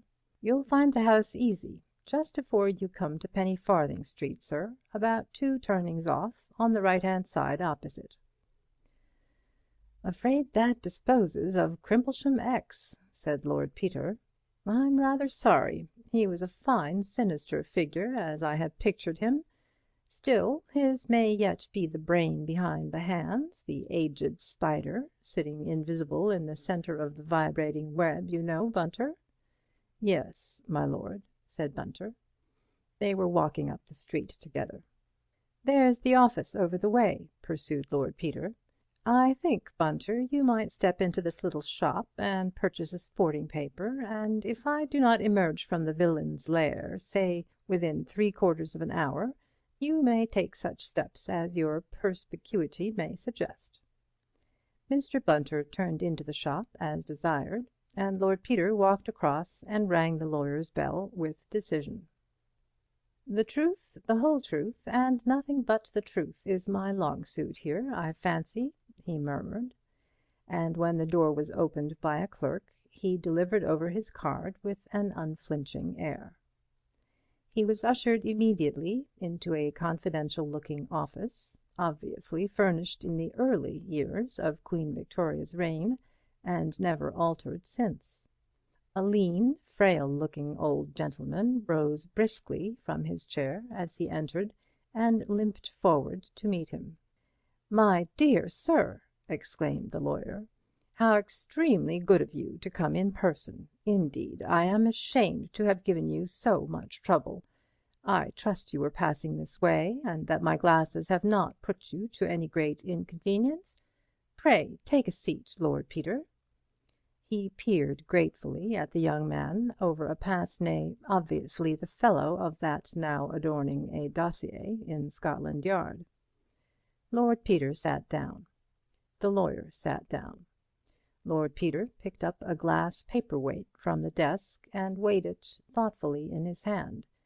Subconsciously he noted what an admirable set of fingerprints he was leaving upon it. He replaced it with precision on the exact centre of a pile of letters. "It's quite all right," said Lord Peter. "I was here on business. Very happy to be of service to you. Very awkward to lose one's glasses, Mr. Crimplesham." "Yes," said the lawyer. "I assure you I feel quite lost without them. I have this pair, but they do not fit my nose so well. Besides, that chain has a great sentimental value for me. I was terribly distressed on arriving at Balham to find that I had lost them. I made enquiries of the railway, but to no purpose. I feared they had been stolen. There were such crowds at Victoria, and the carriage was packed with people all the way to Balham." "Did you come across them in the train?" "Well, no," said Lord Peter. "I found them in rather an unexpected place. Do you mind telling me if you recognized any of your fellow travellers on that occasion?" The lawyer stared at him. "Not a soul," he answered. "Why do you ask?" "Well," said Lord Peter, "I thought perhaps the person with whom I found them might have taken them for a joke." The lawyer looked puzzled. "Did the person claim to be an acquaintance of mine?" he inquired. "I know practically nobody in London except the friend with whom I was staying in Balham, Dr. Philpotts, and I should be very greatly surprised at his practising a jest upon me. He knew very well how distressed I was at the loss of the glasses. My business was to attend a meeting of shareholders in Medlicott's Bank, but the other gentlemen present were all personally unknown to me, and I cannot think that any of them would take so great a liberty. In any case," he added, "as the glasses are here, I will not enquire too closely into the manner of their restoration. I am deeply obliged to you for your trouble." Lord Peter hesitated. "Pray forgive my seeming inquisitiveness," he said, "but I must ask you another question. It sounds rather melodramatic, I'm afraid, but it's this. Are you aware that you have any enemy? Anyone, I mean, who would profit by your decease or disgrace?" Mr. Crimplesham sat frozen in stony surprise and disapproval. "May I ask the meaning of this extraordinary question?" he inquired stiffly. "Well," said Lord Peter, "the circumstances are a little unusual. You may recollect that my advertisement was addressed to the jeweller who sold the chain." "That surprised me at the time," said Mr. Crimplesham, "but I begin to think your advertisement and your behaviour are all of a piece." "They are," said Lord Peter.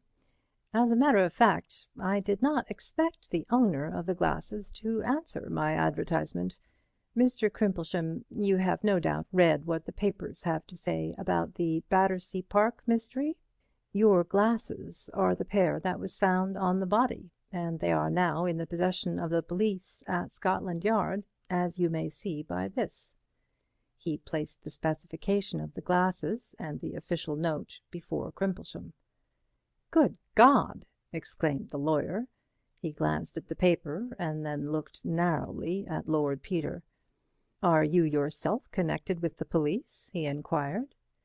"Not officially," said Lord Peter. "I am investigating the matter privately in the interests of one of the parties."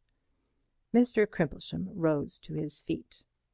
"My good man," he said, "this is a very impudent attempt, but blackmail is an indictable offence, and I advise you to leave my office before you commit yourself." He rang the bell. "I was afraid you'd take it like that," said Lord Peter.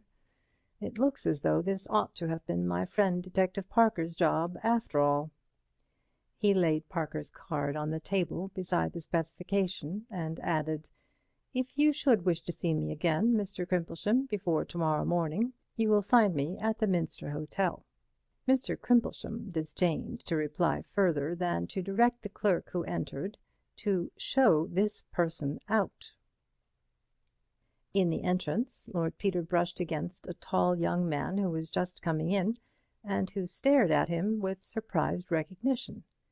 His face, however, aroused no memories in Lord Peter's mind, and that baffled nobleman, calling out Bunter from the newspaper shop, departed to his hotel to get a trunk call through to Parker.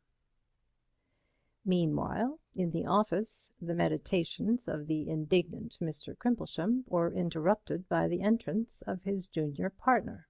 "I say," said the latter gentleman, "has somebody done something really wicked at last? Whatever brings such a distinguished amateur of crime on our sober doorstep?" "I have been the victim of a vulgar attempt at blackmail," said the lawyer. "An individual passing himself off as Lord Peter Wimsey—" "But that is Lord Peter Wimsey," said Mr. Wicks. "There's no mistaking him. I saw him give evidence in the Attenbury Emerald case. He's a big little pot in his way, you know, and goes fishing with the head of Scotland Yard." "Oh dear," said Mr. Crimplesham. Fate arranged that the nerves of Mr. Crimplesham should be tried that afternoon. When, escorted by Mr. Wicks, he arrived at the Minster Hotel, he was informed by the porter that Lord Peter Wimsey had strolled out, mentioning that he thought of attending evensong. "But his man is here, sir," he added, "if you like to leave a message." Mr. Wicks thought that on the whole it would be well to leave a message. Mr. Bunter, on enquiry, was found to be sitting by the telephone, waiting for a trunk call. As Mr. Wicks addressed him, the bell rang, and Mr. Bunter, politely excusing himself, took down the receiver. "Hello," he said. "Is that Mr. Parker? Oh, thanks. Exchange? Exchange? Sorry, can you put me through to Scotland Yard? Excuse me, gentlemen, keeping you waiting. Exchange? All right, Scotland Yard? Hullo, is that Scotland Yard? Is Detective Parker round there? Can I speak to him? I shall have done in a moment, gentlemen. Hullo, is that you, Mr. Parker? Lord Peter would be much obliged if you could find it convenient to step down to Salisbury, sir. Oh, no, sir, he's in excellent health, sir. Just stepped round to hear evensong, sir. Oh, no, I think tomorrow morning would do excellently, sir. Thank you, sir. Chapter 6. It was, in fact, inconvenient for Mr. Parker to leave London. He had had to go and see Lady Levy toward the end of the morning, and subsequently his plans for the day had been thrown out of gear and his movements delayed by the discovery that the adjourned inquest of Mr. Thipps's unknown visitor was to be held that afternoon, since nothing very definite seemed forthcoming from Inspector Sugg's inquiries. Jury and witnesses had been convened accordingly for 3 o'clock. Mr. Parker might altogether have missed the event had he not run against Sugg that morning at the Yard and extracted the information from him as one would a reluctant tooth. Inspector Sugg, indeed, considered Mr. Parker rather interfering. Moreover, he was hand in glove with Lord Peter Wimsey, and Inspector Sugg had no words for the interferingness of Lord Peter. He could not, however, when directly questioned, deny that there was to be an inquest that afternoon, nor could he prevent Mr. Parker from enjoying the inalienable right of any interested British citizen to be present. At a little before 3, therefore, Mr. Parker was in his place and amusing himself with watching the efforts of those persons who arrived after the room was packed to insinuate, bribe, or bully themselves into a position of vantage. The coroner, a medical man of precise habits and unimaginative aspect, arrived punctually and looked peevishly round at the crowded assembly, directed all the windows to be opened, thus letting in a stream of drizzling fog upon the heads of the unfortunates on that side of the room. This caused a commotion and some expressions of disapproval, checked sternly by the coroner, who said that with the influenza about again, an unventilated room was a death-trap. That anybody who chose to object to open windows had the obvious remedy of leaving the court, and further, that if any disturbance was made he would clear the court. He then took a formamint lozenge and proceeded, after the usual preliminaries, to call up 14 good and lawful persons and swear them diligently to enquire and a true presentment make of all matters touching the death of the gentleman with the pince-nez, and to give a true verdict according to the evidence, so help them God. When an expostulation by a woman juror, an elderly lady in spectacles who kept a sweet shop and appeared to wish she was back there, had been summarily quashed by the coroner, the jury departed to view the body. Mr. Parker gazed round again and identified the unhappy Mr. Thipps and the girl Gladys, led into an adjoining room under the grim guard of the police.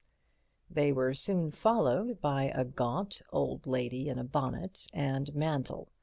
With her, in a wonderful fur coat and a motor bonnet of fascinating construction, came the Dowager Duchess of Denver, her quick dark eyes darting hither and thither about the crowd. The next moment they had alighted on Mr. Parker, who had several times visited the Dower House, and she nodded to him and spoke to a policeman. Before long a way opened magically through the press, and Mr. Parker found himself accommodated with a front seat just behind the Duchess, who greeted him charmingly and said, "What's happened to poor Peter?" Parker began to explain, and the coroner glanced irritably in their direction. Somebody went up and whispered in his ear, at which he coughed and took another formament. "We came up by car," said the Duchess. "So tiresome. Such bad roads between Denver and Gunbury St. Walters. And there were people coming to lunch. I had to put them off. I couldn't let the old lady go alone, could I? By the way, such an odd thing's happened about the Church Restoration Fund. The vicar—oh, dear, here are these people coming back again. Well, I'll tell you afterwards. Do look at that woman looking shocked, and the girl in tweeds trying to look as if she sat on undraped gentlemen every day of her life. I don't mean that. Corpses, of course. But one finds oneself being so Elizabethan nowadays. What an awful little man the coroner is, isn't he? He's looking daggers at me. Do you think he'll dare to clear me out of the court, or commit me for whatchamacallit?" The first part of the evidence was not of great interest to Mr. Parker. The wretched Mr. Thipps, who had caught cold in jail, deposed in an unhappy croak to having discovered the body when he went in to take his bath at 8 o'clock. He had arrived at St. Pancras at 10 o'clock.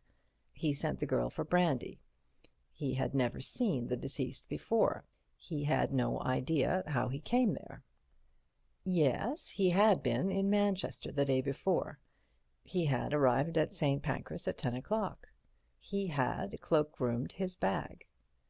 At this point Mr. Thipps became very red, unhappy, and confused, and glanced nervously about the court. "Now, Mr. Thipps," said the coroner briskly, "we must have your movements quite clear.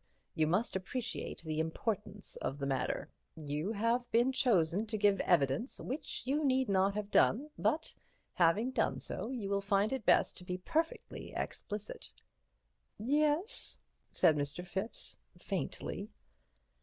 "Have you cautioned this witness, officer?" inquired the coroner, turning sharply to Inspector Sugg.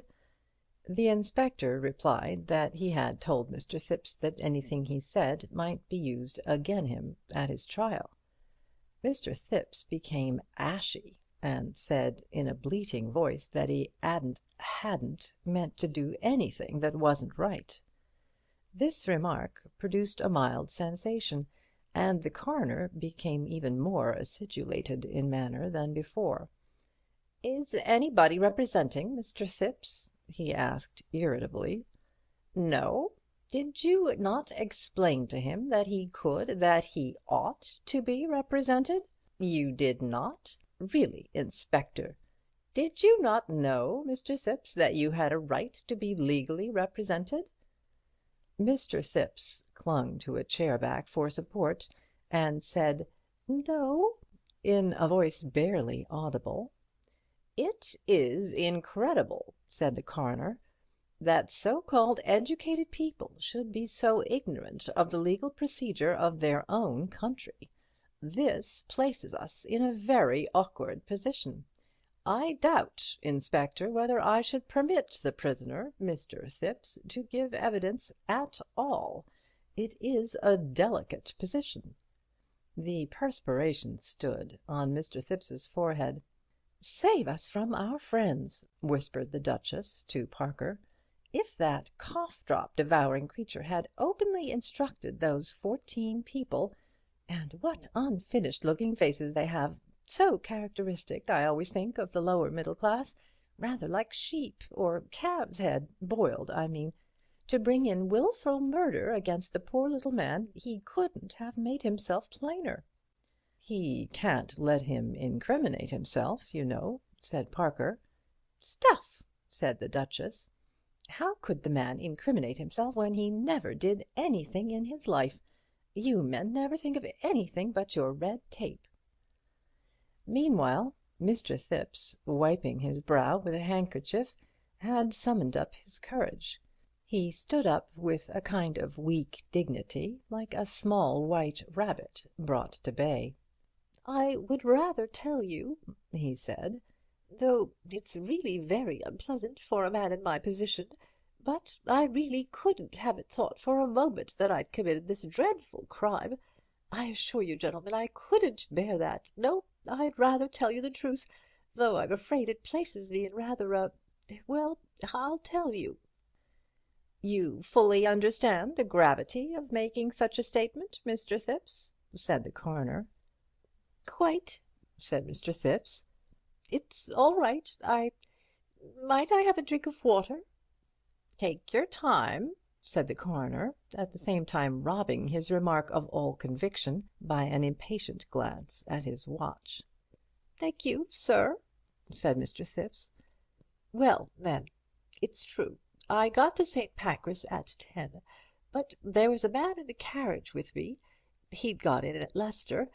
I didn't recognize him at first, but he turned out to be an old schoolfellow of mine." "What was this gentleman's name?" enquired the coroner, his pencil poised. Mr. Thipps shrank together visibly. "I'm afraid I can't tell you that," he said. "You see—that is, you will see—it would get him into trouble, and I couldn't do that. No, I really couldn't do that. Not if my life depended on it. No," he added, as the ominous pertinence of the last phrase smote upon him, "I'm sure I couldn't do that." "Well, well," said the coroner. The Duchess leaned over to Parker again. "I'm beginning quite to admire the little man," she said. Mr. Thipps resumed. "When we got to St. Pancras, I was going home, but my friend said no. We hadn't met for a long time, and we ought to make a night of it, was his expression. I fear I was weak, and let him over-persuade me to accompany him to one of his haunts. I use the word advisedly," said Mr. Thipps, "and I assure you, sir, that if I had known beforehand where we were going, I never would have set foot in the place. I cloak-roomed my bag, for he did not like the notion of our being encumbered with it, and we got into a taxicab and drove to the corner of Tottenham Court Road and Oxford Street. We then walked a little way and turned into a side street, I do not recollect which, where there was an open door with the light shining out. There was a man at a counter, and my friend bought some tickets, and I heard the man at the counter say something to him about your friend, meaning me, and my friend said, 'Oh, yes, he's been here before, haven't you, Alf?' which is what they called me at school. Though I assure you, sir," here Mr. Thipps grew very earnest, "I never had, and nothing in the world should induce me to go to such a place again. Well, we went down into a room underneath, where there were drinks, and my friend had several, and made me take one or two, though I am an abstemious man as a rule, and he talked to some other men and girls who were there. A very vulgar set of people, I thought them, though I wouldn't say but what some of the young ladies weren't nice-looking enough. One of them sat on my friend's knee and called him a slow old thing, and told him to come on. So we went into another room where there were a lot of people dancing all these up-to-date dances. My friend went and danced, and I sat on a sofa. One of the young ladies came up to me and said, didn't I dance? And I said no. So she said, wouldn't I stand her a drink then? 'You'll stand us a drink then, darling.' That was what she said. And I said, wasn't it after hours? And she said that didn't matter. So I ordered the drink, a gin and bitters it was, for I didn't like not to. The young lady seemed to expect it of me, and I felt it wouldn't be gentlemanly to refuse when she'd asked. but it went against my conscience, such a young girl as she was, and she put her arm round my neck afterwards and kissed me just like as if she was paying for the drink, and it really went to my heart," said Mr. Thipps, a little ambiguously, but with uncommon emphasis. Here somebody at the back said "Cheer-o!" and the sound was heard as of the noisy smacking of lips. "Remove the person who made that improper noise," said the coroner with great indignation. "Go on, please, Mr. Thipps." "Well," said Mr. Thipps, "about 12:30, as I should reckon, things began to get a bit lively, and I was looking for my friend to say good night, not wishing to stay any longer, as you will understand, when I saw him with one of the young ladies. They seemed to be getting on altogether too well, if you follow me, my friend pulling the ribbons off her shoulder, and the young lady laughing, and so on," said Mr. Thipps hurriedly. "So I thought I'd just slip quietly out, when I heard a scuffle and a shout, and before I knew what was happening there were half a dozen policemen in, and the lights went out, and everybody stampeding and shouting. Quite horrid it was. I was knocked down in the rush, and hit my head a nasty knock on a chair. That was where I got that bruise they asked me about, and I was dreadfully afraid I'd never get away, and it would all come out, and perhaps my photograph in the papers, when someone caught hold of me. I think it was the young lady I'd given the gin and bitters to, and she said, 'This way,' and pushed me along a passage and out at the back somewhere. So I ran through some streets and found myself in Goodge Street, and there I caught a taxi and came home. I saw the account of the raid afterwards in the papers, and saw my friend had escaped, and so, as it wasn't the sort of thing I wanted made public, and I didn't want to get him into difficulties, I just said nothing. But that's the truth." "Well, Mr. Thipps," said the coroner, "we shall be able to substantiate a certain amount of this story. Your friend's name?" "No," said Mr. Thipps stoutly, "not on any account." "Very good," said the coroner. "Now, can you tell us what time you did get in?" "About 1:30, I should think, though really I was so upset." "Quite so. Did you go straight to bed?" "Yes, I took my sandwich and glass of milk first. I thought it might settle my inside, so to speak," admitted the witness apologetically, "not being accustomed to alcohol so late at night, and on an empty stomach, as you may say." "Quite so. Nobody sat up for you?" "Nobody." "How long did you take getting to bed, first and last?" Mr. Thipps thought it might have been half an hour. "Did you visit the bathroom before turning in?" "No." "And you heard nothing in the night?" "No, I fell fast asleep. I was rather agitated, so I took a little dose to make me sleep, and what with being so tired, and the milk and the dose, I just tumbled right off and didn't wake till Gladys called me." Further questioning elicited little from Mr. Thipps. Yes, the bathroom window had been open when he went in the morning, he was sure of that, and he had spoken very sharply to the girl about it. He was ready to answer any questions. He would be only too happy to have this dreadful affair sifted to the bottom. Gladys Horrocks stated that she had been in Mr. Thipps's employ about 3 months. Her previous employers would speak to her character. It was her duty to make the round of the flat at night, when she had seen Mrs. Thipps to bed at 10. Yes, she remembered doing so on Monday evening. She had looked into all the rooms. Did she recollect shutting the bathroom window that night? Well, no, she couldn't swear to it, not in particular, but when Mr. Thipps called her into the bathroom in the morning, it certainly was open. She had not been into the bathroom before Mr. Thipps went in. Well, yes, it had happened that she had left that window open before, when anyone had been having a bath in the evening and had left the blind down. Mrs. Thipps 'ad 'ad a bath on Monday evening. Mondays was one of her regular bath nights. She was very much afraid she 'adn't shut the window on Monday night, though she wished her 'ead 'ad been cut off afore she'd been so forgetful. Here the witness burst into tears and was given some water, while the coroner refreshed himself with a third lozenge. Recovering, witness stated that she had certainly looked into all the rooms before going to bed. No, it was quite impossible for a body to be 'idden in the flat without her seeing of it. She 'ad been in the kitchen all evening, and there wasn't 'ardly room to keep the best dinner service there, let alone a body. Old Mrs. Thipps sat in the drawing room.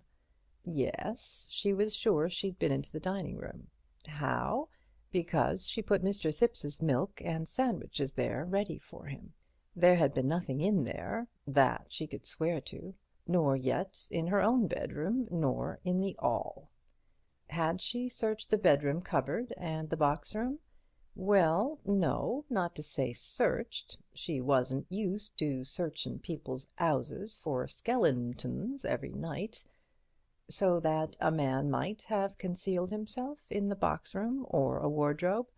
She supposed he might.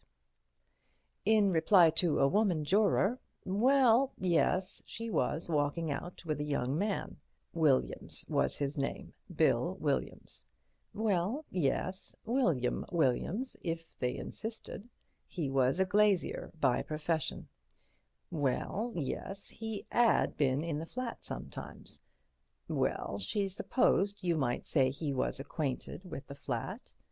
Had she ever? No, she 'adn't, and if she'd thought such a question was going to be put to a respectable girl, she wouldn't 'ave offered to give evidence. The vicar of St. Mary's would speak to her character and to Mr. Williams's. Last time Mr. Williams was at the flat was a fortnight ago. Well, no, it wasn't exactly the last time she 'ad seen Mr. Williams. Well, yes, the last time was Monday. Well, yes, Monday night. Well, if she must tell the truth, she must. Yes, the officer had cautioned her, but there wasn't any 'arm in it, and it was better to lose her place than to be 'ung, though it was a cruel shame a girl couldn't 'ave a bit of fun without a nasty corpse comin' in through the window to get her into difficulties. After she 'ad put Mrs. Thipps to bed, she 'ad slipped out to go to the plumbers' and glaziers' ball at the Black-Faced Ram. Mr. Williams 'ad met her and brought her back. 'E could testify to where she'd been and that there wasn't no 'arm in it. She'd left before the end of the ball. It might 'ave been 2 o'clock when she got back. She'd got the keys of the flat from Mrs. Thipps's drawer when Mrs. Thipps wasn't looking. She 'ad asked leave to go, but couldn't get it, along of Mr. Thipps bein' away that night. She was bitterly sorry she 'ad be'aved so, and she was sure she'd been punished for it. She had 'eard nothing suspicious when she came in. She had gone straight to bed without looking round the flat. She wished she were dead. No, Mr. and Mrs. Thipps didn't 'ardly ever 'ave any visitors. They kept themselves very retired. She had found the outside door bolted that morning as usual. She wouldn't never believe any 'arm of Mr. Thipps. Thank you, Miss Horrocks. Call Georgiana Thipps, and the coroner thought we had better light the gas. The examination of Mrs. Thipps provided more entertainment than enlightenment, affording as it did an excellent example of the game called cross questions and crooked answers. After 15 minutes' suffering, both in voice and temper, the coroner abandoned the struggle, leaving the lady with the last word. "You needn't try to bully me, young man," said the octogenarian with spirit. "Settin' there spoilin' your stomach with them nasty jujubes." At this point a young man arose in court and demanded to give evidence.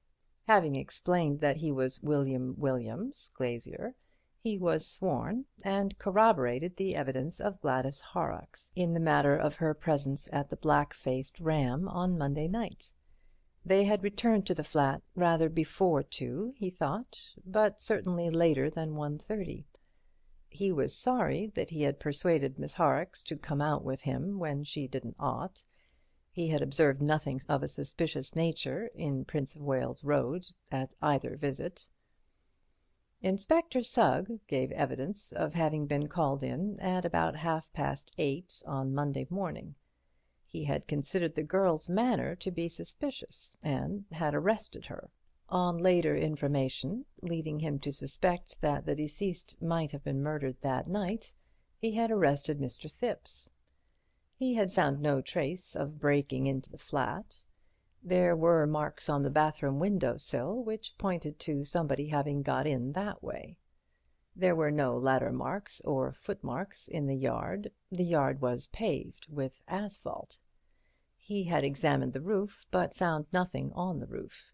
In his opinion, the body had been brought into the flat previously and concealed till the evening by someone who had then gone out during the night by the bathroom window, with the connivance of the girl.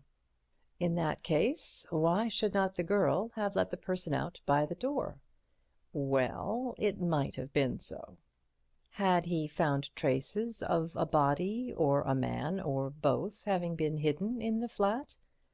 He found nothing to show that they may not have been so concealed. What was the evidence that led him to suppose that the death had occurred that night? At this point Inspector Sugg appeared uneasy, and endeavoured to retire upon his professional dignity. On being pressed, however, he admitted that the evidence in question had come to nothing. One of the jurors: was it the case that any finger marks had been left by the criminal? Some marks had been found on the bath, but the criminal had worn gloves. The coroner: do you draw any conclusion from this fact as to the experience of the criminal? Inspector Sugg: looks as if he was an old hand, sir. The juror: is that very consistent with the charge against Alfred Thipps, Inspector? The inspector was silent. The coroner: in the light of the evidence which you have just heard, do you still press charges against Alfred Thipps and Gladys Horrocks? Inspector Sugg: I consider the whole set out highly suspicious. Thipps's story isn't corroborated, and as for the girl Horrocks, how do we know this Williams ain't in it as well? William Williams: now you drop that. I can bring 100 witnesses. The coroner: silence, if you please. I'm surprised, Inspector, that you should make this suggestion in that manner. It is highly improper. By the way, can you tell us whether a police raid was actually carried out on the Monday night on any night club in the neighbourhood of St. Giles's Circus? Inspector Sugg, sulkily: I believe there was something of the sort. The coroner: you will no doubt enquire into the matter. I seem to recollect having seen some mention of it in the newspapers. Thank you, Inspector, that will do. Several witnesses having appeared and testified to the characters of Mr. Thipps and Gladys Horrocks, the coroner stated his intention of proceeding to the medical evidence. Sir Julian Freke? There was considerable stir in the court as the great specialist walked up to give evidence. He was not only a distinguished man, but a striking figure, with his wide shoulders, upright carriage, and leonine head.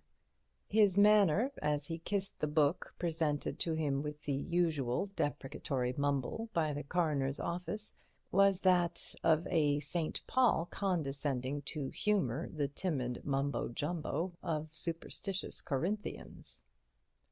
"So handsome, I always think," whispered the Duchess to Mr. Parker. "Just exactly like William Morris, with that bush of hair and beard, and those exciting eyes looking out of it. So splendid, these dear men, always devoted to something or other. Not but what I think socialism is a mistake. Of course it works with all those nice people, so good and happy in art linen, and the weather always perfect. Morris, I mean, you know, but so difficult in real life. Science is different. I'm sure if I had nerves I should go to see Sir Julian just to look at him. Eyes like that give one something to think about, and that's what most of these people want, only I never had any. Nerves, I mean. Don't you think so? You are Sir Julian Freke, said the coroner, and live at St. Luke's House, Prince of Wales Road, Battersea, where you exercise a general direction over the surgical side of St. Luke's Hospital? Sir Julian assented briefly to this definition of his personality. You were the first medical man to see the deceased? I was. And you have since conducted an examination in collaboration with Dr. Grimbold of Scotland Yard? I have. You are in agreement as to the cause of death? Generally speaking, yes. Will you communicate your impressions to the jury? I was engaged in research work in the dissecting room at St. Luke's Hospital at about 9 o'clock on Monday morning, when I was informed that Inspector Sugg wished to see me. He told me that the dead body of a man had been discovered under mysterious circumstances at 59 Queen Caroline Mansions. He asked me whether it could be supposed to be a joke perpetrated by any of the medical students at the hospital. I was able to assure him by an examination of the hospital's books that there was no subject missing from the dissecting room. Who would be in charge of such bodies? William Watts, the dissecting room attendant. Is William Watts present? Enquired the coroner of the officer. William Watts was present, and could be called if the coroner thought it necessary. I suppose no dead body would be delivered to the hospital without your knowledge, Sir Julian? Certainly not. Thank you. Will you proceed with your statement? Inspector Sugg then asked me whether I would send a medical man round to view the body. I said that I would go myself. Why did you do that? I confess to my share of ordinary human curiosity, Mr. Coroner. Laughter from a medical student at the back of the room. On arriving at the flat, I found the deceased lying on his back in the bath. I examined him and came to the conclusion that death had been caused by a blow on the back of the neck, dislocating the 4th and 5th cervical vertebrae, bruising the spinal cord, and producing internal hemorrhage and partial paralysis of the brain. I judged the deceased to have been dead at least 12 hours, possibly more. I observed no other sign of violence of any kind upon the body. Deceased was a strong, well-nourished man of about 50 to 55 years of age. In your opinion, could the blow have been self-inflicted? Certainly not. It had been made with a heavy, blunt instrument from behind, with great force and considerable judgment. It is quite impossible that it was self-inflicted. Could it have been the result of an accident? That is possible, of course. If, for example, the deceased had been looking out of a window and the sash had shut violently down upon him? No. In that case there would have been signs of strangulation and a bruise upon the throat as well.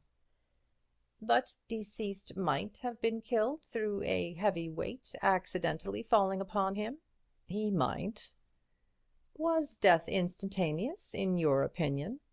It is difficult to say. Such a blow might very well cause death instantaneously, or the patient might linger in a partial paralyzed condition for some time. In the present case, I should be disposed to think that deceased might have lingered for some hours. I base my decision upon the condition of the brain revealed by the autopsy. I may say, however, that Dr. Grimbold and I are not in complete agreement on that point.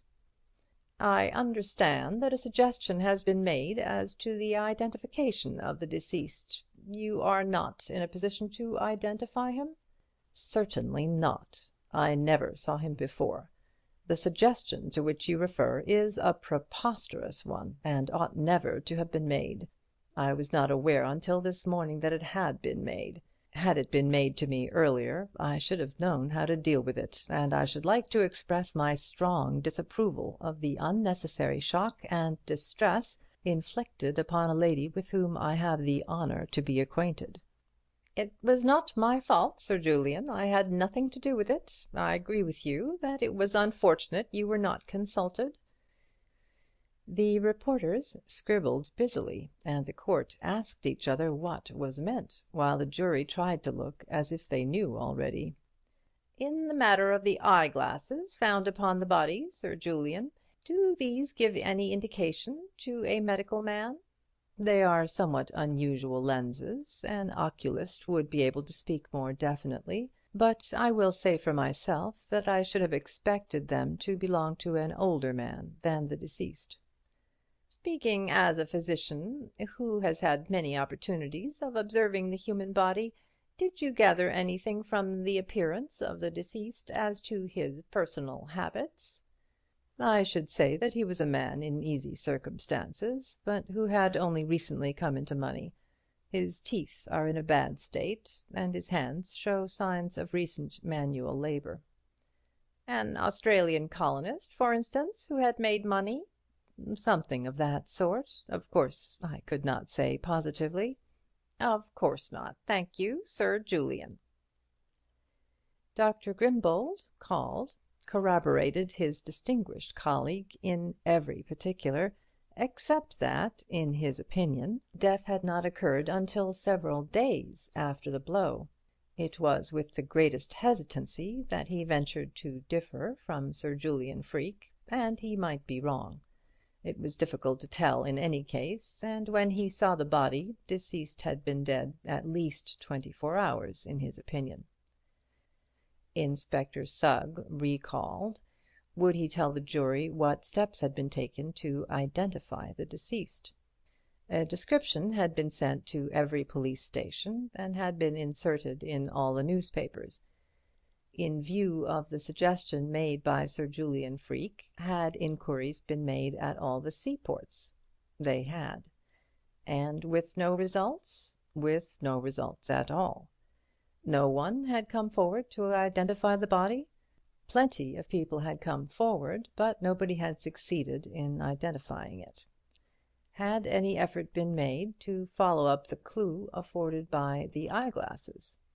Inspector Sugg submitted that, having regard to the interests of justice, he would beg to be excused from answering that question. Might the jury see the eyeglasses? The eyeglasses were handed to the jury. William Watts, called, confirmed the evidence of Sir Julian Freke with regard to dissecting room subjects. He explained the system by which they were entered. They usually were supplied by workhouses and free hospitals. They were under his sole charge. The young gentleman could not possibly get the keys. Had Sir Julian Freke or any of the house surgeons the keys? No, not even Sir Julian Freke. The keys had remained in his possession on Monday night? They had, and in any case the enquiry was irrelevant, as there was no body missing, nor ever had been. That was the case. The coroner then addressed the jury, reminding them with some asperity that they were not there to gossip about who the deceased could or could not have been, but to give their opinion as to the cause of death. He reminded them that they should consider whether, according to the medical evidence, death could have been accidental or self-inflicted, or whether it was deliberate murder or homicide. If they considered the evidence on this point insufficient, they could return an open verdict. In any case, their verdict could not prejudice any person. If they brought it in murder, all the whole evidence would have to be gone through again before the magistrate. He then dismissed them, with the unspoken adjuration to be quick about it. Sir Julian Freke, after giving his evidence, had caught the eye of the Duchess, and now came over and greeted her. "I haven't seen you for an age," said that lady. "How are you?" "Hard at work," said the specialist. Just got my new book out. This kind of thing wastes time. Have you seen Lady Levy yet?" "No, poor dear," said the Duchess. "I only came up this morning for this. Mrs. Thipps is staying with me. One of Peter's eccentricities, you know. Poor Christine. I must run round and see her. This is Mr. Parker," she added, "who is investigating that case." "Oh," said Sir Julian, and paused. "Do you know," he said in a low voice to Parker, "I am very glad to meet you. Have you seen Lady Levy yet?" "I saw her this morning." "Did she ask you to go on with the inquiry?" "Yes," said Parker.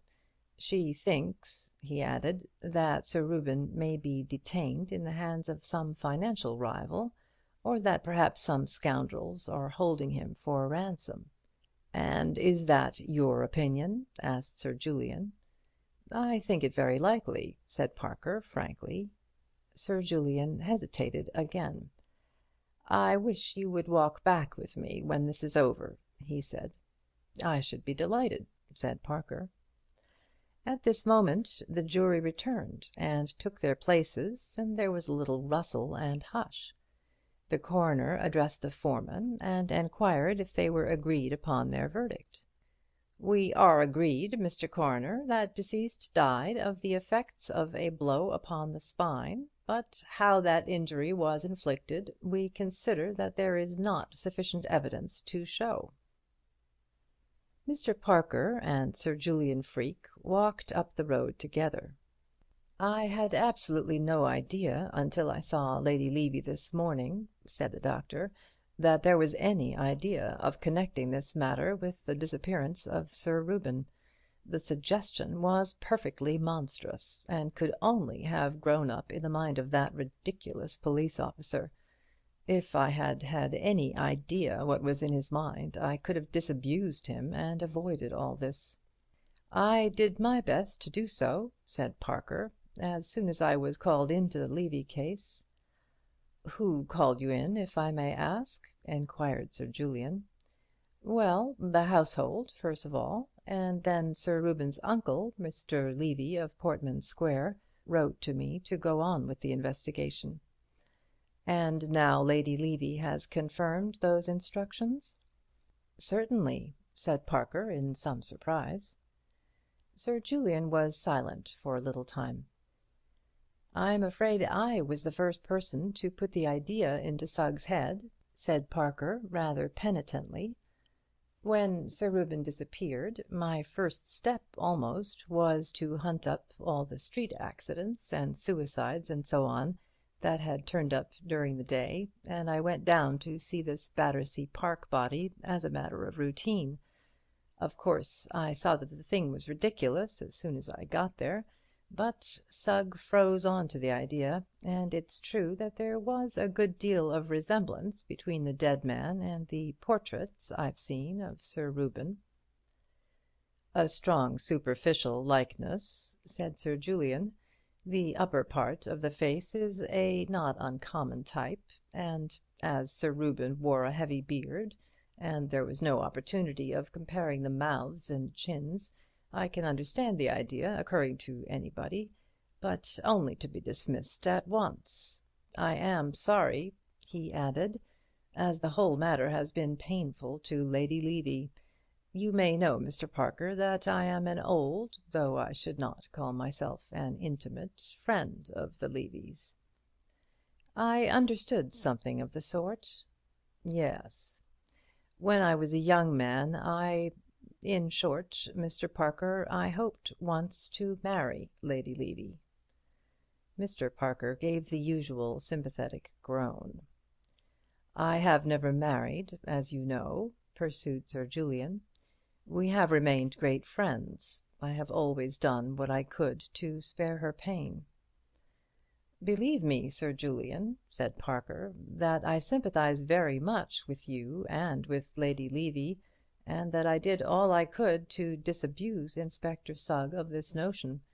Unhappily, the coincidence of Sir Reuben's being seen that evening in the Battersea Park Road—" "Ah, yes," said Sir Julian.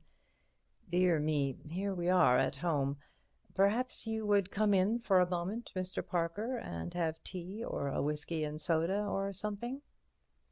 Parker promptly accepted this invitation, feeling that there were other things to be said. The two men stepped into a square, finely furnished hall, with a fireplace on the same side as the door, and a staircase opposite. The dining room door stood open on their right, and as Sir Julian rang the bell, a manservant appeared at the far end of the hall. "What will you take?" asked the doctor.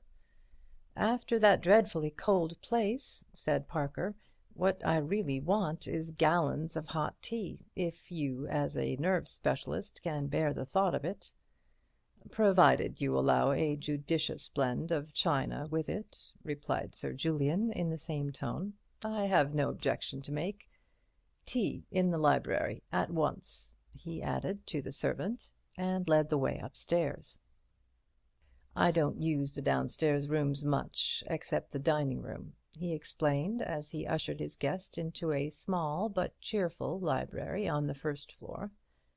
"This room leads out of my bedroom and is more convenient. I only live part of my time here, but it's very handy for my research work at the hospital. That's what I do there mostly. It's a fatal thing for a theorist, Mr. Parker, to let the practical work get behindhand. Dissection is the basis of all good theory and all correct diagnosis. One must keep one's hand and eye in training. This place is far more important to me than Harley Street, and some day I shall abandon my consulting practice altogether, and settle down here to cut up my subjects and write my books in peace. So many things in this life are a waste of time, Mr. Parker." Mr. Parker assented to this. "Very often," said Sir Julian, "the only time I get for any research work, necessitating as it does the keenest observation and the faculties at their acutest, has to be at night after a long day's work and by artificial light, which, magnificent as the lighting of the dissecting room here is always more trying to the eyes than daylight. Doubtless your own work has to be carried on under even more trying conditions." "Yes, sometimes," said Parker. "But then, you see," he added, "the conditions are, so to speak, part of the work." "Quite so, quite so," said Sir Julian. "You mean that the burglar, for example, does not demonstrate his methods in the light of day, or plant the perfect footmark in the middle of a damp patch of sand for you to analyse." "Not as a rule," said the detective. "But I have no doubt many of your diseases work quite as insidiously as any burglar."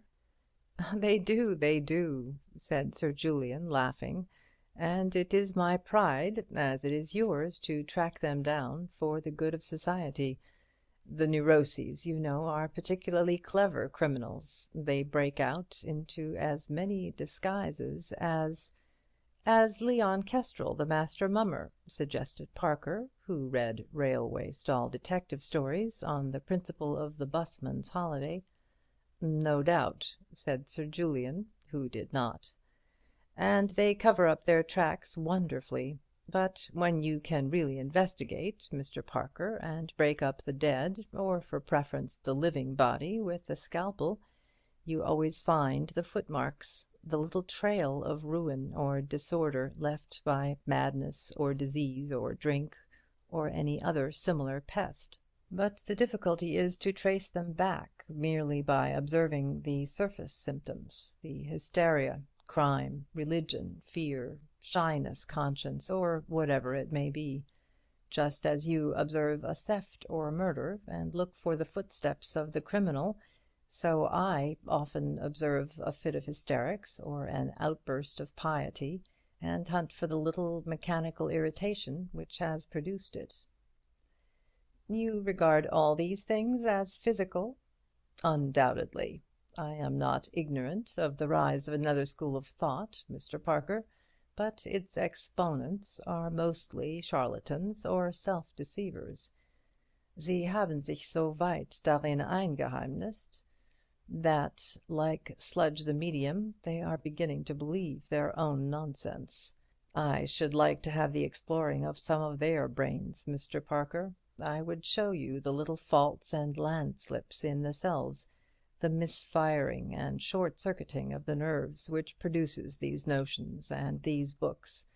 At least," he added, gazing sombrely at his guest, "at least, if I could not quite show you to-day, I shall be able to do so to-morrow, or in a year's time, or before I die." He sat for some minutes gazing into the fire, while the red light played upon his tawny beard and struck out answering gleams from his compelling eyes. Parker drank tea in silence, watching him. On the whole, however, he remained but little interested in the causes of nervous phenomena, and his mind strayed to Lord Peter coping with the redoubtable Crimplesham down in Salisbury. Lord Peter had wanted him to come. That meant either that Crimplesham was proving recalcitrant, or that a clue wanted following. But Bunter had said that to-morrow would do, and it was just as well. After all, the Battersea affair was not Parker's case. He had already wasted valuable time attending an inconclusive inquest, and he really ought to get on with his legitimate work. There was still Levy's secretary to see, and the little matter of the Peruvian oil to be looked into. He looked at his watch. "I'm very much afraid, if you will excuse me," he murmured. Sir Julian came back with a start to the consideration of actuality. "Your work calls you," he said, smiling. "Well, I can understand that. I won't keep you. But I wanted to say something to you in connection with your present inquiry, only I hardly like—" Parker sat down again and banished every indication of hurry from his face and attitude. "I shall be very grateful for any help you can give me," he said. "I'm afraid it's more in the nature of hindrance," said Sir Julian with a short laugh. "It's a case of destroying a clue for you, and a breach of professional confidence on my side. But since, accidentally, a certain amount has come out, perhaps the whole had better do so." Mr. Parker made the encouraging noise which, among laymen, supplies the place of the priest's insinuating, "Yes, my son." "Sir Reuben Levy's visit on Monday night was to me," said Sir Julian. "Yes," said Mr. Parker, without expression. "He found cause for certain grave suspicions concerning his health," said Sir Julian slowly, as though weighing how much he could in honour disclose to a stranger. "He came to me in preference to his own medical man, as he was particularly anxious that the matter should be kept from his wife. As I told you, he knew me fairly well, and Lady Levy had consulted me about a nervous disorder in the summer." "Did he make an appointment with you?" asked Parker. "I beg your pardon," said the other absently. "Did he make an appointment?" "An appointment? Oh, no. He turned up suddenly in the evening after dinner when I wasn't expecting him. I took him up here and examined him, and he left me somewhere about 10 o'clock, I should think." "May I ask what was the result of your examination?" "Why do you want to know?" "It might illuminate, well, conjecture as to his subsequent conduct," said Parker cautiously. This story seemed to have little coherence with the rest of the business, and he wondered whether coincidence was alone responsible for Sir Reuben's disappearance on the same night that he visited the doctor. "I see," said Sir Julian. "Yes. Well, I will tell you in confidence that I saw grave grounds of suspicion, but as yet no absolute certainty of mischief." "Thank you. Sir Reuben left you at 10 o'clock?" "Then or thereabouts." I did not at first mention the matter, as it was so very much Sir Reuben's wish to keep his visit to me secret, and there was no question of accident in the street or anything of that kind, since he reached home safely at midnight." "Quite so," said Parker. "It would have been, and is, a breach of confidence," said Sir Julian, "and I only tell you now because Sir Reuben was accidentally seen, and because I would rather tell you in private than have your ferreting round here and questioning my servants, Mr. Parker. You will excuse my frankness." "Certainly," said Parker. "I hold no brief for the pleasantness of my profession, Sir Julian. I am very much obliged to you for telling me this. I might otherwise have wasted valuable time following up a false trail." "I am sure I need not ask you, in your turn, to respect this confidence," said the doctor. "To publish the matter abroad could only harm Sir Reuben and pain his wife, besides placing me in no favourable light with my patients." "I promise to keep the thing to myself," said Parker, "except, of course," he added hastily, "that I must inform my colleague." "You have a colleague in the case?" "I have." "What sort of person is he?" "He will be perfectly discreet, Sir Julian." "Is he a police officer?" "You need not be afraid of your confidence getting into the records at Scotland Yard." "I see that you know how to be discreet, Mr. Parker." "We also have our professional etiquette, Sir Julian." On returning to Great Ormond Street, Mr. Parker found a wire awaiting him, which said, "Do not trouble to come. All well. Returning tomorrow. Wimsey." Chapter 7. On returning to the flat just before lunchtime on the following morning, after a few confirmatory researches in Balham and the neighbourhood of Victoria Station, Lord Peter was greeted at the door by Mr. Bunter, who had gone straight home from Waterloo, with a telephone message and a severe and nursemaid-like eye. "Lady Swaffham rang up, my lord, and said she hoped your lordship had not forgotten you were lunching with her." "I have forgotten, Bunter, and I mean to forget. I trust you told her I had succumbed to lethargic encephalitis suddenly, no flowers by request." "Lady Swaffham said, my lord, she was counting on you. She met the Duchess of Denver yesterday." "If my sister-in-law's there, I won't go. That's flat," said Lord Peter. "I beg your pardon, my lord, the elder Duchess." "What's she doing in town?" "I imagine she came up for the inquest, my lord." "Oh, yes, we missed that, Bunter." "Yes, my lord. Her Grace is lunching with Lady Swaffham." "Bunter, I can't really. Say I'm in bed with whooping cough, and ask my mother to come round after lunch." "Very well, my lord. Mrs. Tommy Frayle will be at Lady Swaffham's, my lord, and Mr. Milligan." "Mr. who?" "Mr. John P. Milligan, my lord, and—" "Good God, Bunter, why didn't you say so before? Have I time to get there before he does? All right, I'm off. With a taxi I can just—" "Not in those trousers, my lord," said Bunter, blocking the way to the door with deferential firmness. "Oh, Bunter," pleaded his lordship, "do let me just this once. You don't know how important it is." "Not on any account, my lord. It would be as much as my place is worth."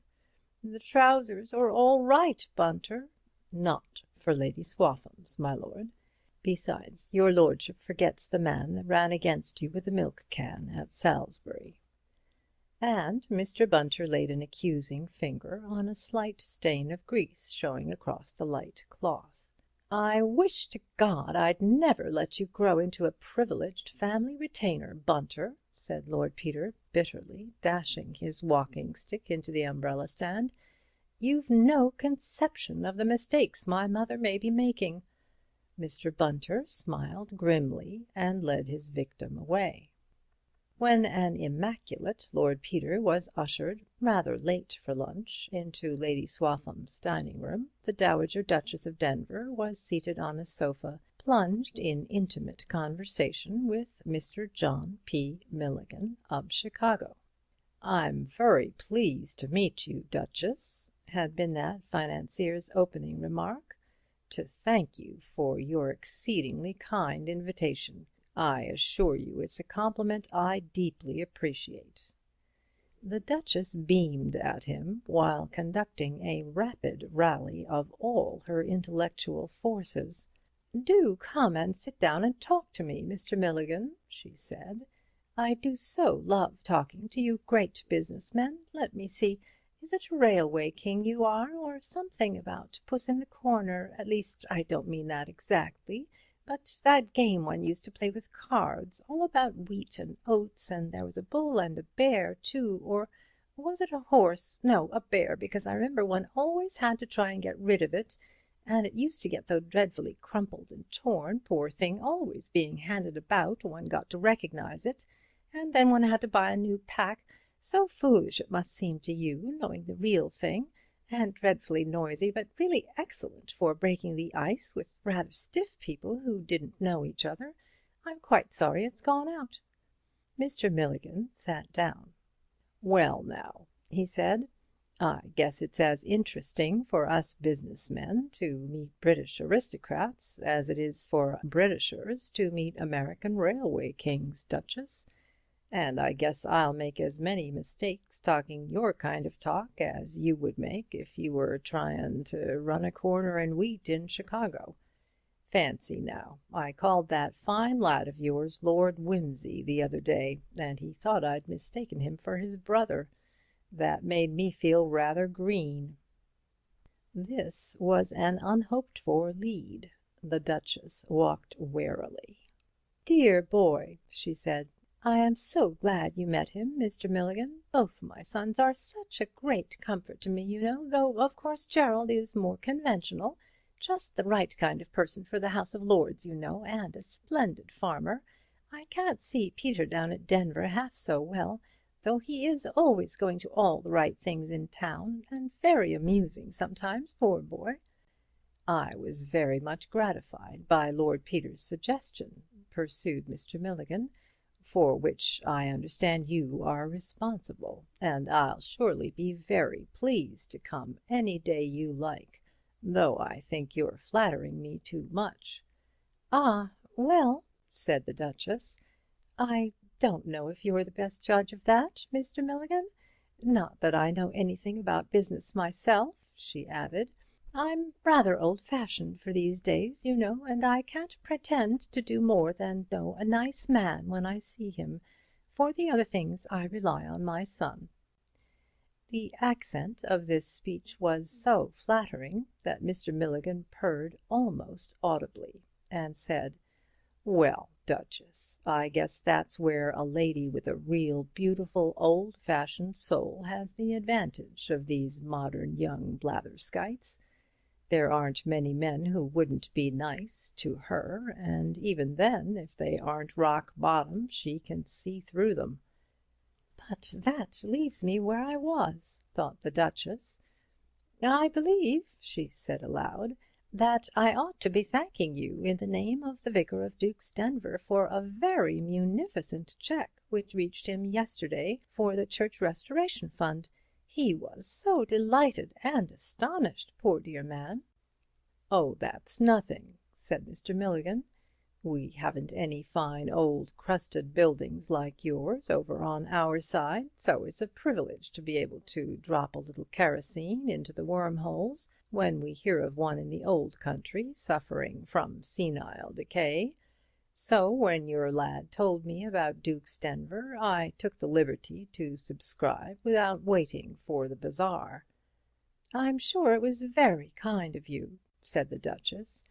"You are coming to the bazaar, then?" she continued, gazing into his face appealingly. "Sure thing," said Mr. Milligan with great promptness. "Lord Peter said you'd let me know for sure about the date, but we can always make time for a little bit of good work anyway. Of course, I'm hoping to be able to avail myself of your kind invitation to stop, but if I'm rushed I'll manage to pop over and speak my piece and pop back again." "I hope so very much," said the Duchess. "I must see what can be done about the date. Of course, I can't promise—" "No, no," said Mr. Milligan heartily. "I know what these things are to fix up, and then there's not only me, there's Nat Rothschild and Cadbury and all the other names your son mentioned to be consulted."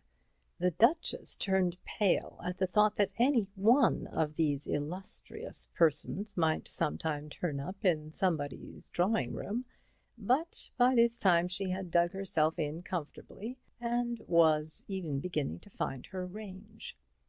"I can't say how grateful we are to you," she said. "It will be such a treat. Do tell me what you think of saying." "Well," began Mr. Milligan. Suddenly everybody was standing up, and a penitent voice was heard to say, "Really most awfully sorry, you know. Hope you'll forgive me, Lady Swaffham, what? Dear lady, could I possibly forget an invitation from you?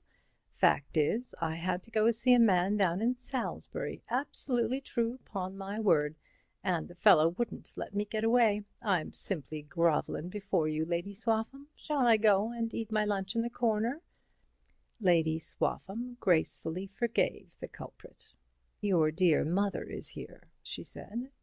"How do, mother?" said Lord Peter, uneasily. "How are you, dear?" replied the Duchess. "You really oughtn't to have turned up just yet. Mr. Milligan was just going to tell me what a thrilling speech he's preparing for the bazaar when you came and interrupted us." Conversation at lunch turned, not unnaturally, on the Battersea inquest, the Duchess giving a vivid impersonation of Mrs. Thipps being interrogated by the coroner.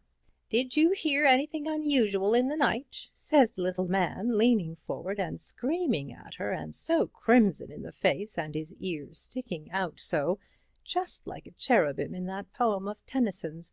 Or is a cherub blue? Perhaps it's seraphim, I mean. Anyway, you know what I mean. All eyes with little wings on its head. And dear old Mrs. Thipps saying, "Of course I have, any time these 80 years." And such a sensation in court, till they found out she thought he'd said, "Do you sleep without a light?" And everybody laughing, and then the coroner said quite loudly, "Damn the woman," and she heard that, I can't think why, and said, "Don't you go swearing, young man, sitting there in the presence of Providence, as you may say. I don't know what young people are coming to nowadays." "And he's 60 if he's a day, you know," said the Duchess. By a natural transition, Mrs. Tommy Frayle referred to the man who was hanged for murdering 3 brides in a bath.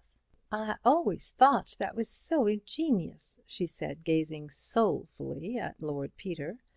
"And do you know, as it happened, Tommy had just made me insure my life, and I got so frightened I gave up my morning bath and took to having it in the afternoon when he was in the house. I mean, when he was not in the house. Not at home, I mean." "Dear lady," said Lord Peter reproachfully, "I have a distinct recollection that all those brides were thoroughly unattractive. But it was an uncommonly ingenious plan, the first time of askin', only he shouldn't have repeated himself." "One demands a little originality these days, even from murderers," said Lady Swaffham. "Like dramatists, you know. So much easier in Shakespeare's time, wasn't it? Always the same girl dressed up as a man, and even that borrowed from Boccaccio or Dante or somebody. I'm sure if I'd been a Shakespearean hero, the very minute I saw a slim-legged young page boy, I'd have said, 'Odds bodkins, there's that girl again.'" "That's just what happened, as a matter of fact," said Lord Peter. "You see, Lady Swaffham, if ever you want to commit a murder, the thing you've got to do is prevent people from associating their ideas. Most people don't associate anythin'. Their ideas just roll about like so many dry peas on a tray, making a lot of noise and going nowhere. But once you begin letting 'em string their peas into a necklace, it's going to be strong enough to hang you, what?" "Oh, dear me," said Mrs. Tommy Frayle, with a little scream. "What a blessing it is none of my friends have any ideas at all." "You see," said Lord Peter, balancing a piece of duck on his fork and frowning, "it's only in Sherlock Holmes and stories like that people think things out logically. Ordinarily, if somebody tells you something out of the way, you just say 'By Jove,' or 'How sad,' and leave it at that, and half the time you forget about it, unless something turns up afterwards to drive it home. For instance, Lady Swaffham, I told you when I came in that I'd been down to Salisbury, and that's true, only I don't suppose it impressed you much, and I don't suppose it'd impress you much if you read in the paper tomorrow of a tragic discovery of a dead lawyer down in Salisbury. But if I went to Salisbury again next week, and there was a Salisbury doctor found dead the day after, you might begin to think that I was a bird of ill omen for Salisbury residents. And if I went there again the week after, and you heard next day that the See of Salisbury had fallen vacant suddenly, you might begin to wonder what took me to Salisbury, and why I'd never mentioned before that I had friends down there, don't you see? And you might think of going down to Salisbury yourself and asking all kinds of people if they'd happened to see a young man in plum-coloured socks hanging round the bishop's palace." "I daresay I should," said Lady Swaffham. "Quite.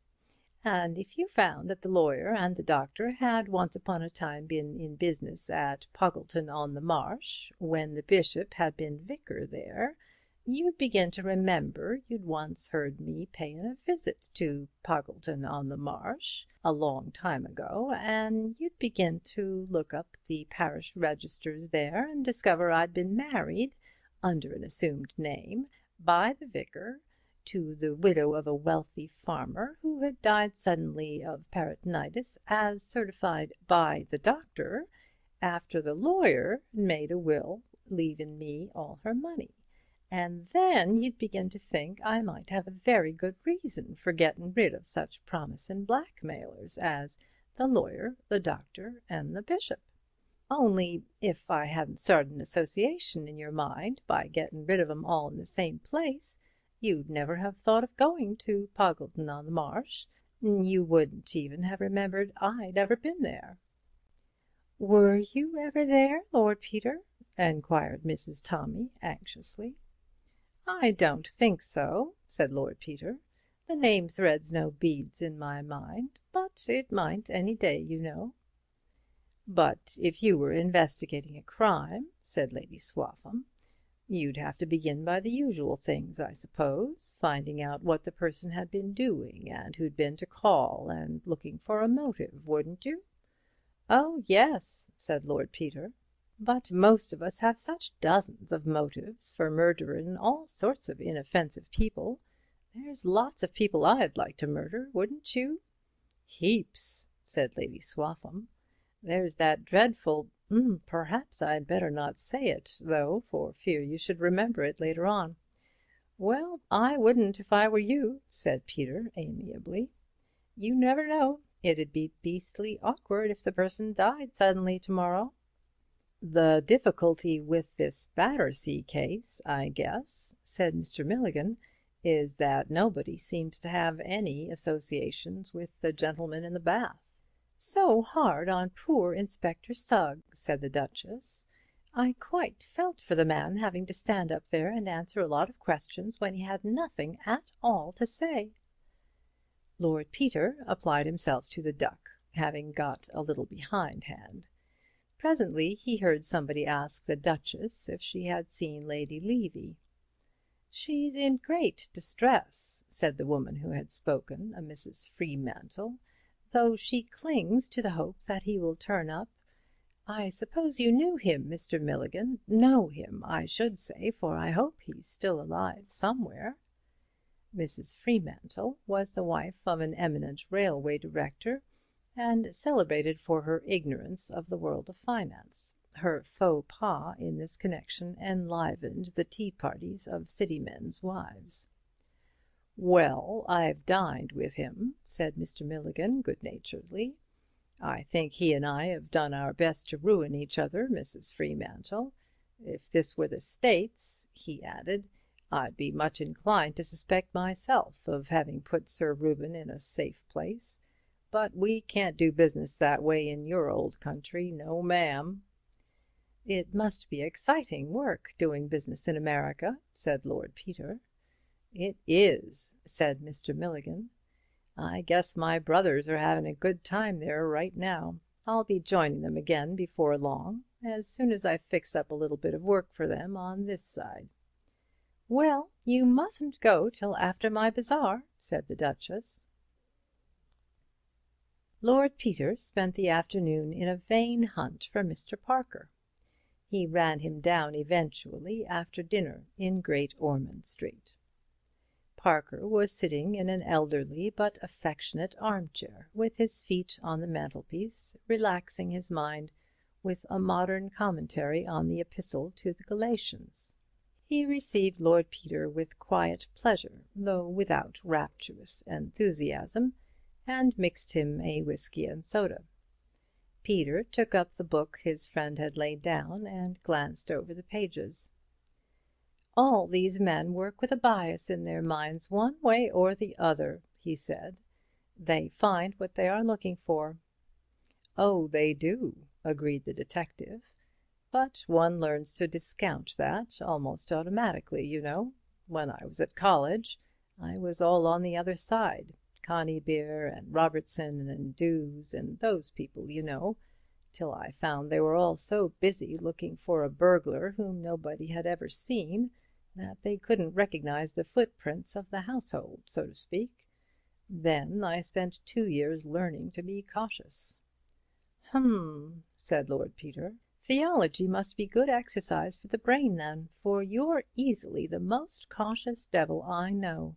But I say, do go on reading. It's a shame for me to come and root you up in your off time like this." "It's all right, old man," said Parker. The two men sat silent for a little, and then Lord Peter said, "Do you like your job?" The detective considered the question and replied, Yes, I do. I know it to be useful, and I am fitted to it. I do it quite well, not with inspiration perhaps, but sufficiently well to take pride in it. It is full of variety, and it forces one to keep up to the mark and not get slack, and there's a future to it. Yes, I like it. Why?" "Oh, nothing," said Peter. "It's a hobby to me, you see. I took it up when the bottom of things was rather knocked out for me, because it was so damned exciting, and the worst of it is I enjoy it up to a point. If it was all on paper, I'd enjoy every bit of it. I love the beginning of a job, when one doesn't know any of the people, and it's just exciting and amusing. But if it comes to really running down a live person and getting him hanged, or even quodded, poor devil, there don't seem as if there was any excuse for me buttin' in, since I don't have to make my livin' by it, and I feel as if I oughtn't ever to find it amusin', but I do." Parker gave this speech his careful attention. "I see what you mean," he said. "There's old Milligan, for instance," said Lord Peter. "On paper, nothin' would be funnier than to catch old Milligan out. But he's rather a decent old bird to talk to. Mother likes him. He's taken a fancy to me. It's awfully entertainin', goin' and pumpin' him with stuff about a bazaar for church expenses, but when he's so jolly pleased about it and that, I feel a worm. Suppose old Milligan has cut Levy's throat and plunged him in the Thames. It ain't my business." "It's as much yours as anybody's," said Parker. "It's no better to do it for money than to do it for nothing." "Yes, it is," said Peter stubbornly. "Havin' to live is the only excuse there is for doing that kind of thing." "Well, but look here," said Parker. "If Milligan has cut poor old Levy's throat for no reason except to make himself richer, I don't see why he should buy himself off by giving £1,000 to Duke's Denver church roof, or why he should be forgiven just because he's childishly vain or childishly snobbish." "That's a nasty one," said Lord Peter. "Well, if you like, even because he has taken a fancy to you." "No, but—" "Look here, Wimsey, do you think he has murdered Levy?" "Well, he may have." "But do you think he has?" "I don't want to think so." "Because he has taken a fancy to you?" "Well, that biases me, of course." "I daresay it's quite a legitimate bias. You don't think a callous murderer would be likely to take a fancy to you?" "Well, besides, I've taken rather a fancy to him." "I daresay that's quite legitimate too. You've observed him and made a subconscious deduction from your observations, and the result is you don't think he did it. Well, why not? You're entitled to take that into account." "But perhaps I'm wrong, and he did do it." "Then why let your vainglorious conceit in your own power of estimating character stand in the way of unmasking the singularly cold-blooded murder of an innocent and lovable man?" "I know, but I don't feel I'm playing the game somehow." "Look here, Peter," said the other man with some earnestness, "suppose you get this playing fields of Eton complex out of your system once and for all. There doesn't seem to be much doubt that something unpleasant has happened to Sir Reuben Levy. Call it murder to strengthen the argument. If Sir Reuben has been murdered, is it a game? And is it fair to treat it as a game?" "That's what I'm ashamed of, really," said Lord Peter. "It is a game to me to begin with, and I go on cheerfully, and then I suddenly see that somebody is going to be hurt, and I want to get out of it." "Yes, yes, I know," said the detective, "but that's because you're thinking about your attitude. You want to be consistent, you want to look pretty, you want to swagger debonairly through a comedy of puppets, or else to stalk magnificently through a tragedy of human sorrows and things. But that's childish. If you've any duty to society in the way of finding out the truth about murders, you must do it in any attitude that comes handy. You want to be elegant and detached. That's all right if you find the truth out that way, but it hasn't any value in itself, you know. You want to look dignified and consistent. What's that got to do with it? You want to hunt down a murderer for the sport of the thing, and then shake hands with him and say, 'Well played, hard luck, you shall have your revenge tomorrow.'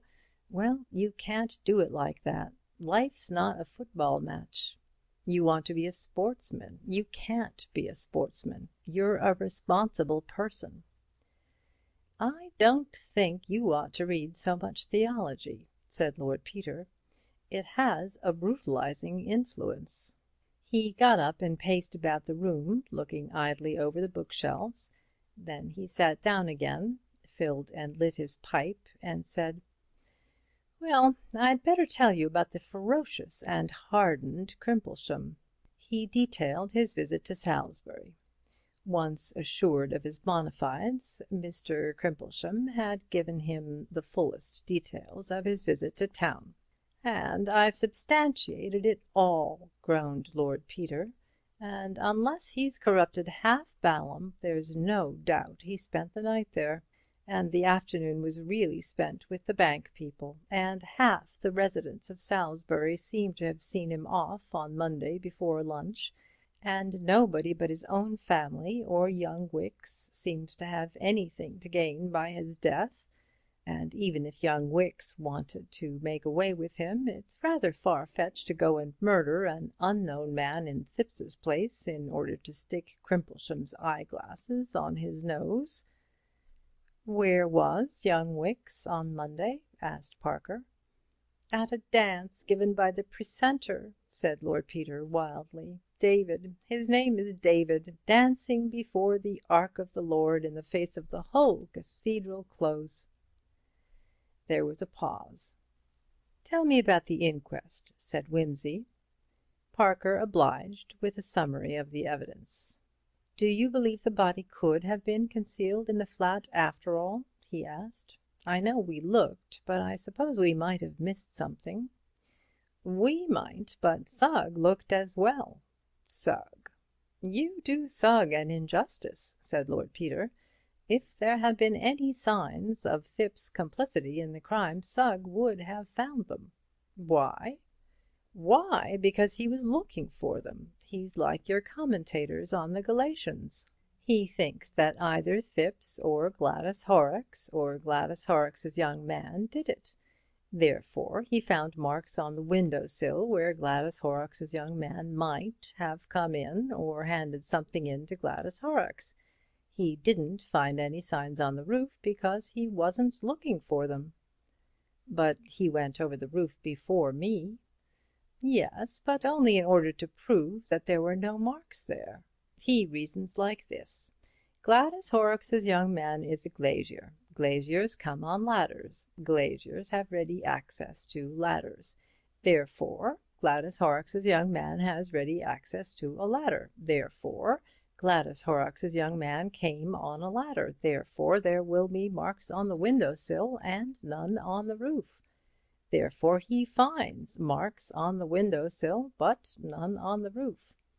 He finds no marks on the ground, but he thinks he would have found them if the yard didn't happen to be paved with asphalt. Similarly, he thinks Mr. Thipps may have concealed the body in the box room or elsewhere. Therefore, you may be sure he searched the box room and all the other places for signs of occupation. If they had been there, he would have found them, because he was looking for them. Therefore, if he didn't find them, it's because they weren't there."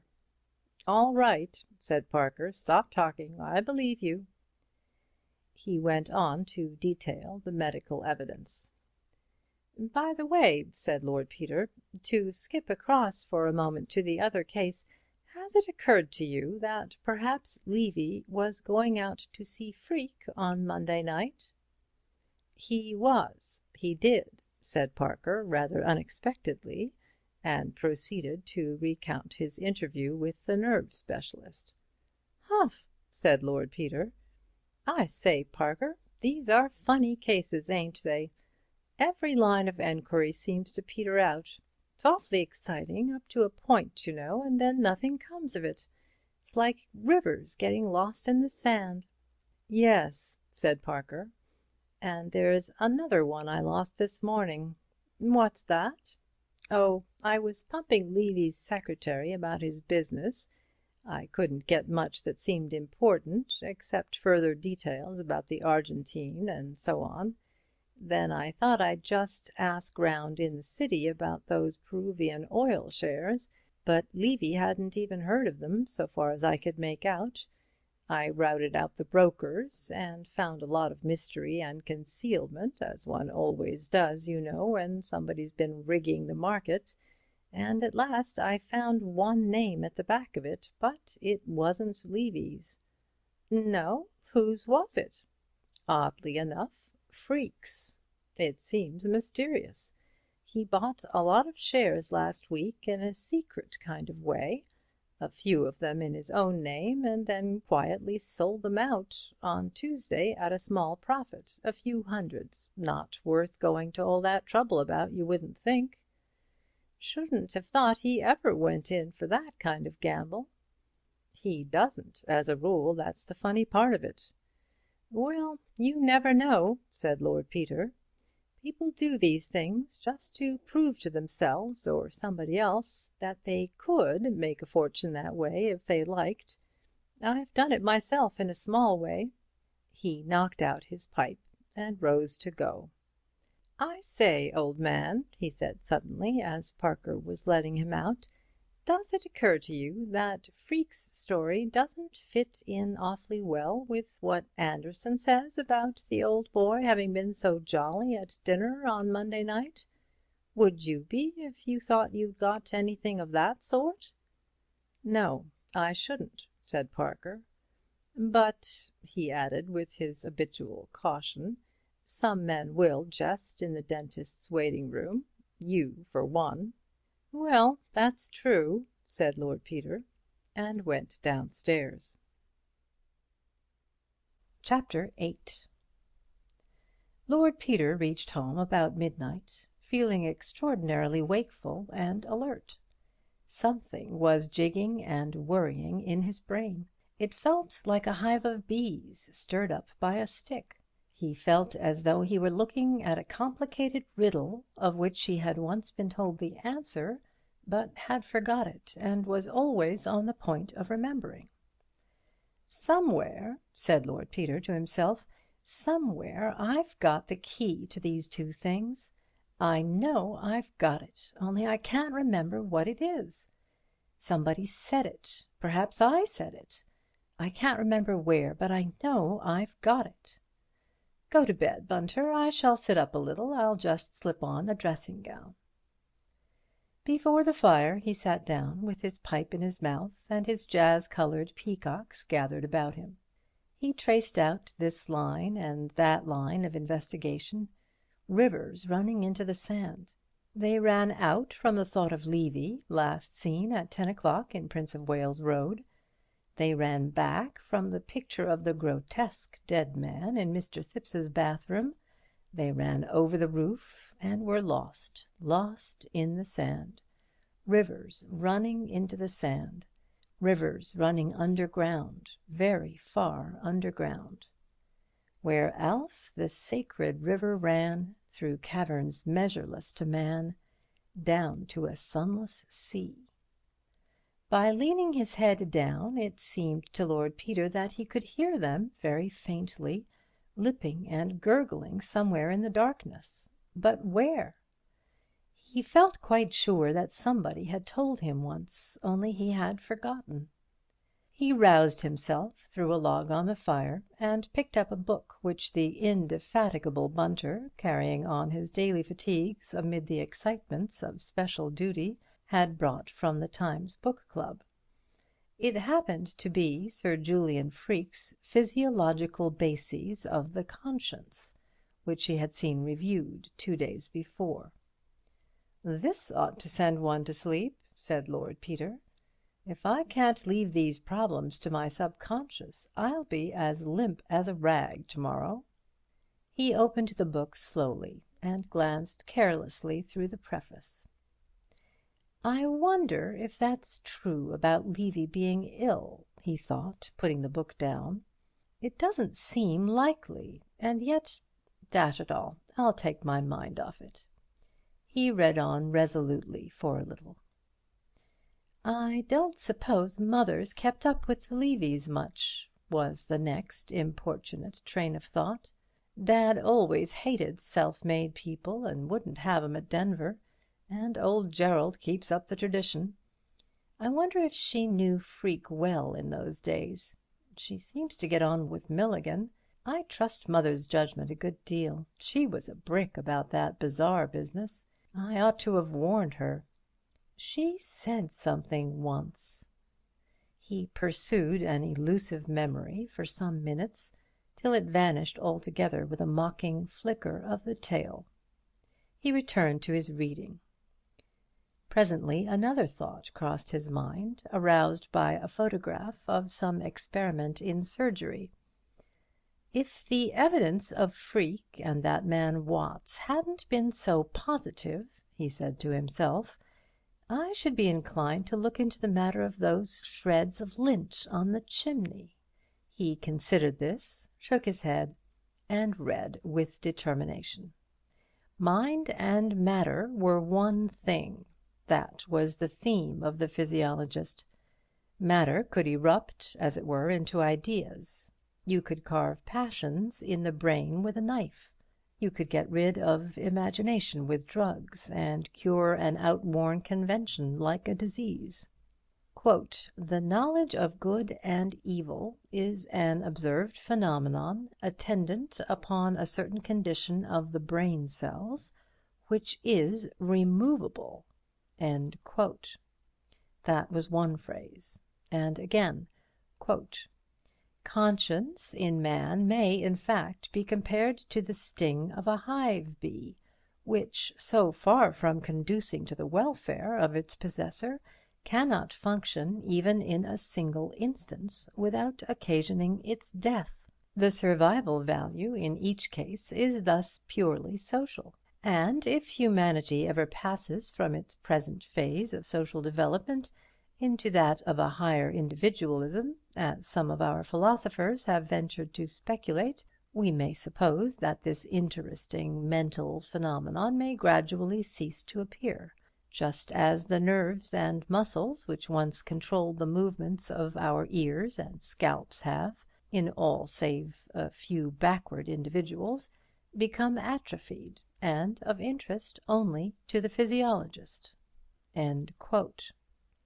By Jove, thought Lord Peter idly, that's an ideal doctrine for the criminal. A man who believed that would never— And then it happened. The thing he had been half unconsciously expecting. It happened suddenly, surely, as unmistakably as sunrise. He remembered not one thing, not another thing, nor a logical succession of things, but everything, the whole thing, perfect, complete in all its dimensions, as it were, and instantaneously, as if he stood outside the world and saw it suspended in infinite dimensional space. He no longer needed to reason about it, or even to think about it. He knew it. There is a game in which one is presented with a jumble of letters and is required to make a word out of them, as thus: COSSSSRI. The slow way of solving the problem is to try out all the permutations and combinations in turn, throwing away impossible conjunctions of letters as SSSIRC or SCSRSO. Another way is to stare at the incoordinate elements until, by no logical process that the conscious mind can detect, or under some adventitious external stimulus, the combination SCISSORS scissors presents itself with calm certainty. After that, one does not even need to arrange the letters in order. The thing is done. Even so, the scattered elements of two grotesque conundrums, flung higgledy-piggledy into Lord Peter's mind, resolved themselves, unquestioned henceforward. A bump on the roof of the end house. Levy in a welter of cold rain, talking to a prostitute in the Battersea Park Road. A single ruddy hair. Lint bandages. Inspector Sugg calling the great surgeon from the dissecting room of the hospital. Lady Levy with a nervous attack. The smell of carbolic soap. The Duchess's voice. Not really an engagement, only a sort of understanding with her father. Shares in Peruvian oil. The dark skin and curved fleshy profile of the man in the bath. Dr. Grimbold giving evidence. In my opinion, death did not occur for several days after the blow. India rubber gloves. Even, faintly, the voice of Mr. Appledore. He called on me, sir, with an anti-vivisectionist pamphlet. All these things and many others rang together and made one sound. They swung together like bells in a steeple, with the deep tenor booming through the clamour. The knowledge of good and evil is a phenomenon of the brain and is removable. Removable. Removable. The knowledge of good and evil is removable. Lord Peter Wimsey was not a young man who habitually took himself very seriously, but this time he was frankly appalled. "It's impossible," said his reason feebly. "Credo quia impossibile," said his interior certainty with impervious self-satisfaction. "All right," said conscience, instantly allying itself with blind faith. "What are you going to do about it?" Lord Peter got up and paced the room. "Good Lord!" he said. "Good Lord!" He took down Who's Who from the little shelf over the telephone and sought comfort in its pages. Freak, Sir Julian, knighted 1916. GCVO 1919. KCVO 1917. KCB 1918. MD, FRCP, FRCS, Docteur en Med, Paris, D-Sci Cantab, Knight of Grace of the Order of St. John of Jerusalem, Consulting Surgeon of St. Luke's Hospital, Battersea. Born Grillingham, 16 March 1872. Only son of Edward Curzon Freak, Esquire, of Grill Court, Grillingham. Education, Harrow and Trinity College, Cambridge. Colonel A.M.S. Late member of the Advisory Board of the Army Medical Service. Publications: Some Notes on the Pathological Aspect of Genius, 1892. Statistical Contributions to the Study of Infantile Paralysis in England and Wales, 1894. Functional Disturbances of the Nervous System, 1899. Cerebrospinal Diseases, 1904. The Borderland of Insanity, 1906. An Examination into the Treatment of Pauper Lunacy in the United Kingdom, 1906. Modern Developments in Psychotherapy, a Criticism, 1910. Criminal Lunacy, 1914. The Application of Psychotherapy to the Treatment of Shell Shock, 1917. An Answer to Professor Freud, with a description of some experiments carried out at the base hospital at Amiens, 1919. Structural modifications accompanying the more important neuroses, 1920. Clubs: White's, Oxford and Cambridge, Alpine, etc. Recreations: chess, mountaineering, fishing. Address: 82 Harley Street and St. Luke's House, Prince of Wales Road, Battersea Park, S.W. 11. He flung the book away. "Confirmation," he groaned, "as if I needed it." He sat down again and buried his face in his hands. He remembered quite suddenly how, years ago, he had stood before the breakfast table at Denver Castle, a small, peaky boy in blue knickers, with a thunderously beating heart. The family had not come down. There was a great silver urn with a spirit lamp under it, and an elaborate coffee pot boiling in a glass dome. He had twitched the corner of the tablecloth, twitched it harder, and the urn moved ponderously forward, and all the teaspoons rattled. He seized the tablecloth in a firm grip and pulled his hardest. He could feel now the delicate and awful thrill as the urn and the coffee machine and the whole of a Sèvres breakfast service had crashed down in one stupendous ruin. He remembered the horrified face of the butler and the screams of a lady guest. A log broke across and sank into a fluff of white ash. A belated motor lorry rumbled past the window. Mr. Bunter, sleeping the sleep of the true and faithful servant, was aroused in the small hours by a hoarse whisper. "Bunter!" "Yes, my lord," said Bunter, sitting up and switching on the light. "Put out that light, damn you," said the voice. "Listen, over there, listen, can't you hear it?"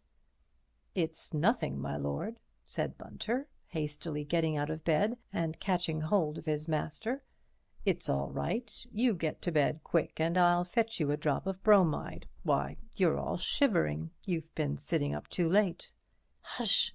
No, no, it's the water," said Lord Peter with chattering teeth.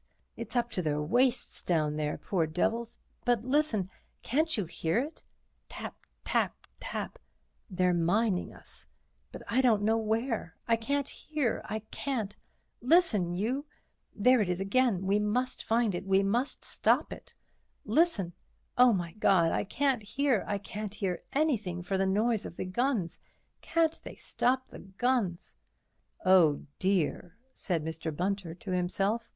"No, it's all right, Major, don't you worry." "But I hear it," protested Peter. "So do I," said Mr. Bunter stoutly. "Very good hearing too, my lord. That's our own sappers at work in the communication trench. Don't you fret about that, sir." Lord Peter grasped his wrist with a feverish hand. "Our own sappers?" he said. "You sure of that?" "Certain of it," said Mr. Bunter cheerfully. "They'll bring down the tower," said Lord Peter. "To be sure they will," said Mr. Bunter. "And very nice too. You just come and lay down a bit, sir. They've come to take over this section." "You're sure it's safe to leave it?" said Lord Peter. "Safe as houses, sir," said Mr. Bunter, tucking his master's arm under his and walking him off to his bedroom. Lord Peter allowed himself to be dosed and put to bed without further resistance. Mr. Bunter, looking singularly un-Bunter-like, in striped pyjamas, with his stiff black hair ruffled about his head, sat grimly watching the younger man's sharp cheekbones and the purple stains under his eyes. "Thought we'd had the last of these attacks," he said. "Been overdoing of himself. Asleep?" He peered at him anxiously. An affectionate note crept into his voice. "Bloody little fool," said Sergeant Bunter. Chapter 9. Mr. Parker, summoned the next morning to 110 Piccadilly, arrived to find the Dowager Duchess in possession. She greeted him charmingly. "I am going to take this silly boy down to Denver for the week-end," she said, indicating Peter, who was writing and only acknowledged his friend's entrance with a brief nod. "He's been doing too much, running about to Salisbury and places, and up till all hours of the night. You really shouldn't encourage him, Mr. Parker. It's very naughty of you. Waking poor Bunter up in the middle of the night with scares about Germans, as if that wasn't all over years ago. And he hasn't had an attack for ages. But there, nerves are such funny things. And Peter always did have nightmares when he was quite a little boy, though very often, of course, it was only a little pill he wanted. But he was so dreadfully bad in 1918, you know, and I suppose we can't expect to forget all about a great war in a year or two. And really I ought to be very thankful with both my boys safe. Still, I think a little peace and quiet at Denver won't do him any harm." "Sorry you've been having a bad turn, old man," said Parker, vaguely sympathetic. "You're looking a bit seedy." "Charles," said Lord Peter, in a voice entirely void of expression, "I am going away for a couple of days, because I can be no use to you in London. What has got to be done for the moment can be much better done by you than by me. I want you to take this," he folded up his writing and placed it in an envelope, "to Scotland Yard immediately, and get it sent out to all the workhouses, infirmaries, police stations, YMCA's, and so on in London. It is a description of Thipps's corpse as he was before he was shaved and cleaned up. I want to know whether any man answering to that description has been taken in anywhere, alive or dead, during the last fortnight.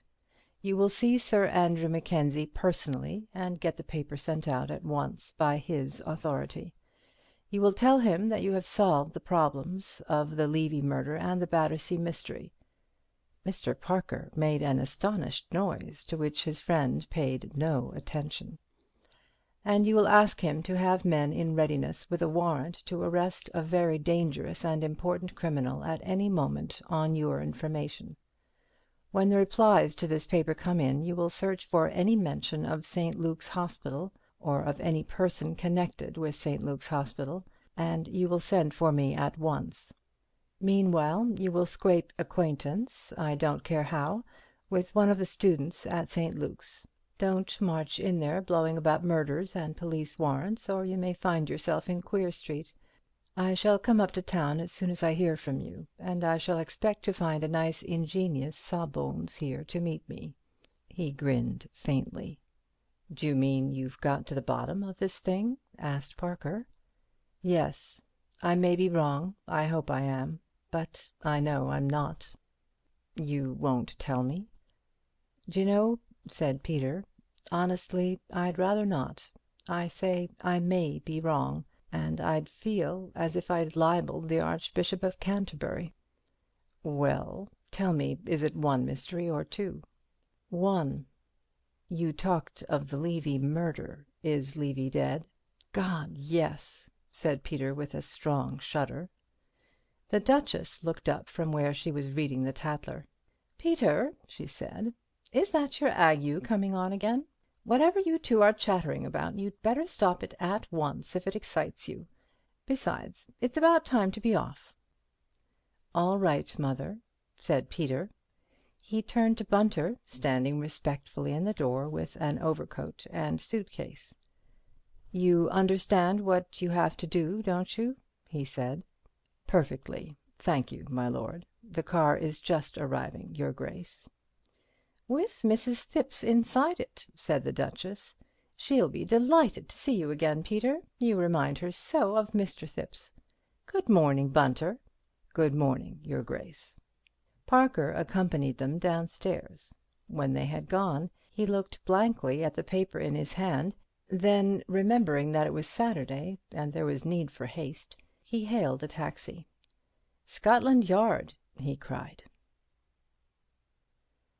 Tuesday morning saw Lord Peter and a man in a velveteen jacket swishing merrily through 7 acres of turnip tops, streaked yellow with early frosts.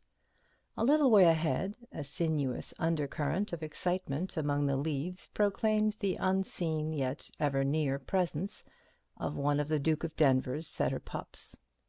Presently a partridge flew up with a noise like a police rattle, and Lord Peter accounted for it very creditably for a man who, a few nights before, had been listening to imaginary German sappers. The setter bounded foolishly through the turnips and fetched back the dead bird. "Good dog," said Lord Peter. Encouraged by this, the dog gave a sudden ridiculous gambol and barked, its ear tossed inside out over its head. "Heel," said the man in velveteen, violently. The animal sidled up ashamed. "Fool of a dog, that," said the man in velveteen. "Can't keep quiet. Too nervous, my lord. One of old Black Lass's pups." "Dear me," said Peter. "Is the old dog still going?" "No, my lord. We had to put her away in the spring." Peter nodded. He always proclaimed that he hated the country and was thankful to have nothing to do with the family estates, but this morning he enjoyed the crisp air and the wet leaves washing darkly over his polished boots. At Denver things moved in an orderly way. No one died sudden and violent deaths, except aged setters and partridges, to be sure. He sniffed up the autumn smell with appreciation. There was a letter in his pocket which had come by the morning post, but he did not intend to read it just yet. Parker had not wired. There was no hurry. He read it in the smoking-room after lunch. His brother was there, dozing over the Times, a good, clean Englishman, sturdy and conventional, rather like Henry VIII in his youth. Gerald, 16th Duke of Denver. The Duke considered his cadet rather degenerate and not quite good form. He disliked his taste for police court news. The letter was from Mr. Bunter. 110 Piccadilly, W1. My Lord, I write. Mr. Bunter had been carefully educated, and knew that nothing is more vulgar than a careful avoidance of beginning a letter with the first person singular. As your lordship directed, to inform you of the results of my investigations. I experienced no difficulty in becoming acquainted with Sir Julian Freke's manservant.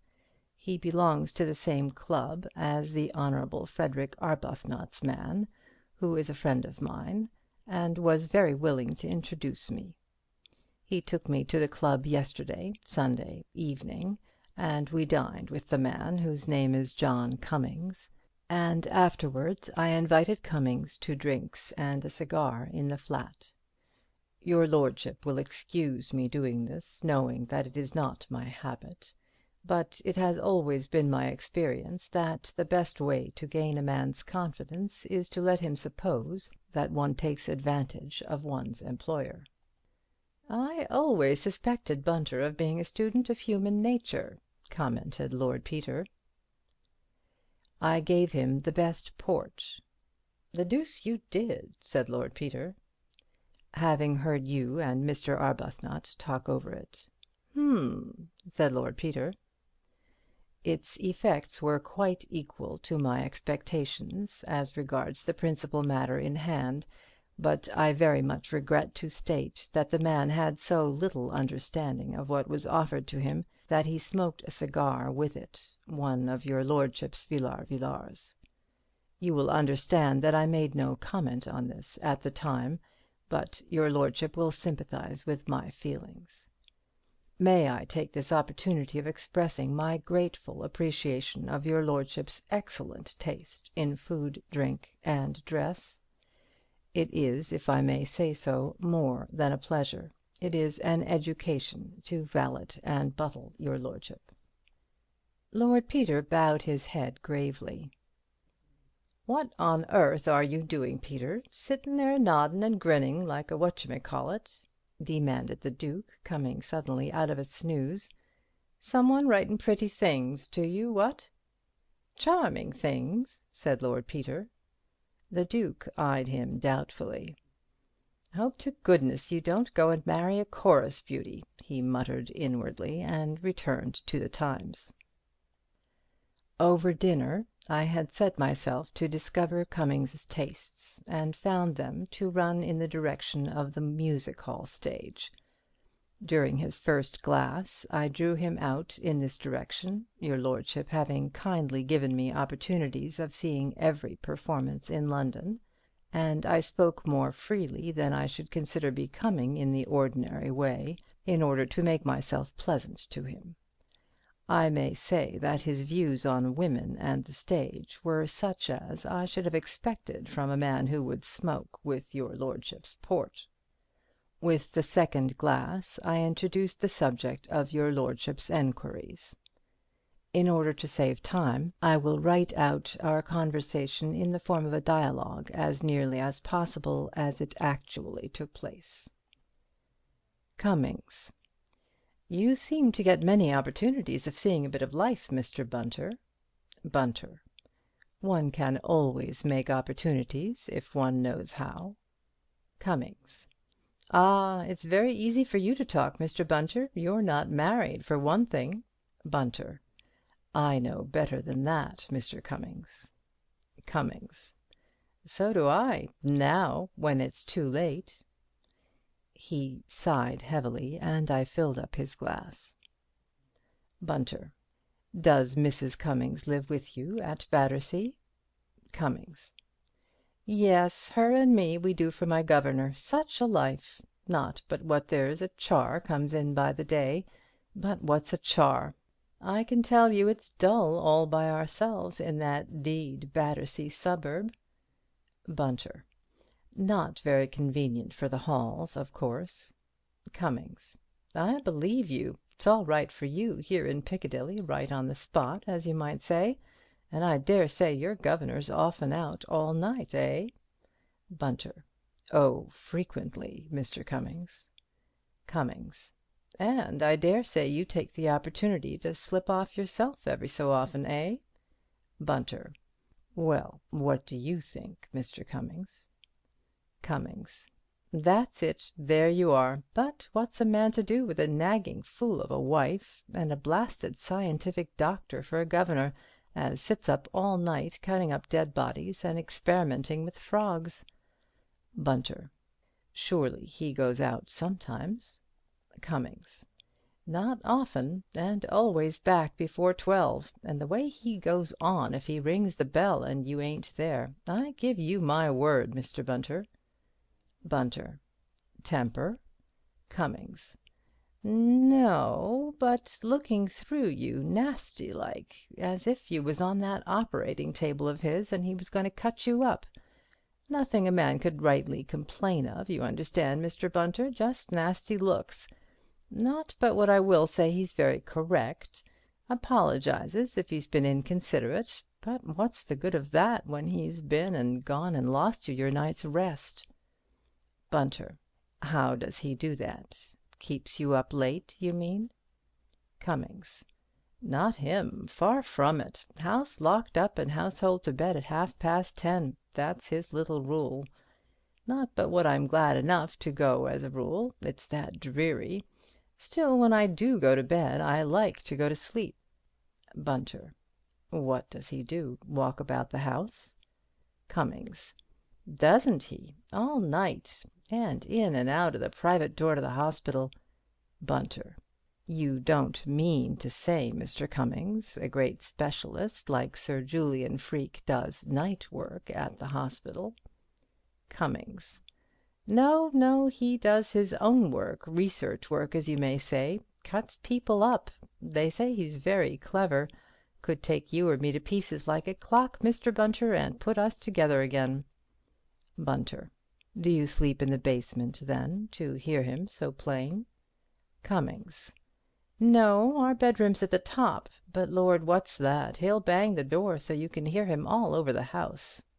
Bunter: Ah, many's the time I've had to speak to Lord Peter about that, and talking all night, and baths. Cummings: Baths! You may well say that, Mr. Bunter. Baths! Me and my wife sleep next to the cistern room. Noise fit to wake the dead, all hours. When d'you think he chose to have a bath? No later than last Monday night, Mr. Bunter. Bunter: I've known them to do it at 2 in the morning, Mr. Cummings. Cummings: Have you now? Well, this was at 3 o'clock in the morning we was waked up, I give you my word. Bunter: You don't say so, Mr. Cummings. Cummings: He cuts up diseases, you see, Mr. Bunter, and then he don't like to go to bed till he's washed the bacilluses off, if you understand me. Very natural, too, I dare say. But what I say is, the middle of the night's no time for a gentleman to be occupying his mind with diseases. Bunter: These great men have their own way of doing things. Cummings: Well, all I can say is, it isn't my way. I could believe that, your lordship. Cummings has no signs of greatness about him, and his trousers are not what I would wish to see in a man of his profession. Bunter: Is he habitually as late as that, Mr. Cummings? Cummings: Well, no, Mr. Bunter, I will say not as a general rule. He apologized, too, in the morning, and said he would have the cistern seen to, and very necessary in my opinion, for the air gets into the pipes, and the groaning and screeching as goes on is something awful. Just like Niagara, if you follow me, Mr. Bunter, I give you my word. Bunter: Well, that's as it should be, Mr. Cummings. One can put up with a great deal from a gentleman that has the manners to apologize. And, of course, sometimes they can't help themselves.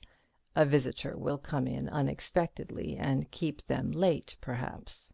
Cummings: That's true enough, Mr. Bunter. Now I come to think of it, there was a gentleman come in on Monday evening. Not that he came late, but he stayed about an hour and may have put Sir Julian behindhand. Bunter: Very likely. Let me give you some more port, Mr. Cummings, or a little of Lord Peter's old brandy. Cummings: A little of the brandy, thank you, Mr. Bunter. I suppose you have the run of the cellar. He winked at me. Bunter: Trust me for that. I fetched him the Napoleon. I assure your lordship it went to my heart to pour it out for a man like that. However, seeing we had got on the right tack, I felt it wouldn't be wasted. I'm sure I wish it was always gentlemen that came here at night. Your lordship will excuse me, I am sure, making such a suggestion. Good God, said Lord Peter, I wish Bunter was less thorough in his methods. Cummings: "Oh, he's that sort, his lordship, is he?" He chuckled and poked me. I suppress a portion of his conversation here which could not fail to be as offensive to your lordship as it was to myself. He went on. "No, it's none of that with Sir Julian. Very few visitors at night, and always gentlemen, and going early as a rule, like the one I mentioned." Bunter: "Just as well. There's nothing I find more wearisome, Mr. Cummins, than sitting up to see visitors out." Cummings: "Oh, I didn't see this one out. Sir Julian let him out at 10 o'clock or thereabouts. I heard the gentleman shout 'Good night,' and off he goes." Bunter: "Does Sir Julian always do that?" Cummings: "Well, that depends. If he sees visitors downstairs, he lets them out himself. If he sees them upstairs in the library, he rings for me." Bunter: "This was a downstairs visitor, then?" Cummings: "Oh, yes. Sir Julian opened the door to him, I remember. He happened to be working in the hall, though, now I come to think of it, they went up to the library afterwards. That's funny. I know they did, because I happened to go up to the hall with coals, and I heard them upstairs. Besides, Sir Julian rang for me in the library a few minutes later.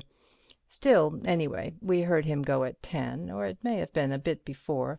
He hadn't only stayed about 3/4 of an hour.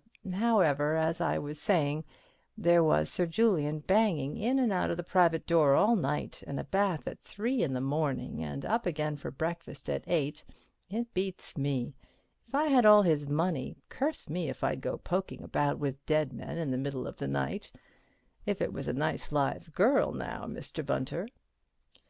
I need not repeat any more of his conversation, as it became unpleasant and incoherent, and I could not bring him back to the events of Monday night. I was unable to get rid of him till 3. He cried on my neck and said I was the bird and you were the governor for him. He said that Sir Julian would be greatly annoyed with him for coming home so late, but Sunday night was his night out, and if anything was said about it he would give notice. I think he will be ill-advised to do so, as I feel he is not a man I could conscientiously recommend if I were Sir Julian Freke.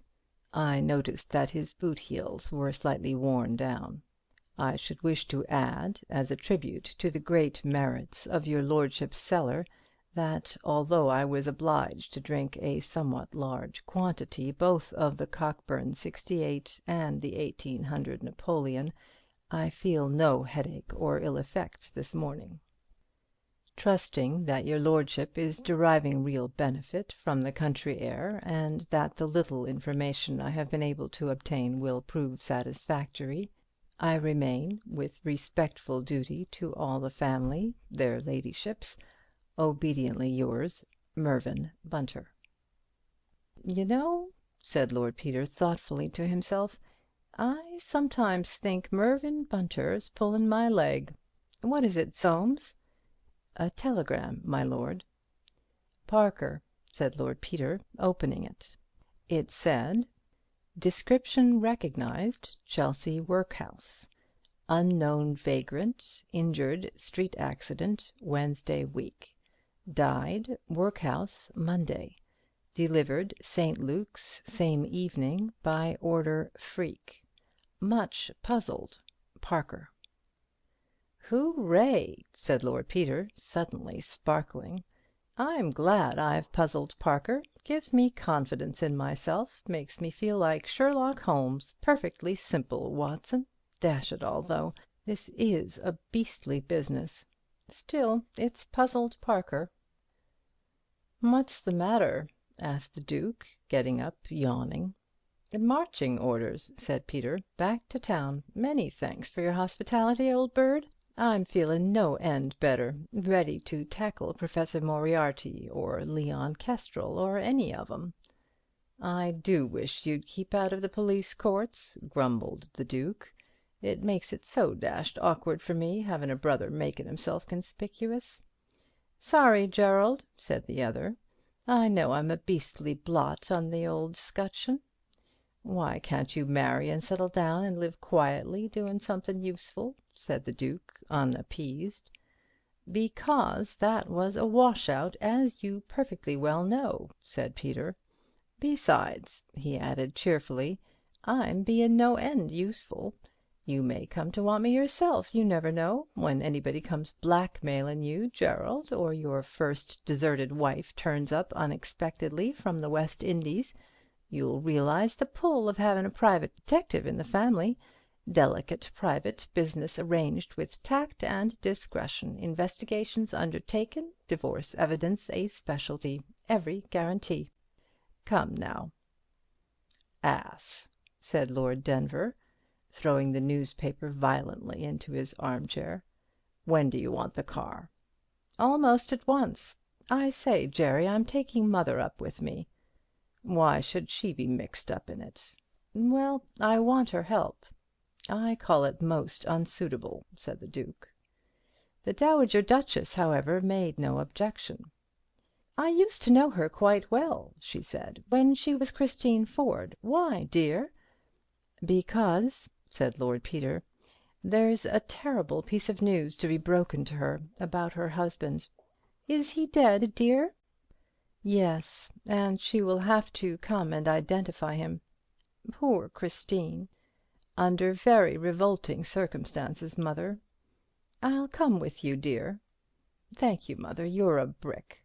Do you mind getting your things on straight away and coming up with me? I'll tell you about it in the car." Chapter 10. Mr. Parker, a faithful though doubting Thomas, had duly secured his medical student. A large young man, like an overgrown puppy, with innocent eyes and freckled face. He sat on the Chesterfield before Lord Peter's library fire, bewildered in equal measure by his errand, his surroundings, and the drink which he was absorbing. His palate, though untutored, was naturally a good one, and he realized that even to call this liquid a drink, the term ordinarily used by him to designate cheap whisky, post-war beer, or a dubious glass of claret at a Soho restaurant, was a sacrilege. This was something outside normal experience, a genie in a bottle. The man called Parker, whom he had happened to run across the evening before in the public house at the corner of Prince of Wales Road, seemed to be a good sort. He had insisted on bringing him round to see this friend of his who lived splendidly in Piccadilly. Parker was quite understandable. He put him down as a government servant, or perhaps something in the city. The friend was embarrassing. He was a lord to begin with, and his clothes were a kind of rebuke to the world at large. He talked the most fatuous nonsense, certainly, but in a disconcerting way. He didn't dig into a joke and get all the fun out of it. He made it in passing, so to speak, and skipped away to something else before your retort was ready. He had a truly terrible manservant, the sort you read about in books, who froze the marrow in your bones with silent criticism. Parker appeared to bear up under the strain, and this made you think more highly of Parker. He must be more habituated to the surroundings of the great than you would think to look at him. You wondered what the carpet had cost on which Parker was carelessly spilling cigar ash. Your father was an upholsterer, Mr. Piggott, of Piggott and Piggott, Liverpool, and you knew enough about carpets to know that you couldn't even guess at the price of this one. When you moved your head on the bulging silk cushion in the corner of the sofa, it made you wish you shaved more often and more carefully. The sofa was a monster, but even so it hardly seemed big enough to contain you. This Lord Peter was not very tall. In fact, he was rather a small man, but he didn't look undersized. He looked right. He made you feel that to be 6'3" was rather vulgarly assertive. You felt like mother's new drawing-room curtains, all over great big blobs. But everybody was very decent to you, and nobody said anything you couldn't understand, or sneered at you. There were some frightfully deep-looking books on the shelves all round, and you had looked into a great folio Dante which was lying on the table, but your hosts were talking quite ordinarily and rationally about the sort of books you read yourself, clinking good love stories and detective stories. You had read a lot of those, and could give an opinion, and they listened to what you had to say, though Lord Peter had a funny way of talking about books too, as if the author had confided in him beforehand, and told him how the story was put together, and which bit was written first. It reminded you of the way old Freke took a body to pieces.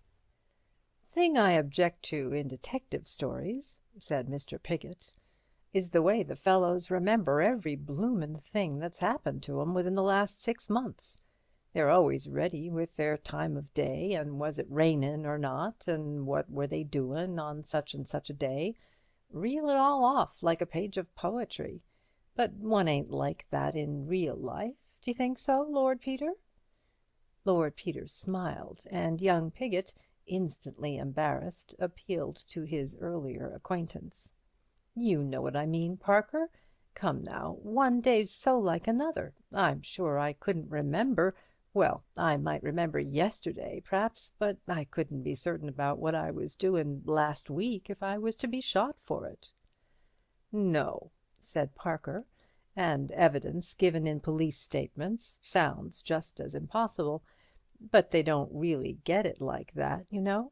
I mean, a man doesn't just say, 'Last Friday I went out at 10 o'clock a.m. to buy a mutton chop. As I was turning into Mortimer Street I noticed a girl of about 22 with black hair and brown eyes, wearing a green jumper, check skirt, Panama hat and black shoes, riding a Royal Sunbeam cycle at about 10 miles an hour, turning the corner by the Church of St. Simon and St. Jude on the wrong side of the road, riding toward the marketplace.'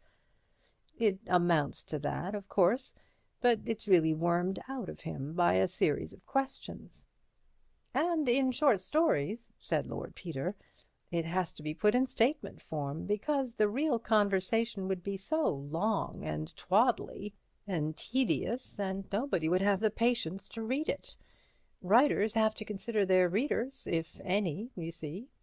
"Yes," said Mr. Piggott, "but I bet you most people would find it jolly difficult to remember even if you asked 'em things.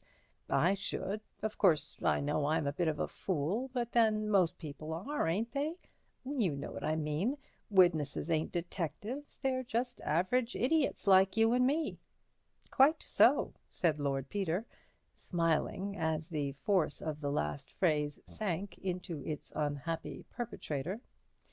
"You mean if I were to ask you in a general way what you were doing, say a week ago today, you wouldn't be able to tell me a thing about it offhand?" "No, I'm sure I shouldn't." He considered. "No. I was in the hospital as usual, I suppose, and being Tuesday there'd be a lecture on something or other, dashed if I know what, and in the evening I went out with Tommy Pringle. No, that must have been Monday, or was it Wednesday? I tell you I couldn't swear to anything."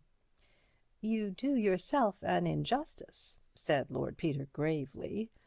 "I'm sure, for instance, you recollect what work you were doing in the dissecting room on that day, for example?" "Lord, no, not for certain. I mean, I dare say it might come back to me if I thought for a long time, but I wouldn't swear to it in a court of law." "I'll bet you half a crown to sixpence," said Lord Peter, "that you'll remember within 5 minutes." "I'm sure I can't."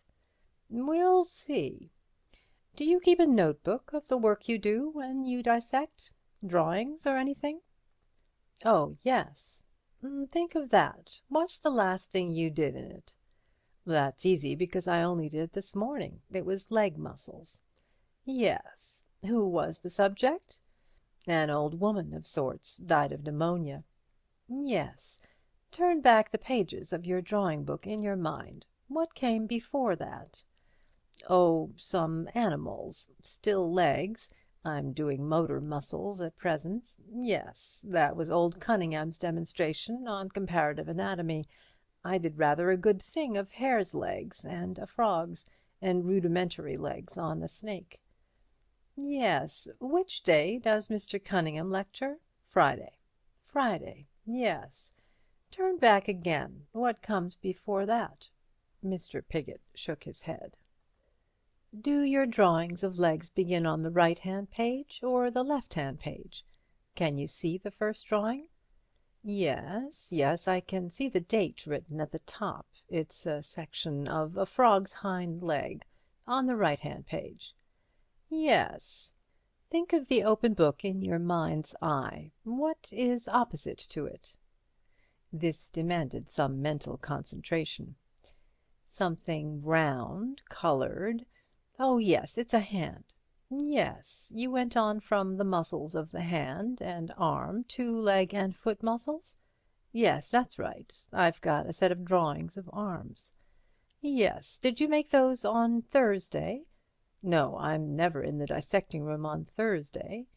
On Wednesday, perhaps? Yes, I must have made them on Wednesday. Yes, I did. I went in there after we'd seen those tetanus patients in the morning. I did them on Wednesday afternoon. I know I went back because I wanted to finish 'em. I worked rather hard, for me. That's why I remember.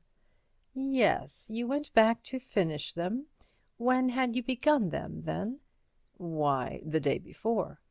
The day before. That was Tuesday, wasn't it? I've lost count. Yes, the day before Wednesday. Yes, Tuesday. Yes. Were they a man's arms or a woman's arms? Oh, a man's arms. Yes. Last Tuesday, a week ago today, you were dissecting a man's arms in the dissecting room. 6pence, please. By Jove! Wait a moment. You know a lot more about it than that. You've no idea how much you know. You know what kind of man he was. Oh, I never saw him complete, you know. I got there a bit late that day, I remember.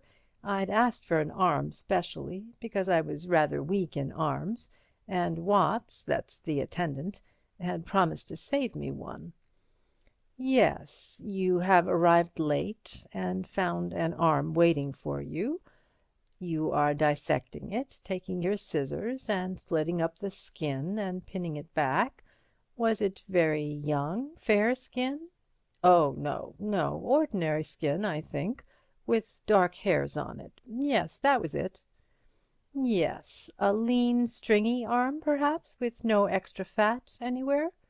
Oh, no, I was rather annoyed about that. I wanted a good muscular arm, but it was rather poorly developed, and the fat got in my way.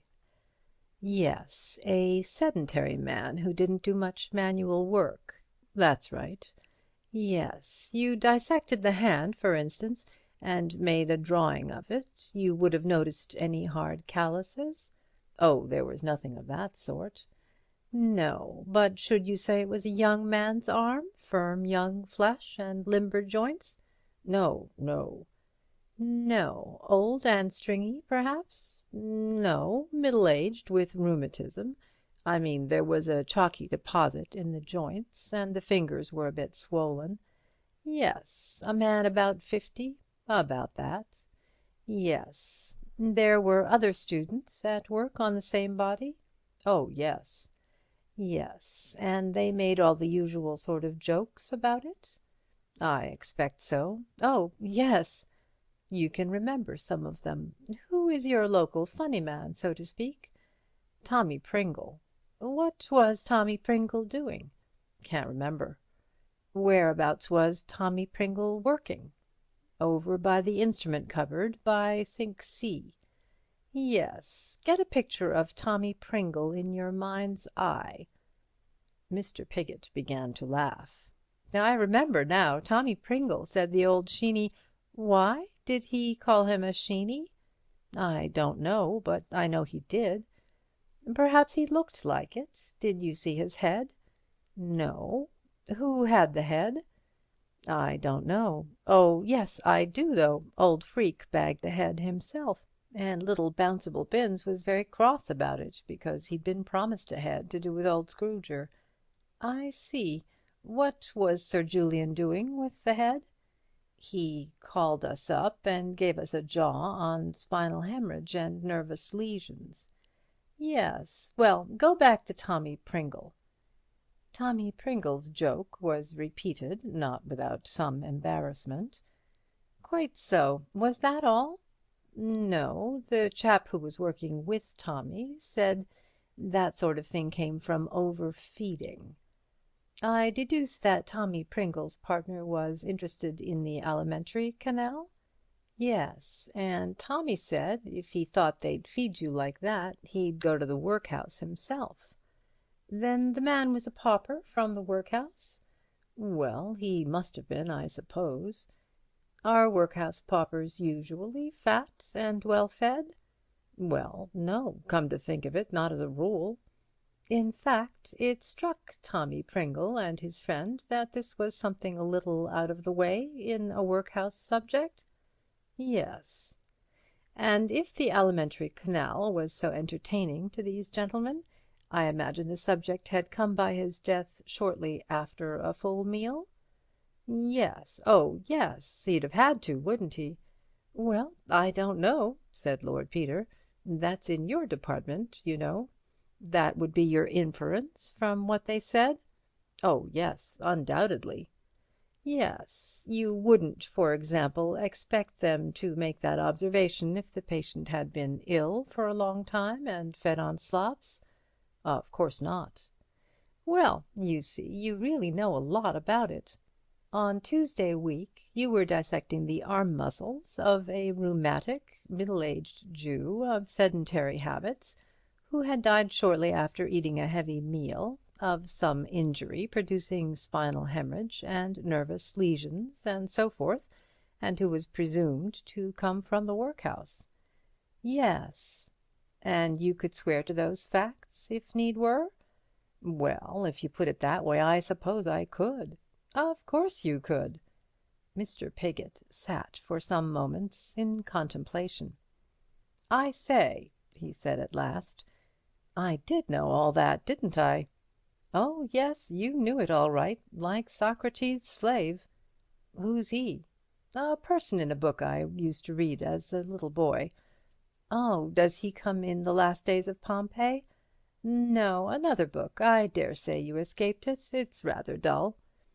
"I never read much except Henty and Fenimore Cooper at school. But have I got rather an extra good memory, then?" "You have a better memory than you credit yourself with." "Then why can't I remember all the medical stuff? It all goes out of my head like a sieve." "Well, why can't you?" said Lord Peter, standing on the hearthrug and smiling down at his guest.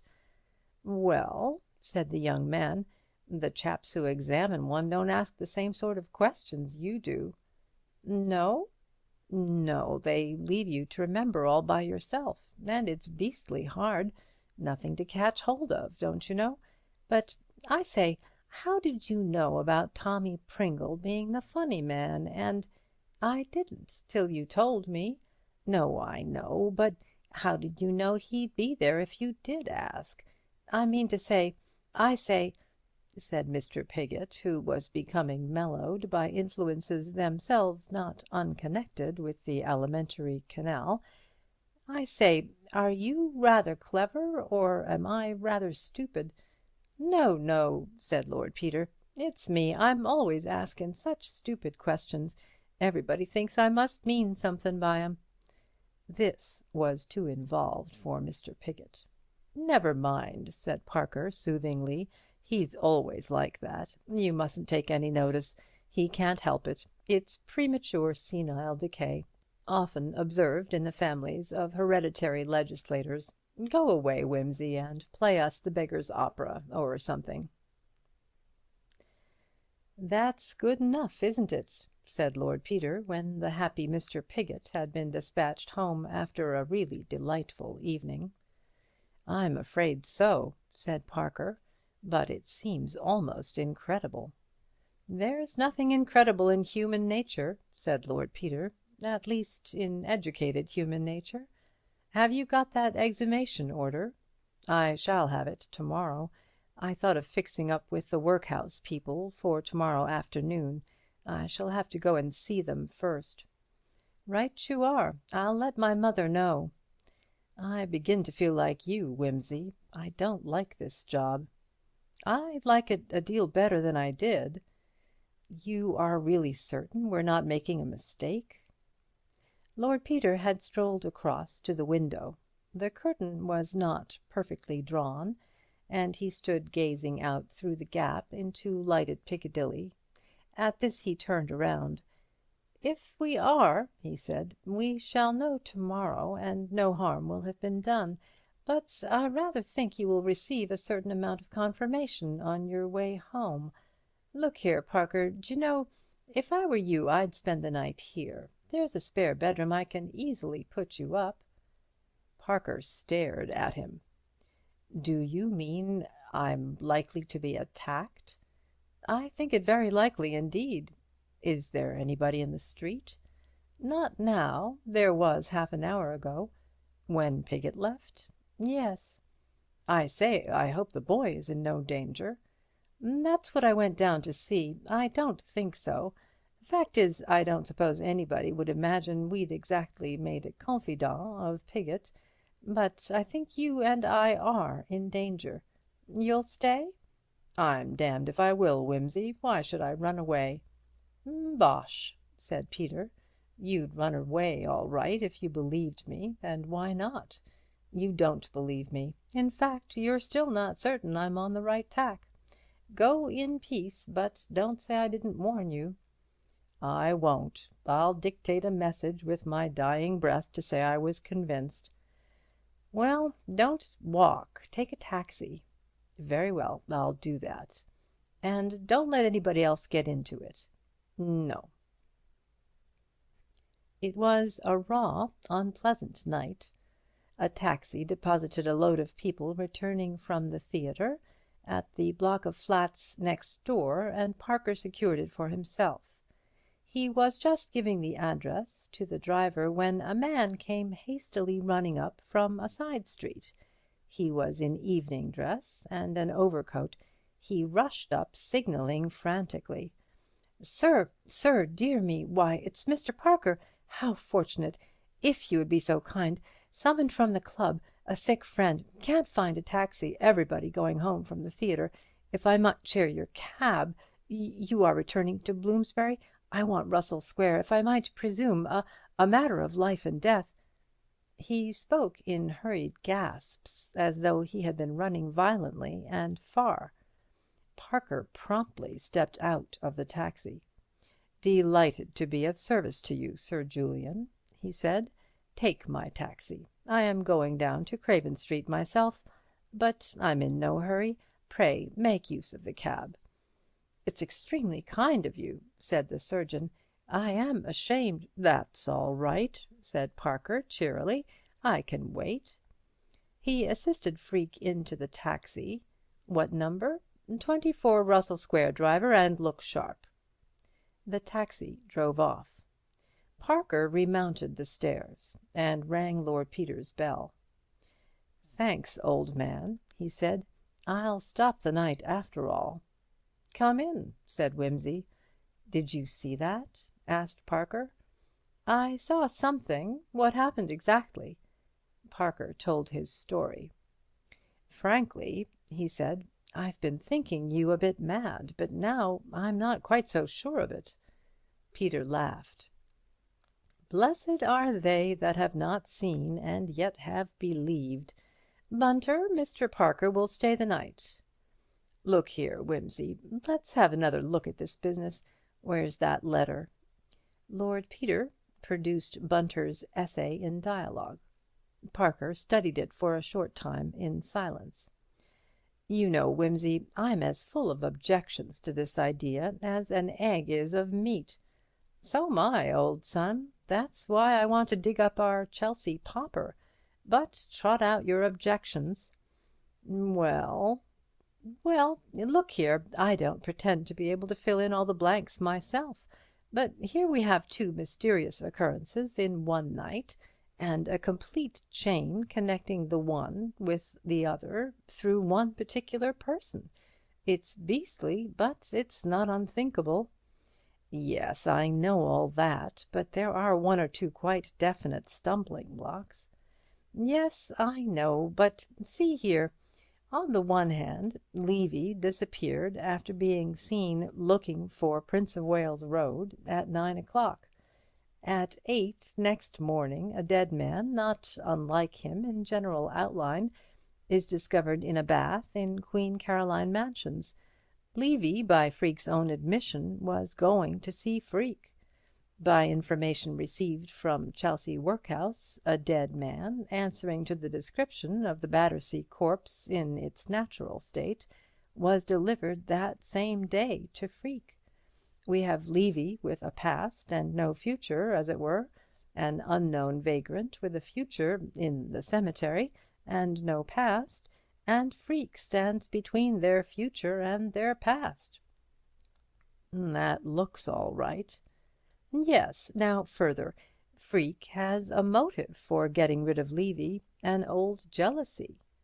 Very old, and not much of a motive. People have been known to do that sort of thing. Footnote. Lord Peter was not without authority for his opinion.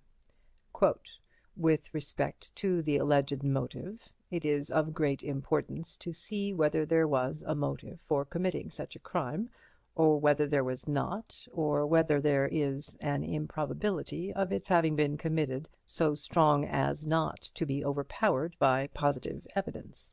But if there be any motive which can be assigned, I am bound to tell you that the inadequacy of that motive is of little importance. We know from the experience of the criminal courts that atrocious crimes of this sort have been committed from the very slightest of motives, not merely from malice and revenge, but to gain a small pecuniary advantage and to drive off for a time pressing difficulties. End quote. L. C. J. Campbell, summing up in Reg. v. Palmer, Shorthand Report, page 308, CCC, May 1856 session, page 5. Italics mine, D.L.S. End of footnote. You're thinking that people don't keep up old jealousies for 20 years or so. Perhaps not. Not just primitive brute jealousy. That means a word and a blow. But the thing that rankles is hurt vanity. That sticks. Humiliation. And we've all got a sore spot we don't like to have touched. I've got it. You've got it. Some blighter said hell knew no fury like a woman scorned, stickin' it on to poor women. Sex is every man's loco spot. You needn't fidget, you know it's true. He'll take a disappointment, but not a humiliation.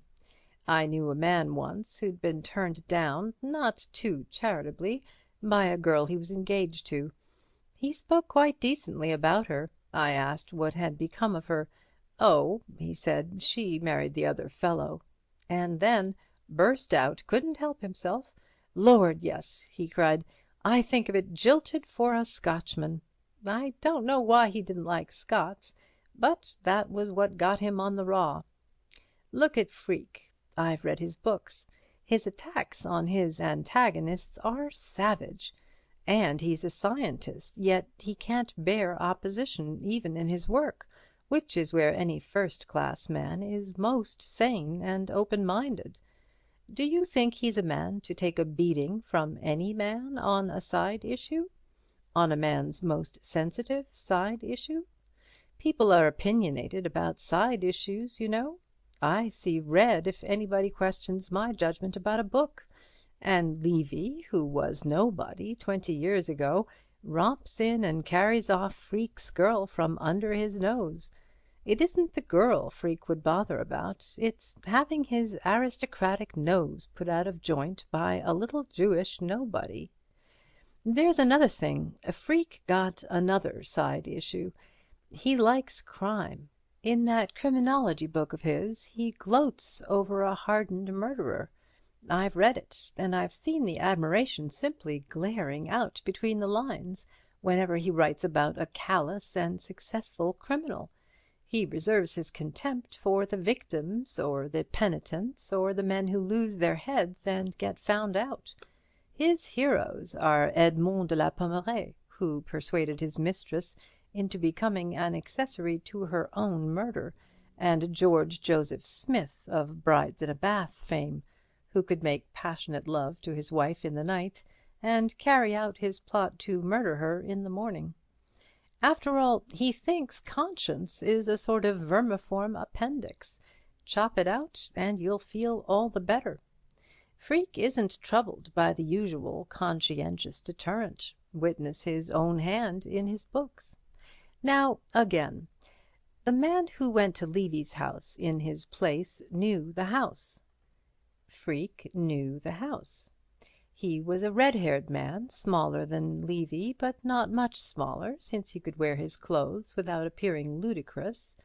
You have seen Freke. You know his height, about 5'11", I suppose, and his auburn mane. He probably wore surgical gloves. Freke is a surgeon. He was a methodical and daring man. Surgeons are obliged to be both daring and methodical.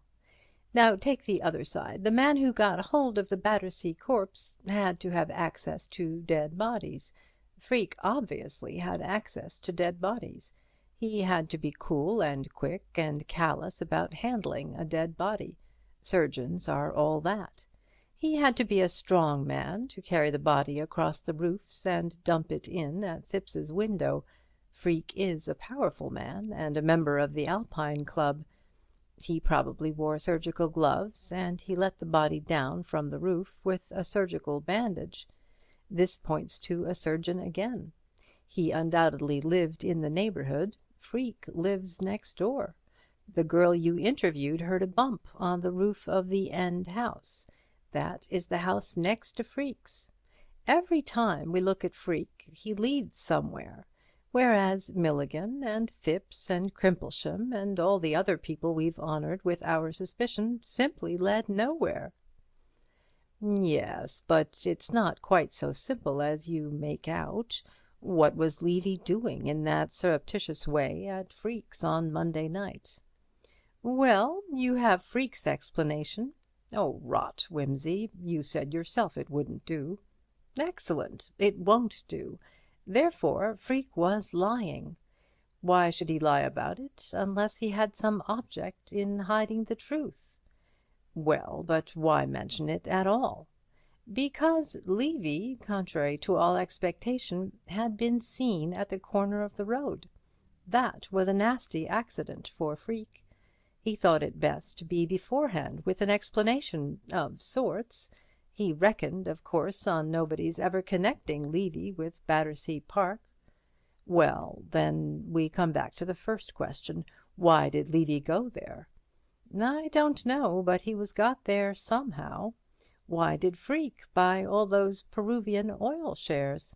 I don't know, said Parker in his turn.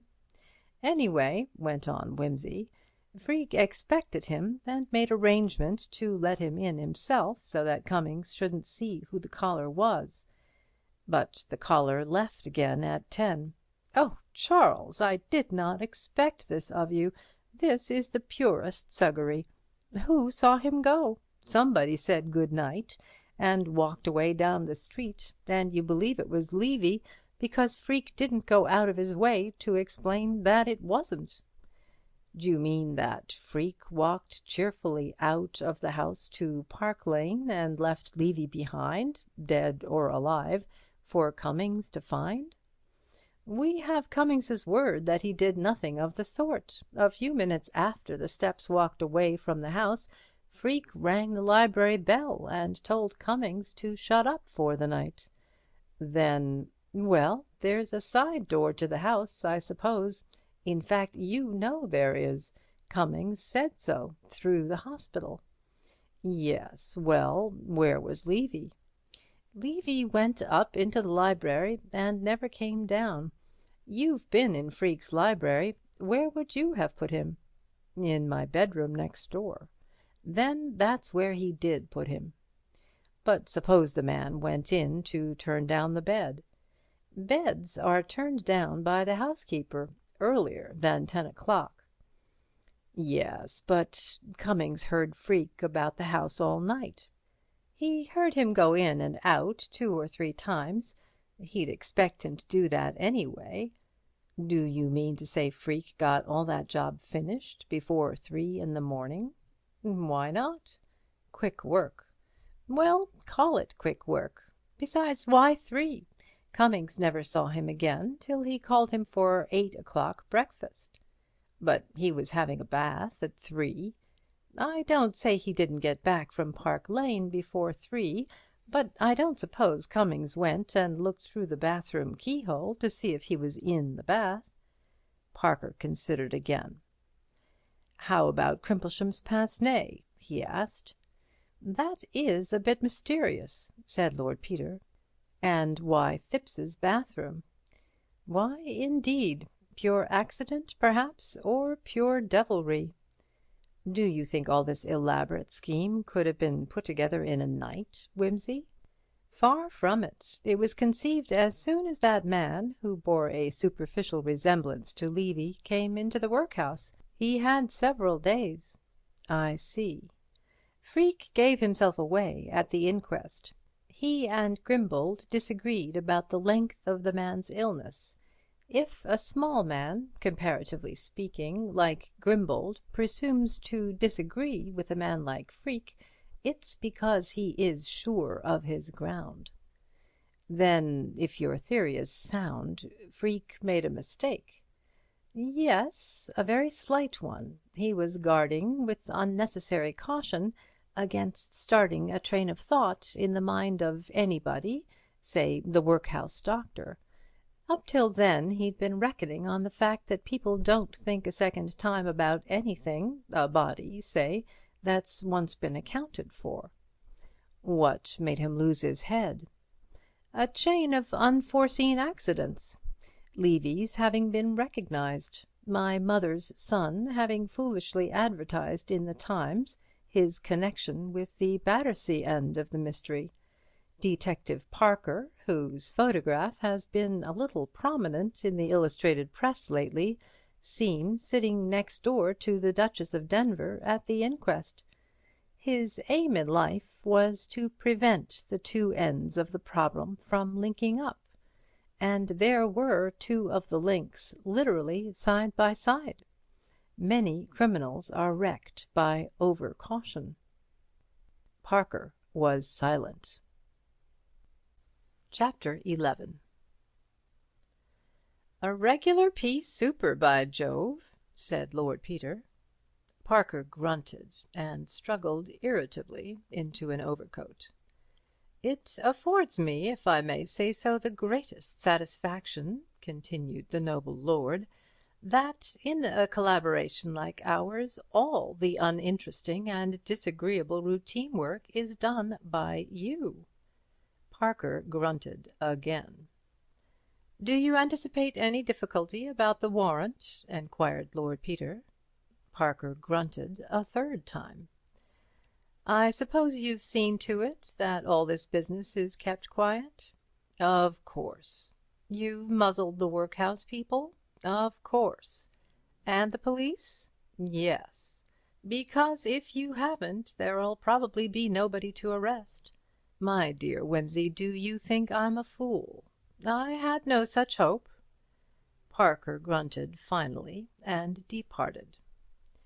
Lord Peter settled down to a perusal of his Dante. It afforded him no solace. Lord Peter was hampered in his career as a private detective by a public school education. Despite Parker's admonitions, he was not always able to discount it. His mind had been warped in its young growth by Raffles and Sherlock Holmes, or the sentiments for which they stand. He belonged to a family which had never shot a fox. "I am an amateur," said Lord Peter.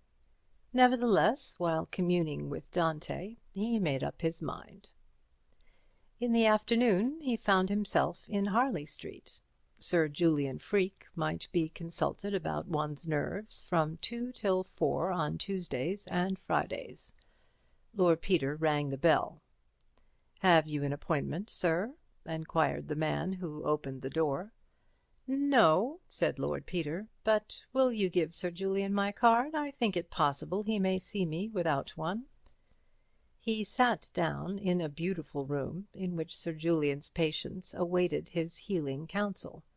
It was full of people. 2 or 3 fashionably dressed women were discussing shops and servants together, and teasing a toy griffon. A big, worried-looking man by himself in a corner looked at his watch 20 times a minute.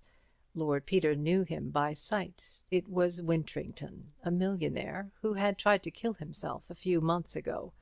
He controlled the finances of 5 countries, but he could not control his nerves. The finances of 5 countries were in Sir Julian Freke's capable hands. By the fireplace sat a soldierly-looking young man of about Lord Peter's own age. His face was prematurely lined and worn. He sat bolt upright, his restless eyes darting in the direction of every slightest sound. On the sofa was an elderly woman of modest appearance with a young girl. The girl seemed listless and wretched. The woman's look showed deep affection and anxiety, tempered with a timid hope. Close beside Lord Peter was another younger woman with a little girl, and Lord Peter noticed in both of them the broad cheekbones and beautiful grey slanting eyes of the Slav. The child, moving restlessly about, trod on Lord Peter's patent leather toe, and the mother admonished her in French before turning to apologize to Lord Peter. "Mais je vous en prie, madame," said the young man, "it is nothing." "She is nervous, pauvre petite," said the young woman. "You are seeking advice for her?" "Yes, he is a wonderful doctor. Figure to yourself, monsieur, she cannot forget, poor child, the things she has seen." She leaned nearer so that the child might not hear. "We have escaped from starving Russia 6 months ago. I dare not tell you, she has such quick ears. And then the cries, the tremblings, the convulsions, they all begin again. We were skeletons when we arrived, mon Dieu, but that is better now. See, she is thin, but she is not starved. She would be fatter but for the nerves that keep her from eating. We who are older forget. Enfin, on apprend à ne pas y penser. But these children, when one is young, monsieur, tout ça impressionne trop." Lord Peter, escaping from the thraldom of British good form, expressed himself in that language in which sympathy is not condemned to mutism. "But she is much better, said the mother proudly. "The great doctor, he does marvels." "C'est un homme précieux," said Lord Peter. "Ah, monsieur, c'est un saint qui opère des miracles. Nous prions pour lui, Natacha et moi, tous les jours, n'est-ce pas, chérie? And consider, monsieur, that he does it all, ce grand homme, cet homme illustre, for nothing at all. When we come here, we have not even the clothes upon our backs. We are ruined, famished. Et avec ça que nous sommes de bonne famille, mais hélas, monsieur, en Russie, comme vous savez, ça ne vous vaut des insultes, des atrocités. Enfin, the great Sir Julian, he sees us, he says, 'Madame, your little girl is very interesting to me. Say no more. I cure her for nothing. Pour ses beaux yeux,' a-t-il ajouté en riant. Ah, monsieur, c'est un saint, un véritable saint, and Natasha is much, much better. Madame, je vous en félicite. And you, monsieur, you are young, well, strong. You also suffer? It is still the war, perhaps?" "A little remains of shell-shock," said Lord Peter. "Ah, yes, so many good, brave young men." "Sir Julian can spare you a few minutes, my lord, if you will come in now," said the servant. Lord Peter bowed to his neighbour and walked across the waiting-room. As the door of the consulting room closed behind him, he remembered having once gone, disguised, into the staff room of a German officer. He experienced the same feeling, the feeling of being caught in a trap, and a mingling of bravado and shame. He had seen Sir Julian Freke several times from a distance, but never close. Now, while carefully and quite truthfully detailing the circumstances of his recent nervous attack, he considered the man before him. A man taller than himself, with immense breadth of shoulder and wonderful hands, a face beautiful, impassioned, and inhuman, fanatical, compelling eyes, bright blue amid the ruddy bush of hair and beard. They were not the cool and kindly eyes of the family doctor, they were the brooding eyes of the inspired scientist, and they searched one through.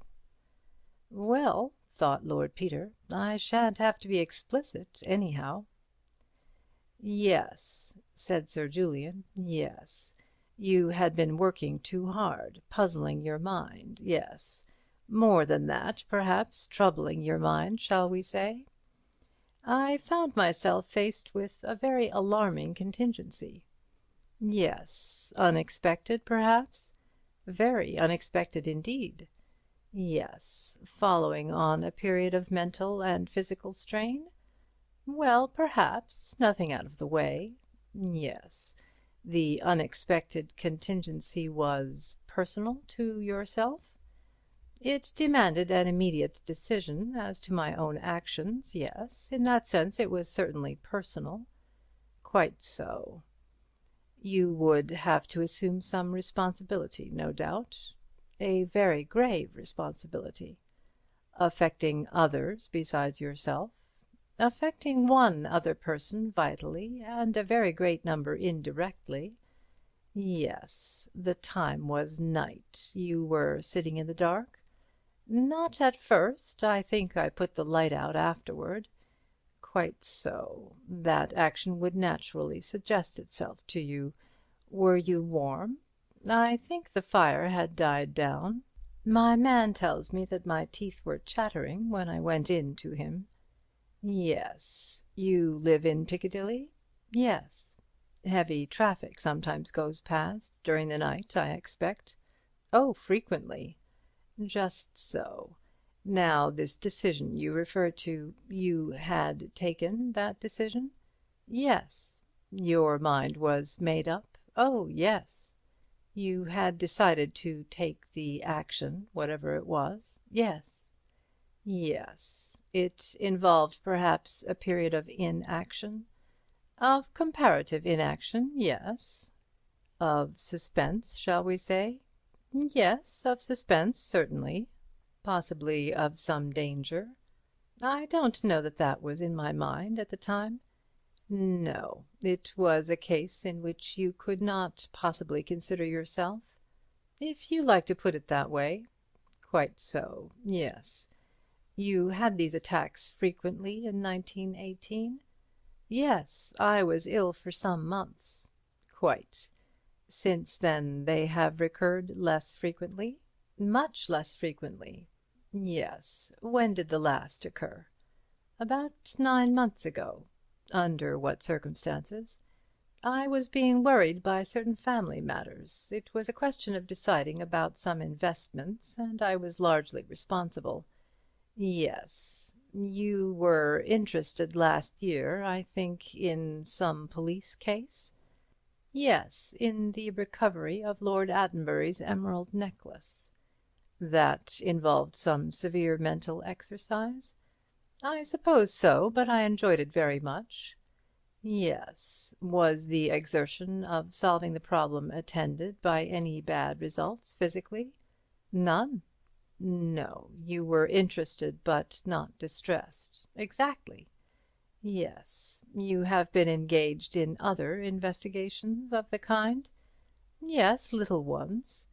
With bad results for your health? Not a bit of it. On the contrary. I took up these cases as a sort of distraction. I had a bad knock just after the war, which didn't make matters any better for me, don't you know? Ah, you are not married? No. No. Will you allow me to make an examination? Just come a little nearer to the light. I want to see your eyes. Whose advice have you had till now? Sir James Hodges. Ah, yes. He was a sad loss to the medical profession. A really great man, a true scientist. Yes. Thank you. Now, I should like to try you with this little invention. What's it do? Well, it tells me about your nervous reactions. Will you sit here? The examination that followed was purely medical. When it was concluded, Sir Julian said, "Now, Lord Peter, I'll tell you about yourself in quite untechnical language." "Thanks," said Peter. "That's kind of you. I'm an awful fool about long words." "Yes. Are you fond of private theatricals, Lord Peter?" "Not particularly," said Peter, genuinely surprised. "Awful bore as a rule. Why?" "I thought you might be," said the specialist, dryly. "Well, now, you know quite well that the strain you put on your nerves during the war has left its mark on you. It has left what I may call old wounds in your brain. Sensations received by your nerve endings sent messages to your brain and produced minute physical changes there, changes we are only beginning to be able to detect even with our most delicate instruments. These changes in their turn set up sensations, or I should say more accurately that sensations are the names we give to these changes of tissue when we perceive them. We call them horror, fear, sense of responsibility, and so on. Yes, I follow you. Very well. Now, if you stimulate those damaged places in your brain again, you run the risk of opening up the old wounds. I mean that if you get nerve sensations of any kind producing the reactions which we call horror, fear, and sense of responsibility, they may go on to make disturbance right along the old channel, and produce in their turn physical changes which you will call by the names you are accustomed to associate with them: dread of German mines, responsibility for the lives of your men, strained attention, and the inability to distinguish small sounds through the overpowering noise of guns. I see. This effect would be increased by extraneous circumstances producing other familiar physical sensations: night, cold, or the rattling of heavy traffic, for instance. Yes. Yes, the old wounds are nearly healed, but not quite. The ordinary exercise of your mental faculties has no bad effect.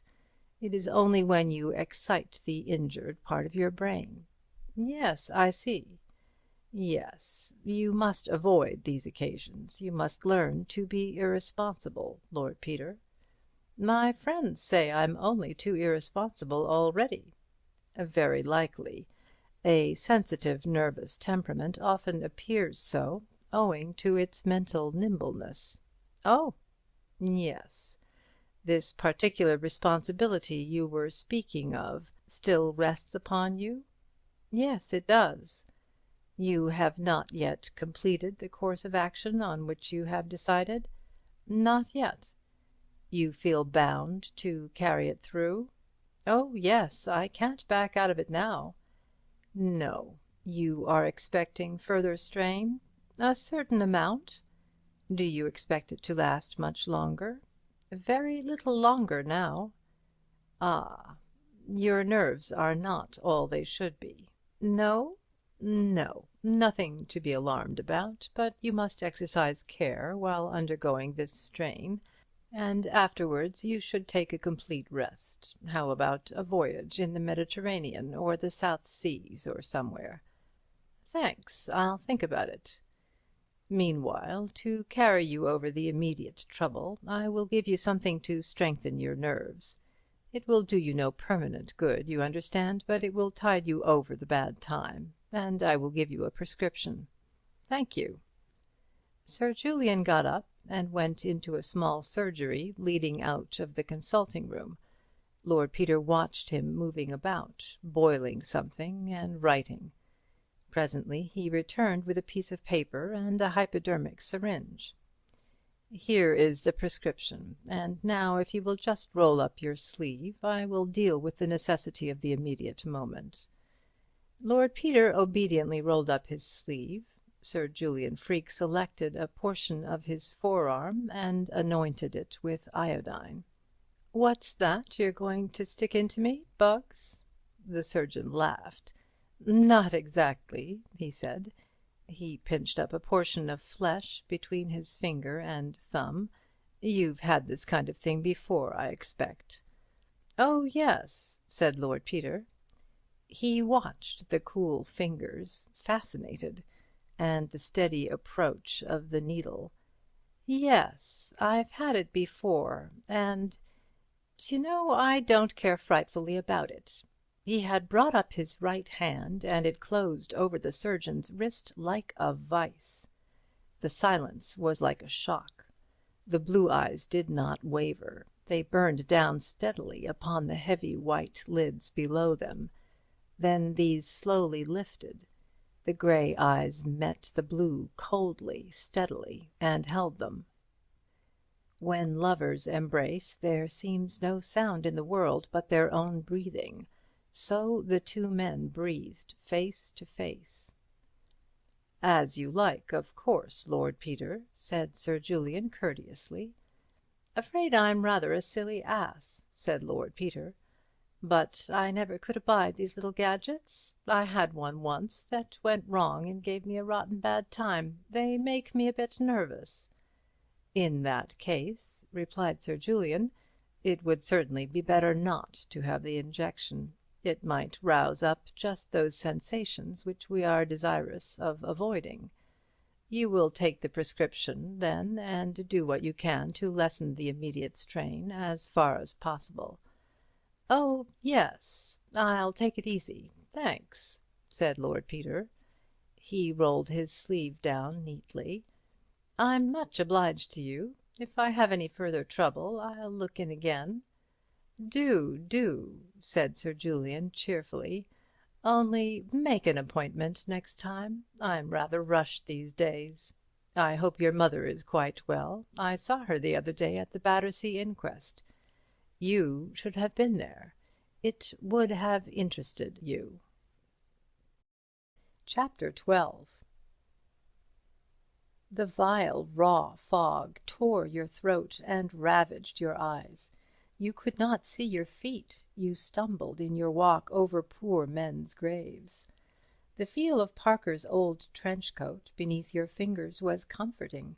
You had felt it in worse places. You clung on now for fear you should get separated. The dim people moving in front of you were like Brocken spectres. "Take care, gentlemen," said a toneless voice out of the yellow darkness. "There's an open grave just hereabouts." You bore away to the right and floundered in a mass of freshly turned clay. "Hold up, old man," said Parker. "Where is Lady Levy?" "In the mortuary. The Duchess of Denver is with her. Your mother is wonderful, Peter." "Isn't she?" said Lord Peter. A dim blue light carried by somebody ahead wavered and stood still. "Here you are," said a voice. Two Dantesque shapes with pitchforks loomed up. "Have you finished?" asked somebody. "Nearly done, sir." The demons fell to work again with pitchforks, no spades. Somebody sneezed. Parker located the sneezer and introduced him. "Mr. Levitt represents the Home Secretary, Lord Peter Wimsey. We are sorry to drag you out on such a day, Mr. Levitt." "It's all in a day's work," said Mr. Levitt hoarsely. He was muffled to the eyes. The sound of the spades for many minutes. An iron noise of tools thrown down. Demons stooping and straining. A black-bearded spectre at your elbow, introduced. The master of the workhouse. "A very painful matter, Lord Peter. You will forgive me for hoping you and Mr. Parker may be mistaken." "I should like to be able to hope so, too." Something heaving, straining, coming up out of the ground. Steady, men, this way. Can you see? Be careful of the graves. They lie pretty thick hereabouts. Are you ready? Right you are, sir. You go on with the lantern. We can follow you. Lumbering footsteps. Catch hold of Parker's trench coat again. That you, old man? Oh, I beg your pardon. Mr. Levitt thought you were Parker. Hullo, Wimsey, here you are. More graves. A headstone shouldered crookedly aslant. A trip and jerk over the edge of the rough grass. The squeal of gravel under your feet. This way, gentlemen. Mind the step. The mortuary. Raw red brick and sizzling gas jets. 2 women in black and Dr. Grimbold. The coffin laid on the table with a heavy thump. "'Ave you got that there screwdriver, Bill? Thank'ee. Be careful with the chisel now. Not much substance to these 'ere boards, sir." Several long creaks. A sob. The Duchess's voice, kind but peremptory. "Hush, Christine, you mustn't cry." A mutter of voices. The lurching departure of the Dante demons. Good, decent demons in corduroy. Dr. Grimbold's voice, cool and detached, as if in the consulting room. "Now, have you got that lamp, Mr. Wingate? Thank you. Yes, here on the table, please. Be careful not to catch your elbow in the flex, Mr. Levitt. It would be better, I think, if you came on this side. Yes, thank you. That's excellent." The sudden brilliant circle of an electric lamp over the table. Dr. Grimbold's beard and spectacles. Mr. Levitt blowing his nose. Parker bending close. The master of the workhouse peering over him. The rest of the room in the enhanced dimness of the gas jets and the fog. A low murmur of voices. All heads bent over the work. Dr. Grimbold again, beyond the circle of the lamplight. "We don't want to distress you unnecessarily, Lady Levy. If you will just tell us what to look for, the—" "Yes, certainly. And yes, stopped with gold? Yes, the lower jaw, the last but one on the right? Yes. No missing teeth? No? Yes. What kind of a mole? Yes, just over the left breast? Oh, I beg your pardon, just under. Yes. Appendicitis? Yes. A long one? Yes. In the middle? Yes. I quite understand. A scar on the arm? Yes. I don't know if we shall be able to find that. Yes. Any little constitutional weakness that might— Oh, yes. Arthritis, yes. Thank you, Lady Levy. That's very clear. Don't come unless I ask you. Now, Wingate." A pause. A murmur. "Pulled out after death, you think? Well, so do I. Where is Dr. Colgrove? You attended this man in the workhouse? Yes. Do you recollect? No? You're quite certain about that? Yes. We mustn't make a mistake, you know. Yes, but there are reasons why Sir Julian can't be present. I'm asking you, Dr. Colgrove. Well, you're certain. That's all I want to know. Just bring the light closer, Mr. Wingate, if you please. These miserable shells let the damp in so quickly. Ah, what do you make of this? Yes. Well, that's rather unmistakable, isn't it? Who did the head? Oh, Freke, of course. I was going to say they did good work at St. Luke's. Beautiful, isn't it, Dr. Colgrove? A wonderful surgeon. I saw him when he was at Guy's. Oh, no, gave it up years ago. Nothing like keeping your hand in. Ah, yes, undoubtedly that's it. Have you a towel handy, sir? Thank you. Over the head, if you please. I think we might have another here. Now, Lady Levy, I am going to ask you to look at a scar and see if you recognize it. I'm sure you are going to help us by being very firm. Take your time. You won't see anything more than you absolutely must.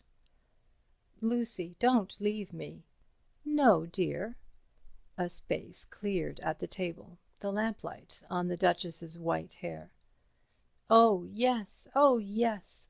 No, no, I couldn't be mistaken. There's that funny little kink in it. I've seen it 100 times. Oh, Lucy, Reuben!" "Only a moment more, Lady Levy. The mole? I think so. Oh, yes, that is the very place." "Yes, and the scar, was it 3-cornered, just above the elbow?" "Yes, oh, yes." "Is this it?" "Yes, yes." "I must ask you definitely, Lady Levy, do you, from these 3 marks, identify the body as that of your husband?" "Oh, I mustn't I? Nobody else could have them just the same in just those places. It is my husband. It is Reuben. Oh!" "Thank you, Lady Levy. You have been very brave and very helpful." "But I don't understand yet. How did he come here? Who did this dreadful thing?" "Hush, dear," said the Duchess. "The man is going to be punished." "Oh, but how cruel! Poor Reuben! Who could have wanted to hurt him? Can I see his face?" "No, dear," said the Duchess, "that isn't possible. Come away. You mustn't distress the doctors and people." "No, no. They've all been so kind. Oh, Lucy!" "We'll go home, dear. You don't want us any more, Dr. Grimbold?" "No, Duchess, thank you. We are very grateful to you and Lady Levy for coming." There was a pause while the 2 women went out, Parker, collected and helpful, escorting them to their waiting car. Then Dr. Grimbold again. "I think Lord Peter Wimsey ought to see the correctness of his deductions. Lord Peter? Very painful. You may wish to see. Yes, I was uneasy at the inquest.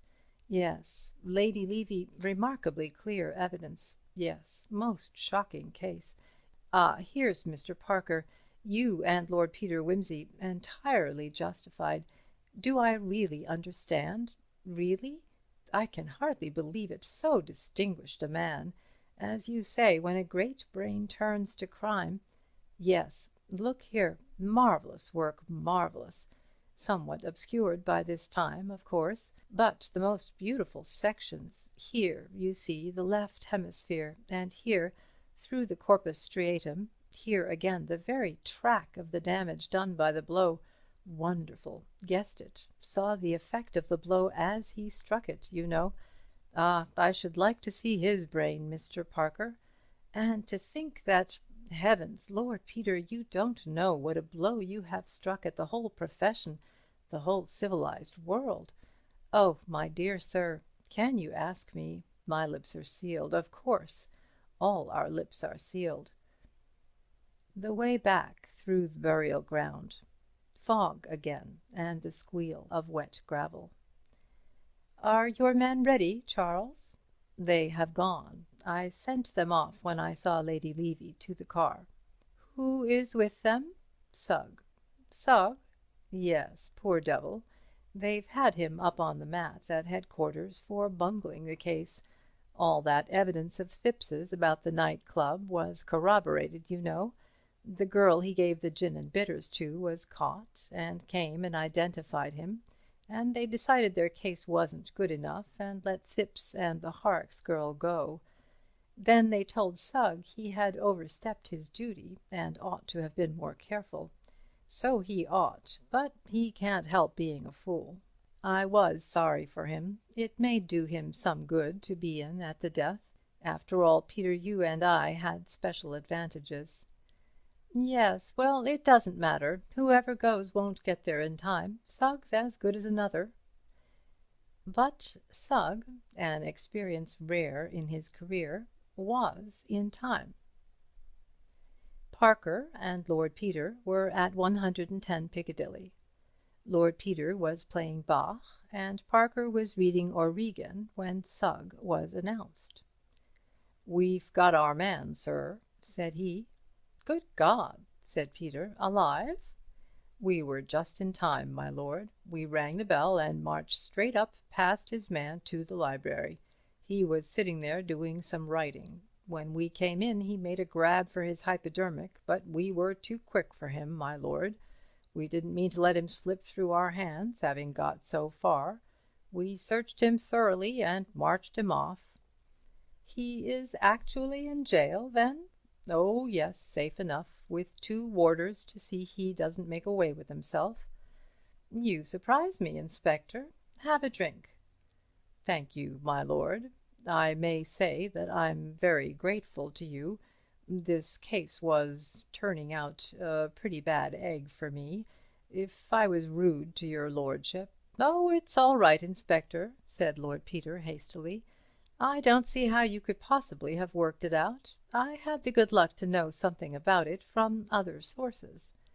"That's what Freke says." Already the great surgeon was a common criminal in the inspector's eyes, a mere surname. "He was writing a full confession when we got hold of him, addressed to your lordship. The police will have to have it, of course, but seeing it's written for you, I brought it along for you to see first. Here it is." He handed Lord Peter a bulky document. "Thanks," said Peter. "Like to hear it, Charles?" "Rather." Accordingly, Lord Peter read it aloud. Chapter 13. Dear Lord Peter, when I was a young man I used to play chess with an old friend of my father's. He was a very bad and a very slow player, and he could never see when a checkmate was inevitable, but insisted on playing every move out. I never had any patience with that kind of attitude, and I will freely admit now that the game is yours. I must either stay at home and be hanged, or escape abroad and live in an idle and insecure obscurity. I prefer to acknowledge defeat. If you have read my book on criminal lunacy, you will remember that I wrote, "In the majority of cases the criminal betrays himself by some abnormality attendant upon this pathological condition of the nervous tissues. His mental instability shows itself in various forms: an overweening vanity, leading him to brag of his achievement; a disproportionate sense of the importance of the offence resulting from the hallucination of religion and driving him to confession; egomania, producing the sense of horror or conviction of sin, and driving him to a headlong flight without covering his tracks; a reckless confidence, resulting in the neglect of the most ordinary precautions, as in the case of Henry Wainwright, who left a boy in charge of the murdered woman's remains while he went to call a cab; or, on the other hand, a nervous distrust of apperceptions in the past, causing him to revisit the scene of the crime to assure himself that all traces have been as safely removed as his own judgment knows them to be. I will not hesitate to assert that a perfectly sane man, not intimidated by religious or other delusions, could always render himself perfectly secure from detection, provided, that is, that the crime were sufficiently premeditated, and that he were not pressed for time or thrown out in his calculations by purely fortuitous coincidence. You know as well as I do how far I have made this assertion good in practice. The 2 accidents which betrayed me I could not by any possibility have foreseen. The first was the chance recognition of Levy by the girl in the Battersea Park Road, which suggested a connection between the 2 problems. The second was that Thipps should have arranged to go down to Denver on the Tuesday morning, thus enabling your mother to get word of the matter through to you before the body was removed by the police, and to suggest a motive for the murder out of what she knew of my previous personal history. If I had been able to destroy these 2 accidentally forged links of circumstance, I will venture to say that you would never have so much as suspected me, still less obtained sufficient evidence to convict. Of all human emotions, except perhaps those of hunger and fear, the sexual appetite produces the most violent and, under some circumstances, the most persistent reactions. I think, however, I am right in saying that at the time when I wrote my book, my original sensual impulse to kill Sir Reuben Levy had already become profoundly modified by my habits of thought. To the animal lust to slay and the primitive human desire for revenge, there was added the rational intention of substantiating my own theories for the satisfaction of myself and the world. If all had turned out as I had planned, I should have deposited a sealed account of my experiment with the Bank of England, instructing my executors to publish it after my death. Now that accident has spoiled the completeness of my demonstration, I entrust the account to you, whom it cannot fail to interest, with the request that you will make it known among scientific men in justice to my professional reputation. The really essential factors of success in any undertaking are money and opportunity, and as a rule the man who can make the first can make the second. During my early career, though I was fairly well off, I had not absolute command of circumstance. Accordingly, I devoted myself to my profession, and contented myself with keeping up a friendly connection with Reuben Levy and his family. This enabled me to remain in touch with his fortunes and interests, so that when the moment for action should arrive, I might know what weapons to use. Meanwhile, I carefully studied criminology in fiction and fact. My work on criminal lunacy was a side product of this activity, and saw how in every murder the real crux of the problem was the disposal of the body. As a doctor, the means of death were always ready to my hand, and I was not likely to make any error in that connection. Nor was I likely to betray myself on account of any illusory sense of wrongdoing. The sole difficulty would be that of destroying all connection between my personality and that of the corpse. You will remember that Michael Finsbury, in Stevenson's entertaining romance, observes, "What hangs people is the unfortunate circumstance of guilt." It became clear to me that the mere leaving about of a superfluous corpse could convict nobody, provided that nobody was guilty in connection with that particular corpse. Thus the idea of substituting the one body for the other was early arrived at, though it was not till I obtained the practical direction of St. Luke's Hospital that I found myself perfectly unfettered in the choice and handling of dead bodies. From this period on, I kept a careful watch on all the material brought in for dissection.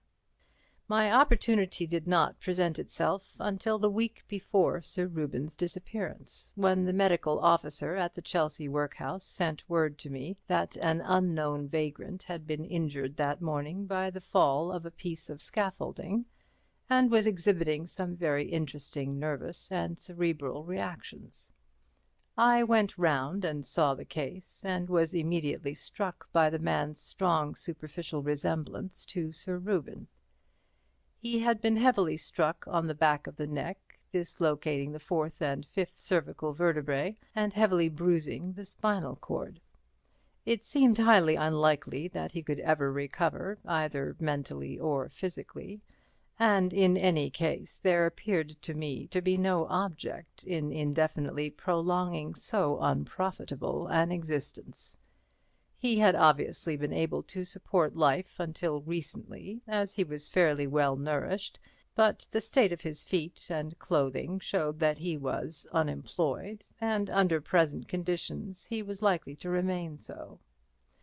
I decided that he would suit my purpose very well, and immediately put in train certain transactions in the city, which I had already sketched out in my own mind. In the meantime, the reactions mentioned by the workhouse doctor were interesting, and I made careful studies of them, and arranged for the delivery of the body to the hospital when I should have completed my preparations. On the Thursday and Friday of that week I made private arrangements with various brokers to buy the stock of certain Peruvian oil fields, which had gone down almost to waste paper. This part of my experiment did not cost me very much, but I contrived to arouse considerable curiosity and even a mild excitement. At this point I was, of course, careful not to let my name appear. The incidents of Saturday and Sunday gave me some anxiety lest my man should, after all, die before I was ready for him, but by the use of saline injections I contrived to keep him alive, and late on Sunday night he even manifested disquieting symptoms of, at any rate, a partial recovery. On Monday morning the market in Peruvians opened briskly. Rumours had evidently got about that somebody knew something, and this day I was not the only buyer in the market.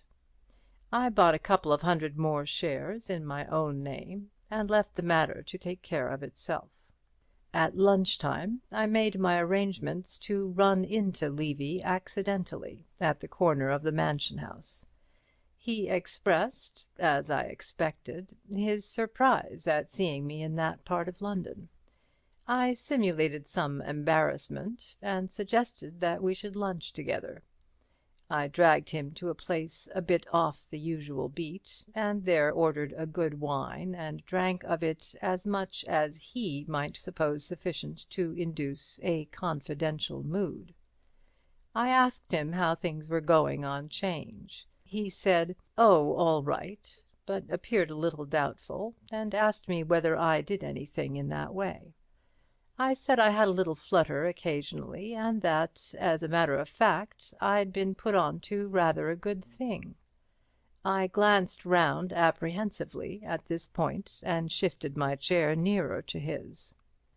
"I suppose you don't know anything about Peruvian oil, do you?" he said. I started and looked round again, and leaning across to him said, dropping my voice, "Well, I do, as a matter of fact, but I don't want it to get about. I stand to make a good bit on it." "But I thought the thing was hollow," he said. "It hasn't paid a dividend for umpteen years." "No," I said, "it hasn't, but it's going to. I've got inside information." He looked a bit unconvinced, and I emptied off my glass and edged right up to his ear. "Look here," I said, "I'm not giving this away to everyone, but I don't mind doing you and Christine a good turn. You know I've always kept a soft place in my heart for her ever since the old days. You got in ahead of me that time, and now it's up to me to heap coals of fire on you both." I was a little excited by this time, and he thought I was drunk. "It's very kind of you, old man," he said, "but I'm a cautious bird, you know, always was. I'd like a little bit of proof." And he shrugged up his shoulders and looked like a pawnbroker. "I'll give it to you," I said, "but it isn't safe here. Come round to my place tonight after dinner, and I'll show you the report." "How'd you get hold of it?" said he.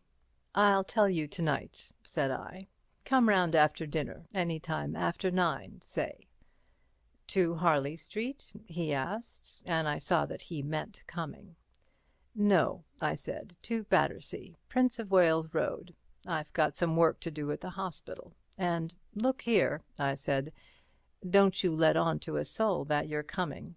I bought a couple of hundred shares today in my own name, and people are sure to get wind of it.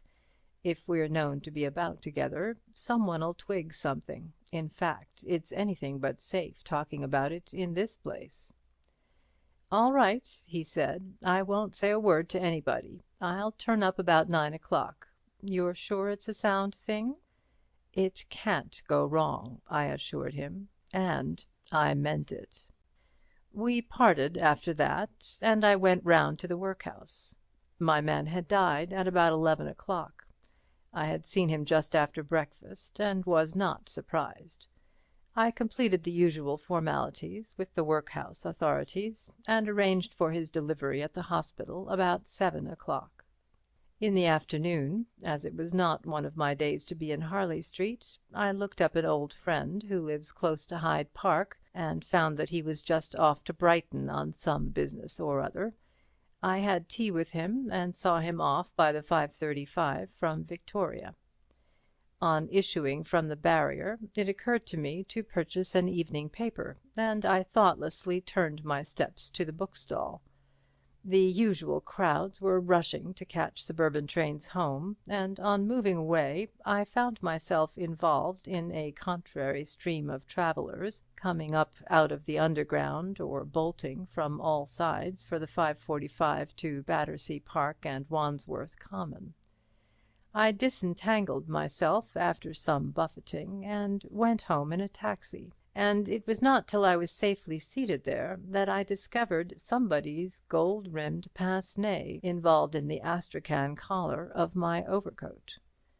The time from 6:15 to 7 I spent concocting something to look like a bogus report for Sir Reuben. At 7 I went through to the hospital, and found the workhouse van just delivering my subject at the side door. I had him taken straight up to the theatre, and told the attendant, William Watts, that I intended to work there that night. I told him I would prepare the body myself. The injection of a preservative would have been a most regrettable complication. I sent him about his business, and then went home and had dinner. I told my man that I should be working in the hospital that evening, and that he could go to bed at 10:30 as usual, as I could not tell whether I should be late or not. He is used to my erratic ways. I only keep 2 servants in the Battersea house, the manservant and his wife, who cooks for me. The rougher domestic work is done by a charwoman who sleeps out. The servant's bedroom is at the top of the house, overlooking Prince of Wales Road. As soon as I had dined, I established myself in the hall with some papers. My man had cleared dinner by 8:15, and I told him to give me the siphon and tantalus, and sent him downstairs. Levy rang the bell at 20 minutes past 9, and I opened the door to him myself. My man appeared at the other end of the hall, but I called to him that it was all right, and he went away. Levy wore an overcoat with evening dress, and carried an umbrella. "Why, how wet you are," I said. "How did you come?" "By bus," he said, "and the fool of a conductor forgot to put me down at the end of the road. It's pouring cats and dogs, and pitch dark. I couldn't see where I was." I was glad he hadn't taken a taxi, but I had rather reckoned on his not doing so. "Your little economies will be the death of you one of these days," I said. I was right there, but I hadn't reckoned on their being the death of me as well. I say again, I could not have foreseen it. I sat him down by the fire and gave him a whisky. He was in high spirits about some deal in Argentines he was bringing off the next day. We talked money for about a quarter of an hour, and then he said, "Well, how about this Peruvian mare's nest of yours?" "It's no mare's nest," I said. "Come and have a look at it." I took him upstairs into the library, and switched on the centre light and the reading lamp on the writing table. I gave him a chair at the table with his back to the fire, and fetched the papers I had been faking out of the safe. He took them and began to read them, poking over them in his short-sighted way, while I mended the fire. As soon as I saw his head in a favourable position, I struck him heavily with the poker, just over the 4th cervical. It was delicate work, calculating the exact force necessary to kill him without breaking the skin, but my professional experience was useful to me. He gave one loud gasp and tumbled forward onto the table quite noiselessly. I put the poker back and examined him. His neck was broken, and he was quite dead. I carried him into my bedroom and undressed him. It was about 10 minutes to 10 when I had finished. I put him away under my bed, which had been turned down for the night, and cleared up the papers in the library. Then I went downstairs, took Levy's umbrella, and let myself out at the hall door, shouting "Good night" loudly enough to be heard in the basement if the servants should be listening. I walked briskly away down the street, went in by the hospital side door, and returned to the house noiselessly by way of the private passage. It would have been awkward if anybody had seen me then, but I leaned over the back stairs and heard the cook and her husband still talking in the kitchen. I slipped back into the hall, replaced the umbrella in the stand, cleared up my papers there, went up into the library and rang the bell. When the man appeared, I told him to lock up everything except the private door to the hospital. I waited in the library until he had done so, and about 10:30 I heard both servants go up to bed. I waited a quarter of an hour longer, and then went through to the dissecting room. I wheeled one of the stretcher tables through the passage to the house door, and then went to fetch Levy. It was a nuisance having to get him downstairs, but I had not liked to make away with him in any of the ground floor rooms, in case my servants should take a fancy to poke their head in during the few minutes that I was out of the house, or while locking up. Besides, that was a flea bite to what I should have to do later. I put Levy on the table, wheeled him across to the hospital, and substituted him for my interesting pauper. I was sorry to have to abandon the idea of getting a look at the latter's brain, but I could not afford to incur suspicion. It was still rather early, so I knocked down a few minutes getting Levy ready for dissection. Then I put my pauper on the table and trundled him over to the house. It was now 11:05, and I thought I might conclude that the servants were in bed. I carried the body into my bedroom. He was rather heavy, but less so than Levy, and my Alpine experience had taught me how to handle bodies. It is as much a matter of knack as of strength, and I am, in any case, a powerful man for my height. I put the body into the bed, not that I expected anyone to look in during my absence, but if they should, they might just as well see me apparently asleep in bed. I drew the clothes a little over his head, stripped, and put on Levy's clothes, which were fortunately a little big for me everywhere, not forgetting to take his spectacles, watch, and other oddments. At a little before 11:30 I was in the road looking for a cab.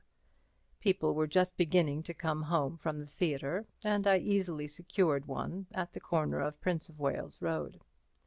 I told the man to drive me to Hyde Park Corner. There I got out, tipped him well, and asked him to pick me up again at the same place in an hour's time. He assented with an understanding grin, and I walked on up Park Lane. I had my own clothes with me in a suitcase, and carried my own overcoat and Levy's umbrella. When I got to number 9, there were lights in some of the top windows. I was very nearly too early, owing to the old man's having sent the servants to the theatre. I waited about for a few minutes and heard it strike the 1/4 midnight. The lights were extinguished shortly after, and I let myself in with Levy's key. It had been my original intention, when I thought over this plan of murder, to let Levy disappear from the study or the dining room, leaving only a heap of clothes on the hearthrug. The accident of my having been able to secure Lady Levy's absence from London, however, made possible a solution more misleading, though less pleasantly fantastic. I turned on the hall light, hung up Levy's wet overcoat, and placed his umbrella in the stand. I walked up noisily and heavily to the bedroom, and turned off the light by the duplicate switch on the landing. I knew the house well enough, of course. There was no chance of my running into the manservant. Old Levy was a simple old man, who liked doing things for himself. He gave his valet little work, and never required any attendance at night. In the bedroom I took off Levy's gloves and put on a surgical pair, so as to leave no tell-tale fingerprints. As I wished to convey the impression that Levy had gone to bed in the usual way, I simply went to bed. The surest and simplest method of making a thing appear to have been done is to do it. A bed that has been rumpled about with one's hands, for instance, never looks like a bed that has been slept in. I dared not use Levy's brush, of course, as my hair is not of his colour, but I did everything else. I supposed that a thoughtful old man like Levy would put his boots handy for his valet, and I ought to have deduced that he would fold up his clothes. That was a mistake, but not an important one. Remembering that well-thought-out little work of Mr. Bentley's, I had examined Levy's mouth for false teeth, but he had none. I did not forget, however, to wet his toothbrush. At 1 o'clock I got up and dressed in my own clothes by the light of my own pocket torch. I dared not turn on the bedroom lights, as there were light blinds to the windows. I put on my own boots and an old pair of goloshes outside the door. There was a thick Turkey carpet on the stairs and hall floor, and I was not afraid of leaving marks. I hesitated whether to chance the banging of the front door, but decided it would be safer to take the latchkey. It is now in the Thames. I dropped it over the Battersea Bridge the next day. I slipped quietly down and listened for a few minutes with my ear to the letter-box. I heard a constable tramp past. As soon as his steps had died away in the distance, I stepped out and pulled the door gingerly to. It closed almost soundlessly, and I walked away to pick up my cab. I had an overcoat of much the same pattern as Levy's, and had taken the precaution to pack an opera hat in my suitcase. I hoped the man would not notice that I had no umbrella this time. Fortunately, the rain had diminished for the moment to a sort of drizzle, and if he noticed anything he made no observation. I told him to stop at 50 Overstrand Mansions, and I paid him off there and stood under the porch till he had driven away. Then I hurried round to my own side door and let myself in. It was about 1:45, and the harder part of my task still lay before me. My first step was so to alter the appearance of my subject as to eliminate any immediate suggestion either of Levy or of the workhouse vagrant. A fairly superficial alteration was all I considered necessary, since there was not likely to be any hue and cry after the pauper. He was fairly accounted for, and his deputy was at hand to represent him. Nor, if Levy was, after all, traced to my house, would it be difficult to show that the body in evidence was, as a matter of fact, not his. A clean shave and a little hair oiling and manicuring seemed sufficient to suggest a distinct personality for my silent accomplice. His hands had been well washed in the hospital, and though calloused, were not grimy. I was not able to do the work as thoroughly as I should have liked, because time was getting on. I was not sure how long it would take me to dispose of him, and moreover I feared the onset of rigor mortis, which would make my task more difficult. When I had barbered him to my satisfaction, I fetched a strong sheet and a couple of wide roller bandages, and fastened him up carefully, padding him with cotton wool wherever the bandages might chafe or leave a bruise. Now came the really ticklish part of the business. I had already decided in my own mind that the only way of conveying him from the house was by the roof. To go through the garden at the back in this soft wet weather was to leave a ruinous trail behind us. To carry a dead man down a suburban street in the middle of the night seemed outside the range of practical politics. On the roof, on the other hand, the rain, which would have betrayed me on the ground, would stand my friend. To reach the roof it was necessary to carry my burden to the top of the house, past my servant's room, and hoist him out through the trap-door in the box-room roof. Had it merely been a question of going quietly up there myself, I should have had no fear of waking the servants, but to do so burdened by a heavy body was more difficult. It would be possible, provided that the man and his wife were soundly asleep, but if not, the lumbering tread on the narrow stair and the noise of opening the trap-door would be only too plainly audible. I tiptoed delicately up the stair and listened at their door. To my disgust, I heard the man give a grunt and mutter something as he moved in his bed. I looked at my watch. My preparations had taken nearly an hour, first and last, and I dared not be too late on the roof. I determined to take a bold step and, as it were, bluff out an alibi. I went without precaution against noise into the bathroom, turned on the hot and cold water taps to the full, and pulled out the plug. My household has often had occasion to complain of my habit of using the bath at irregular night hours.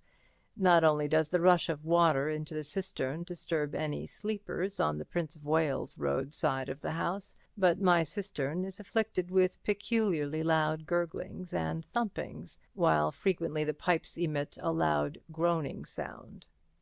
To my delight, on this particular occasion, the cistern was in excellent form, honking, whistling, and becoming like a railway terminus.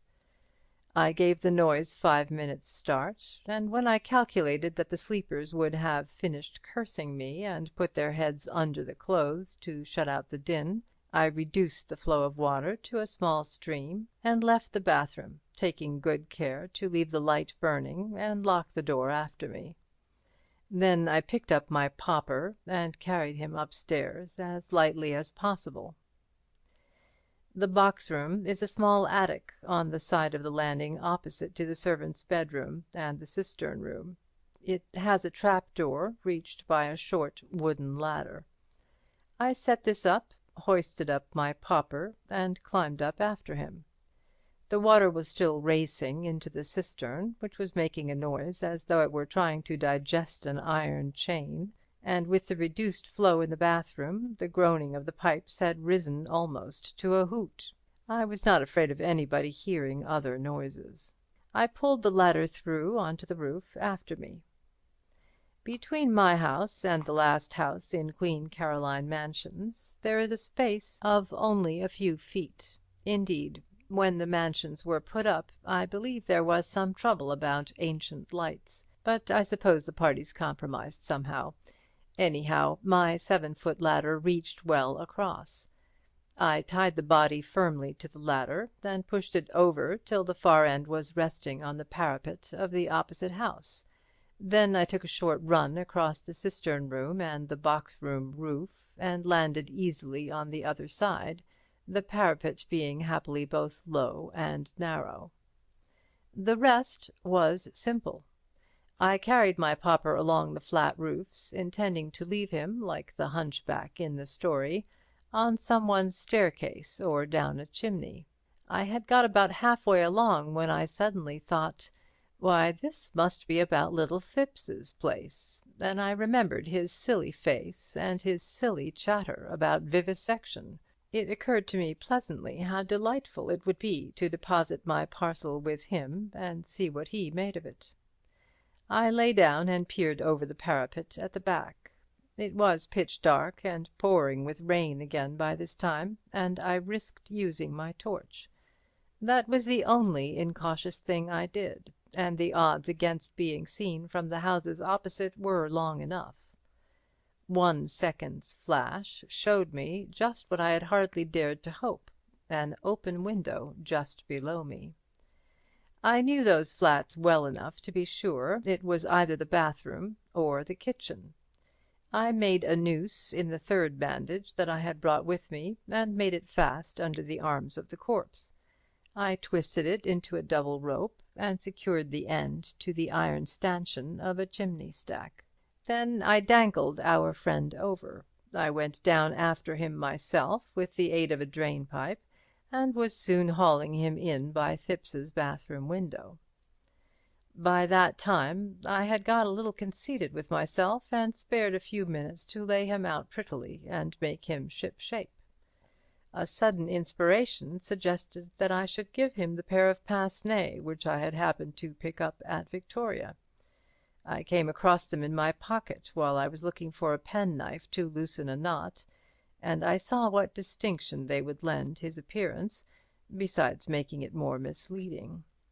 I fixed them on him, effaced all traces of my presence as far as possible, and departed as I had come, going easily up between the drain-pipe and the rope. I walked quietly back, recrossed my crevasse, and carried in my ladder and sheet. My discreet accomplice greeted me with a reassuring gurgle and thump. I didn't make a sound on the stairs. Seeing that I had now been having a bath for about 3/4 of an hour, I turned the water off and enabled my deserving domestics to get a little sleep. I also felt it was time I had a little myself. First, however, I had to go over to the hospital and make all safe there. I took off Levy's head and started to open up the face. In 20 minutes his own wife could not have recognized him. I returned, leaving my wet galoshes and mackintosh by the garden door. My trousers I dried by the gas stove in my bedroom, and brushed away all traces of mud and brick dust. My pauper's beard I burned in the library. I got a good 2 hours' sleep from 5 to 7, when my man called me as usual.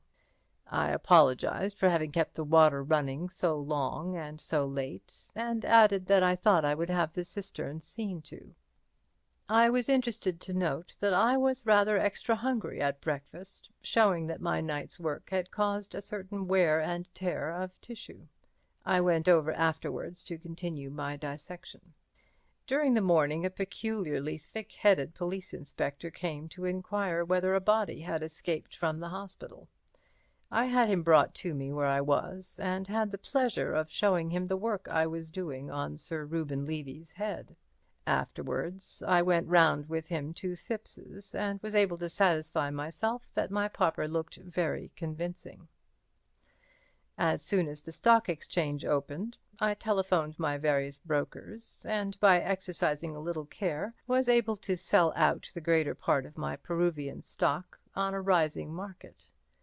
Towards the end of the day, however, buyers became rather unsettled as a result of Levy's death, and in the end I did not make more than a few hundreds by the transaction. Trusting I have now made clear to you any point which you may have found obscure, and with congratulations on the good fortune and perspicacity which have enabled you to defeat me, I remain, with kind remembrances to your mother, yours very truly, Julian Freke. Postscriptum. My will is made, leaving my money to St. Luke's Hospital, and bequeathing my body to the same institution for dissection. I feel sure that my brain will be of interest to the scientific world. As I shall die by my own hand, I imagine that there may be a little difficulty about this. Will you do me the favour, if you can, of seeing the persons concerned in the inquest, and obtaining that the brain is not damaged by an unskilful practitioner at the post-mortem, and that the body is disposed of according to my wish? By the way, it may be of interest to you to know that I appreciated your motive in calling this afternoon. It conveyed a warning, and I am acting upon it. In spite of the disastrous consequences to myself, I was pleased to realize that you had not underestimated my nerve and intelligence, and refused the injection. Had you submitted to it, you would, of course, never have reached home alive. No trace would have been left in your body of the injection, which consisted of a harmless preparation of strychnine mixed with an almost unknown poison, for which there is at present no recognized test, a concentrated solution of At this point the manuscript broke off. "Well, that's all clear enough," said Parker. "Isn't it queer?" said Lord Peter. "All that coolness, all those brains, and then he couldn't resist writing a confession to show how clever he was, even to keep his head out of the noose." "And a very good thing for us," said Inspector Sugg. "But, Lord bless you, sir, these criminals are all alike." "Freke's epitaph," said Parker, when the inspector had departed. "What next, Peter?" "I shall now give a dinner party," said Lord Peter, "to Mr. John P. Milligan and his secretary, and to Messrs. Crimplesham and Wicks. I feel they deserve it for not having murdered Levy." "Well, don't forget the Thippses," said Parker. "On no account," said Lord Peter, "would I deprive myself of the pleasure of Mrs. Thipps's company." "Bunter." "My lord." "The Napoleon brandy." End of Chapter 13. End of Whose Body by Dorothy Sayers.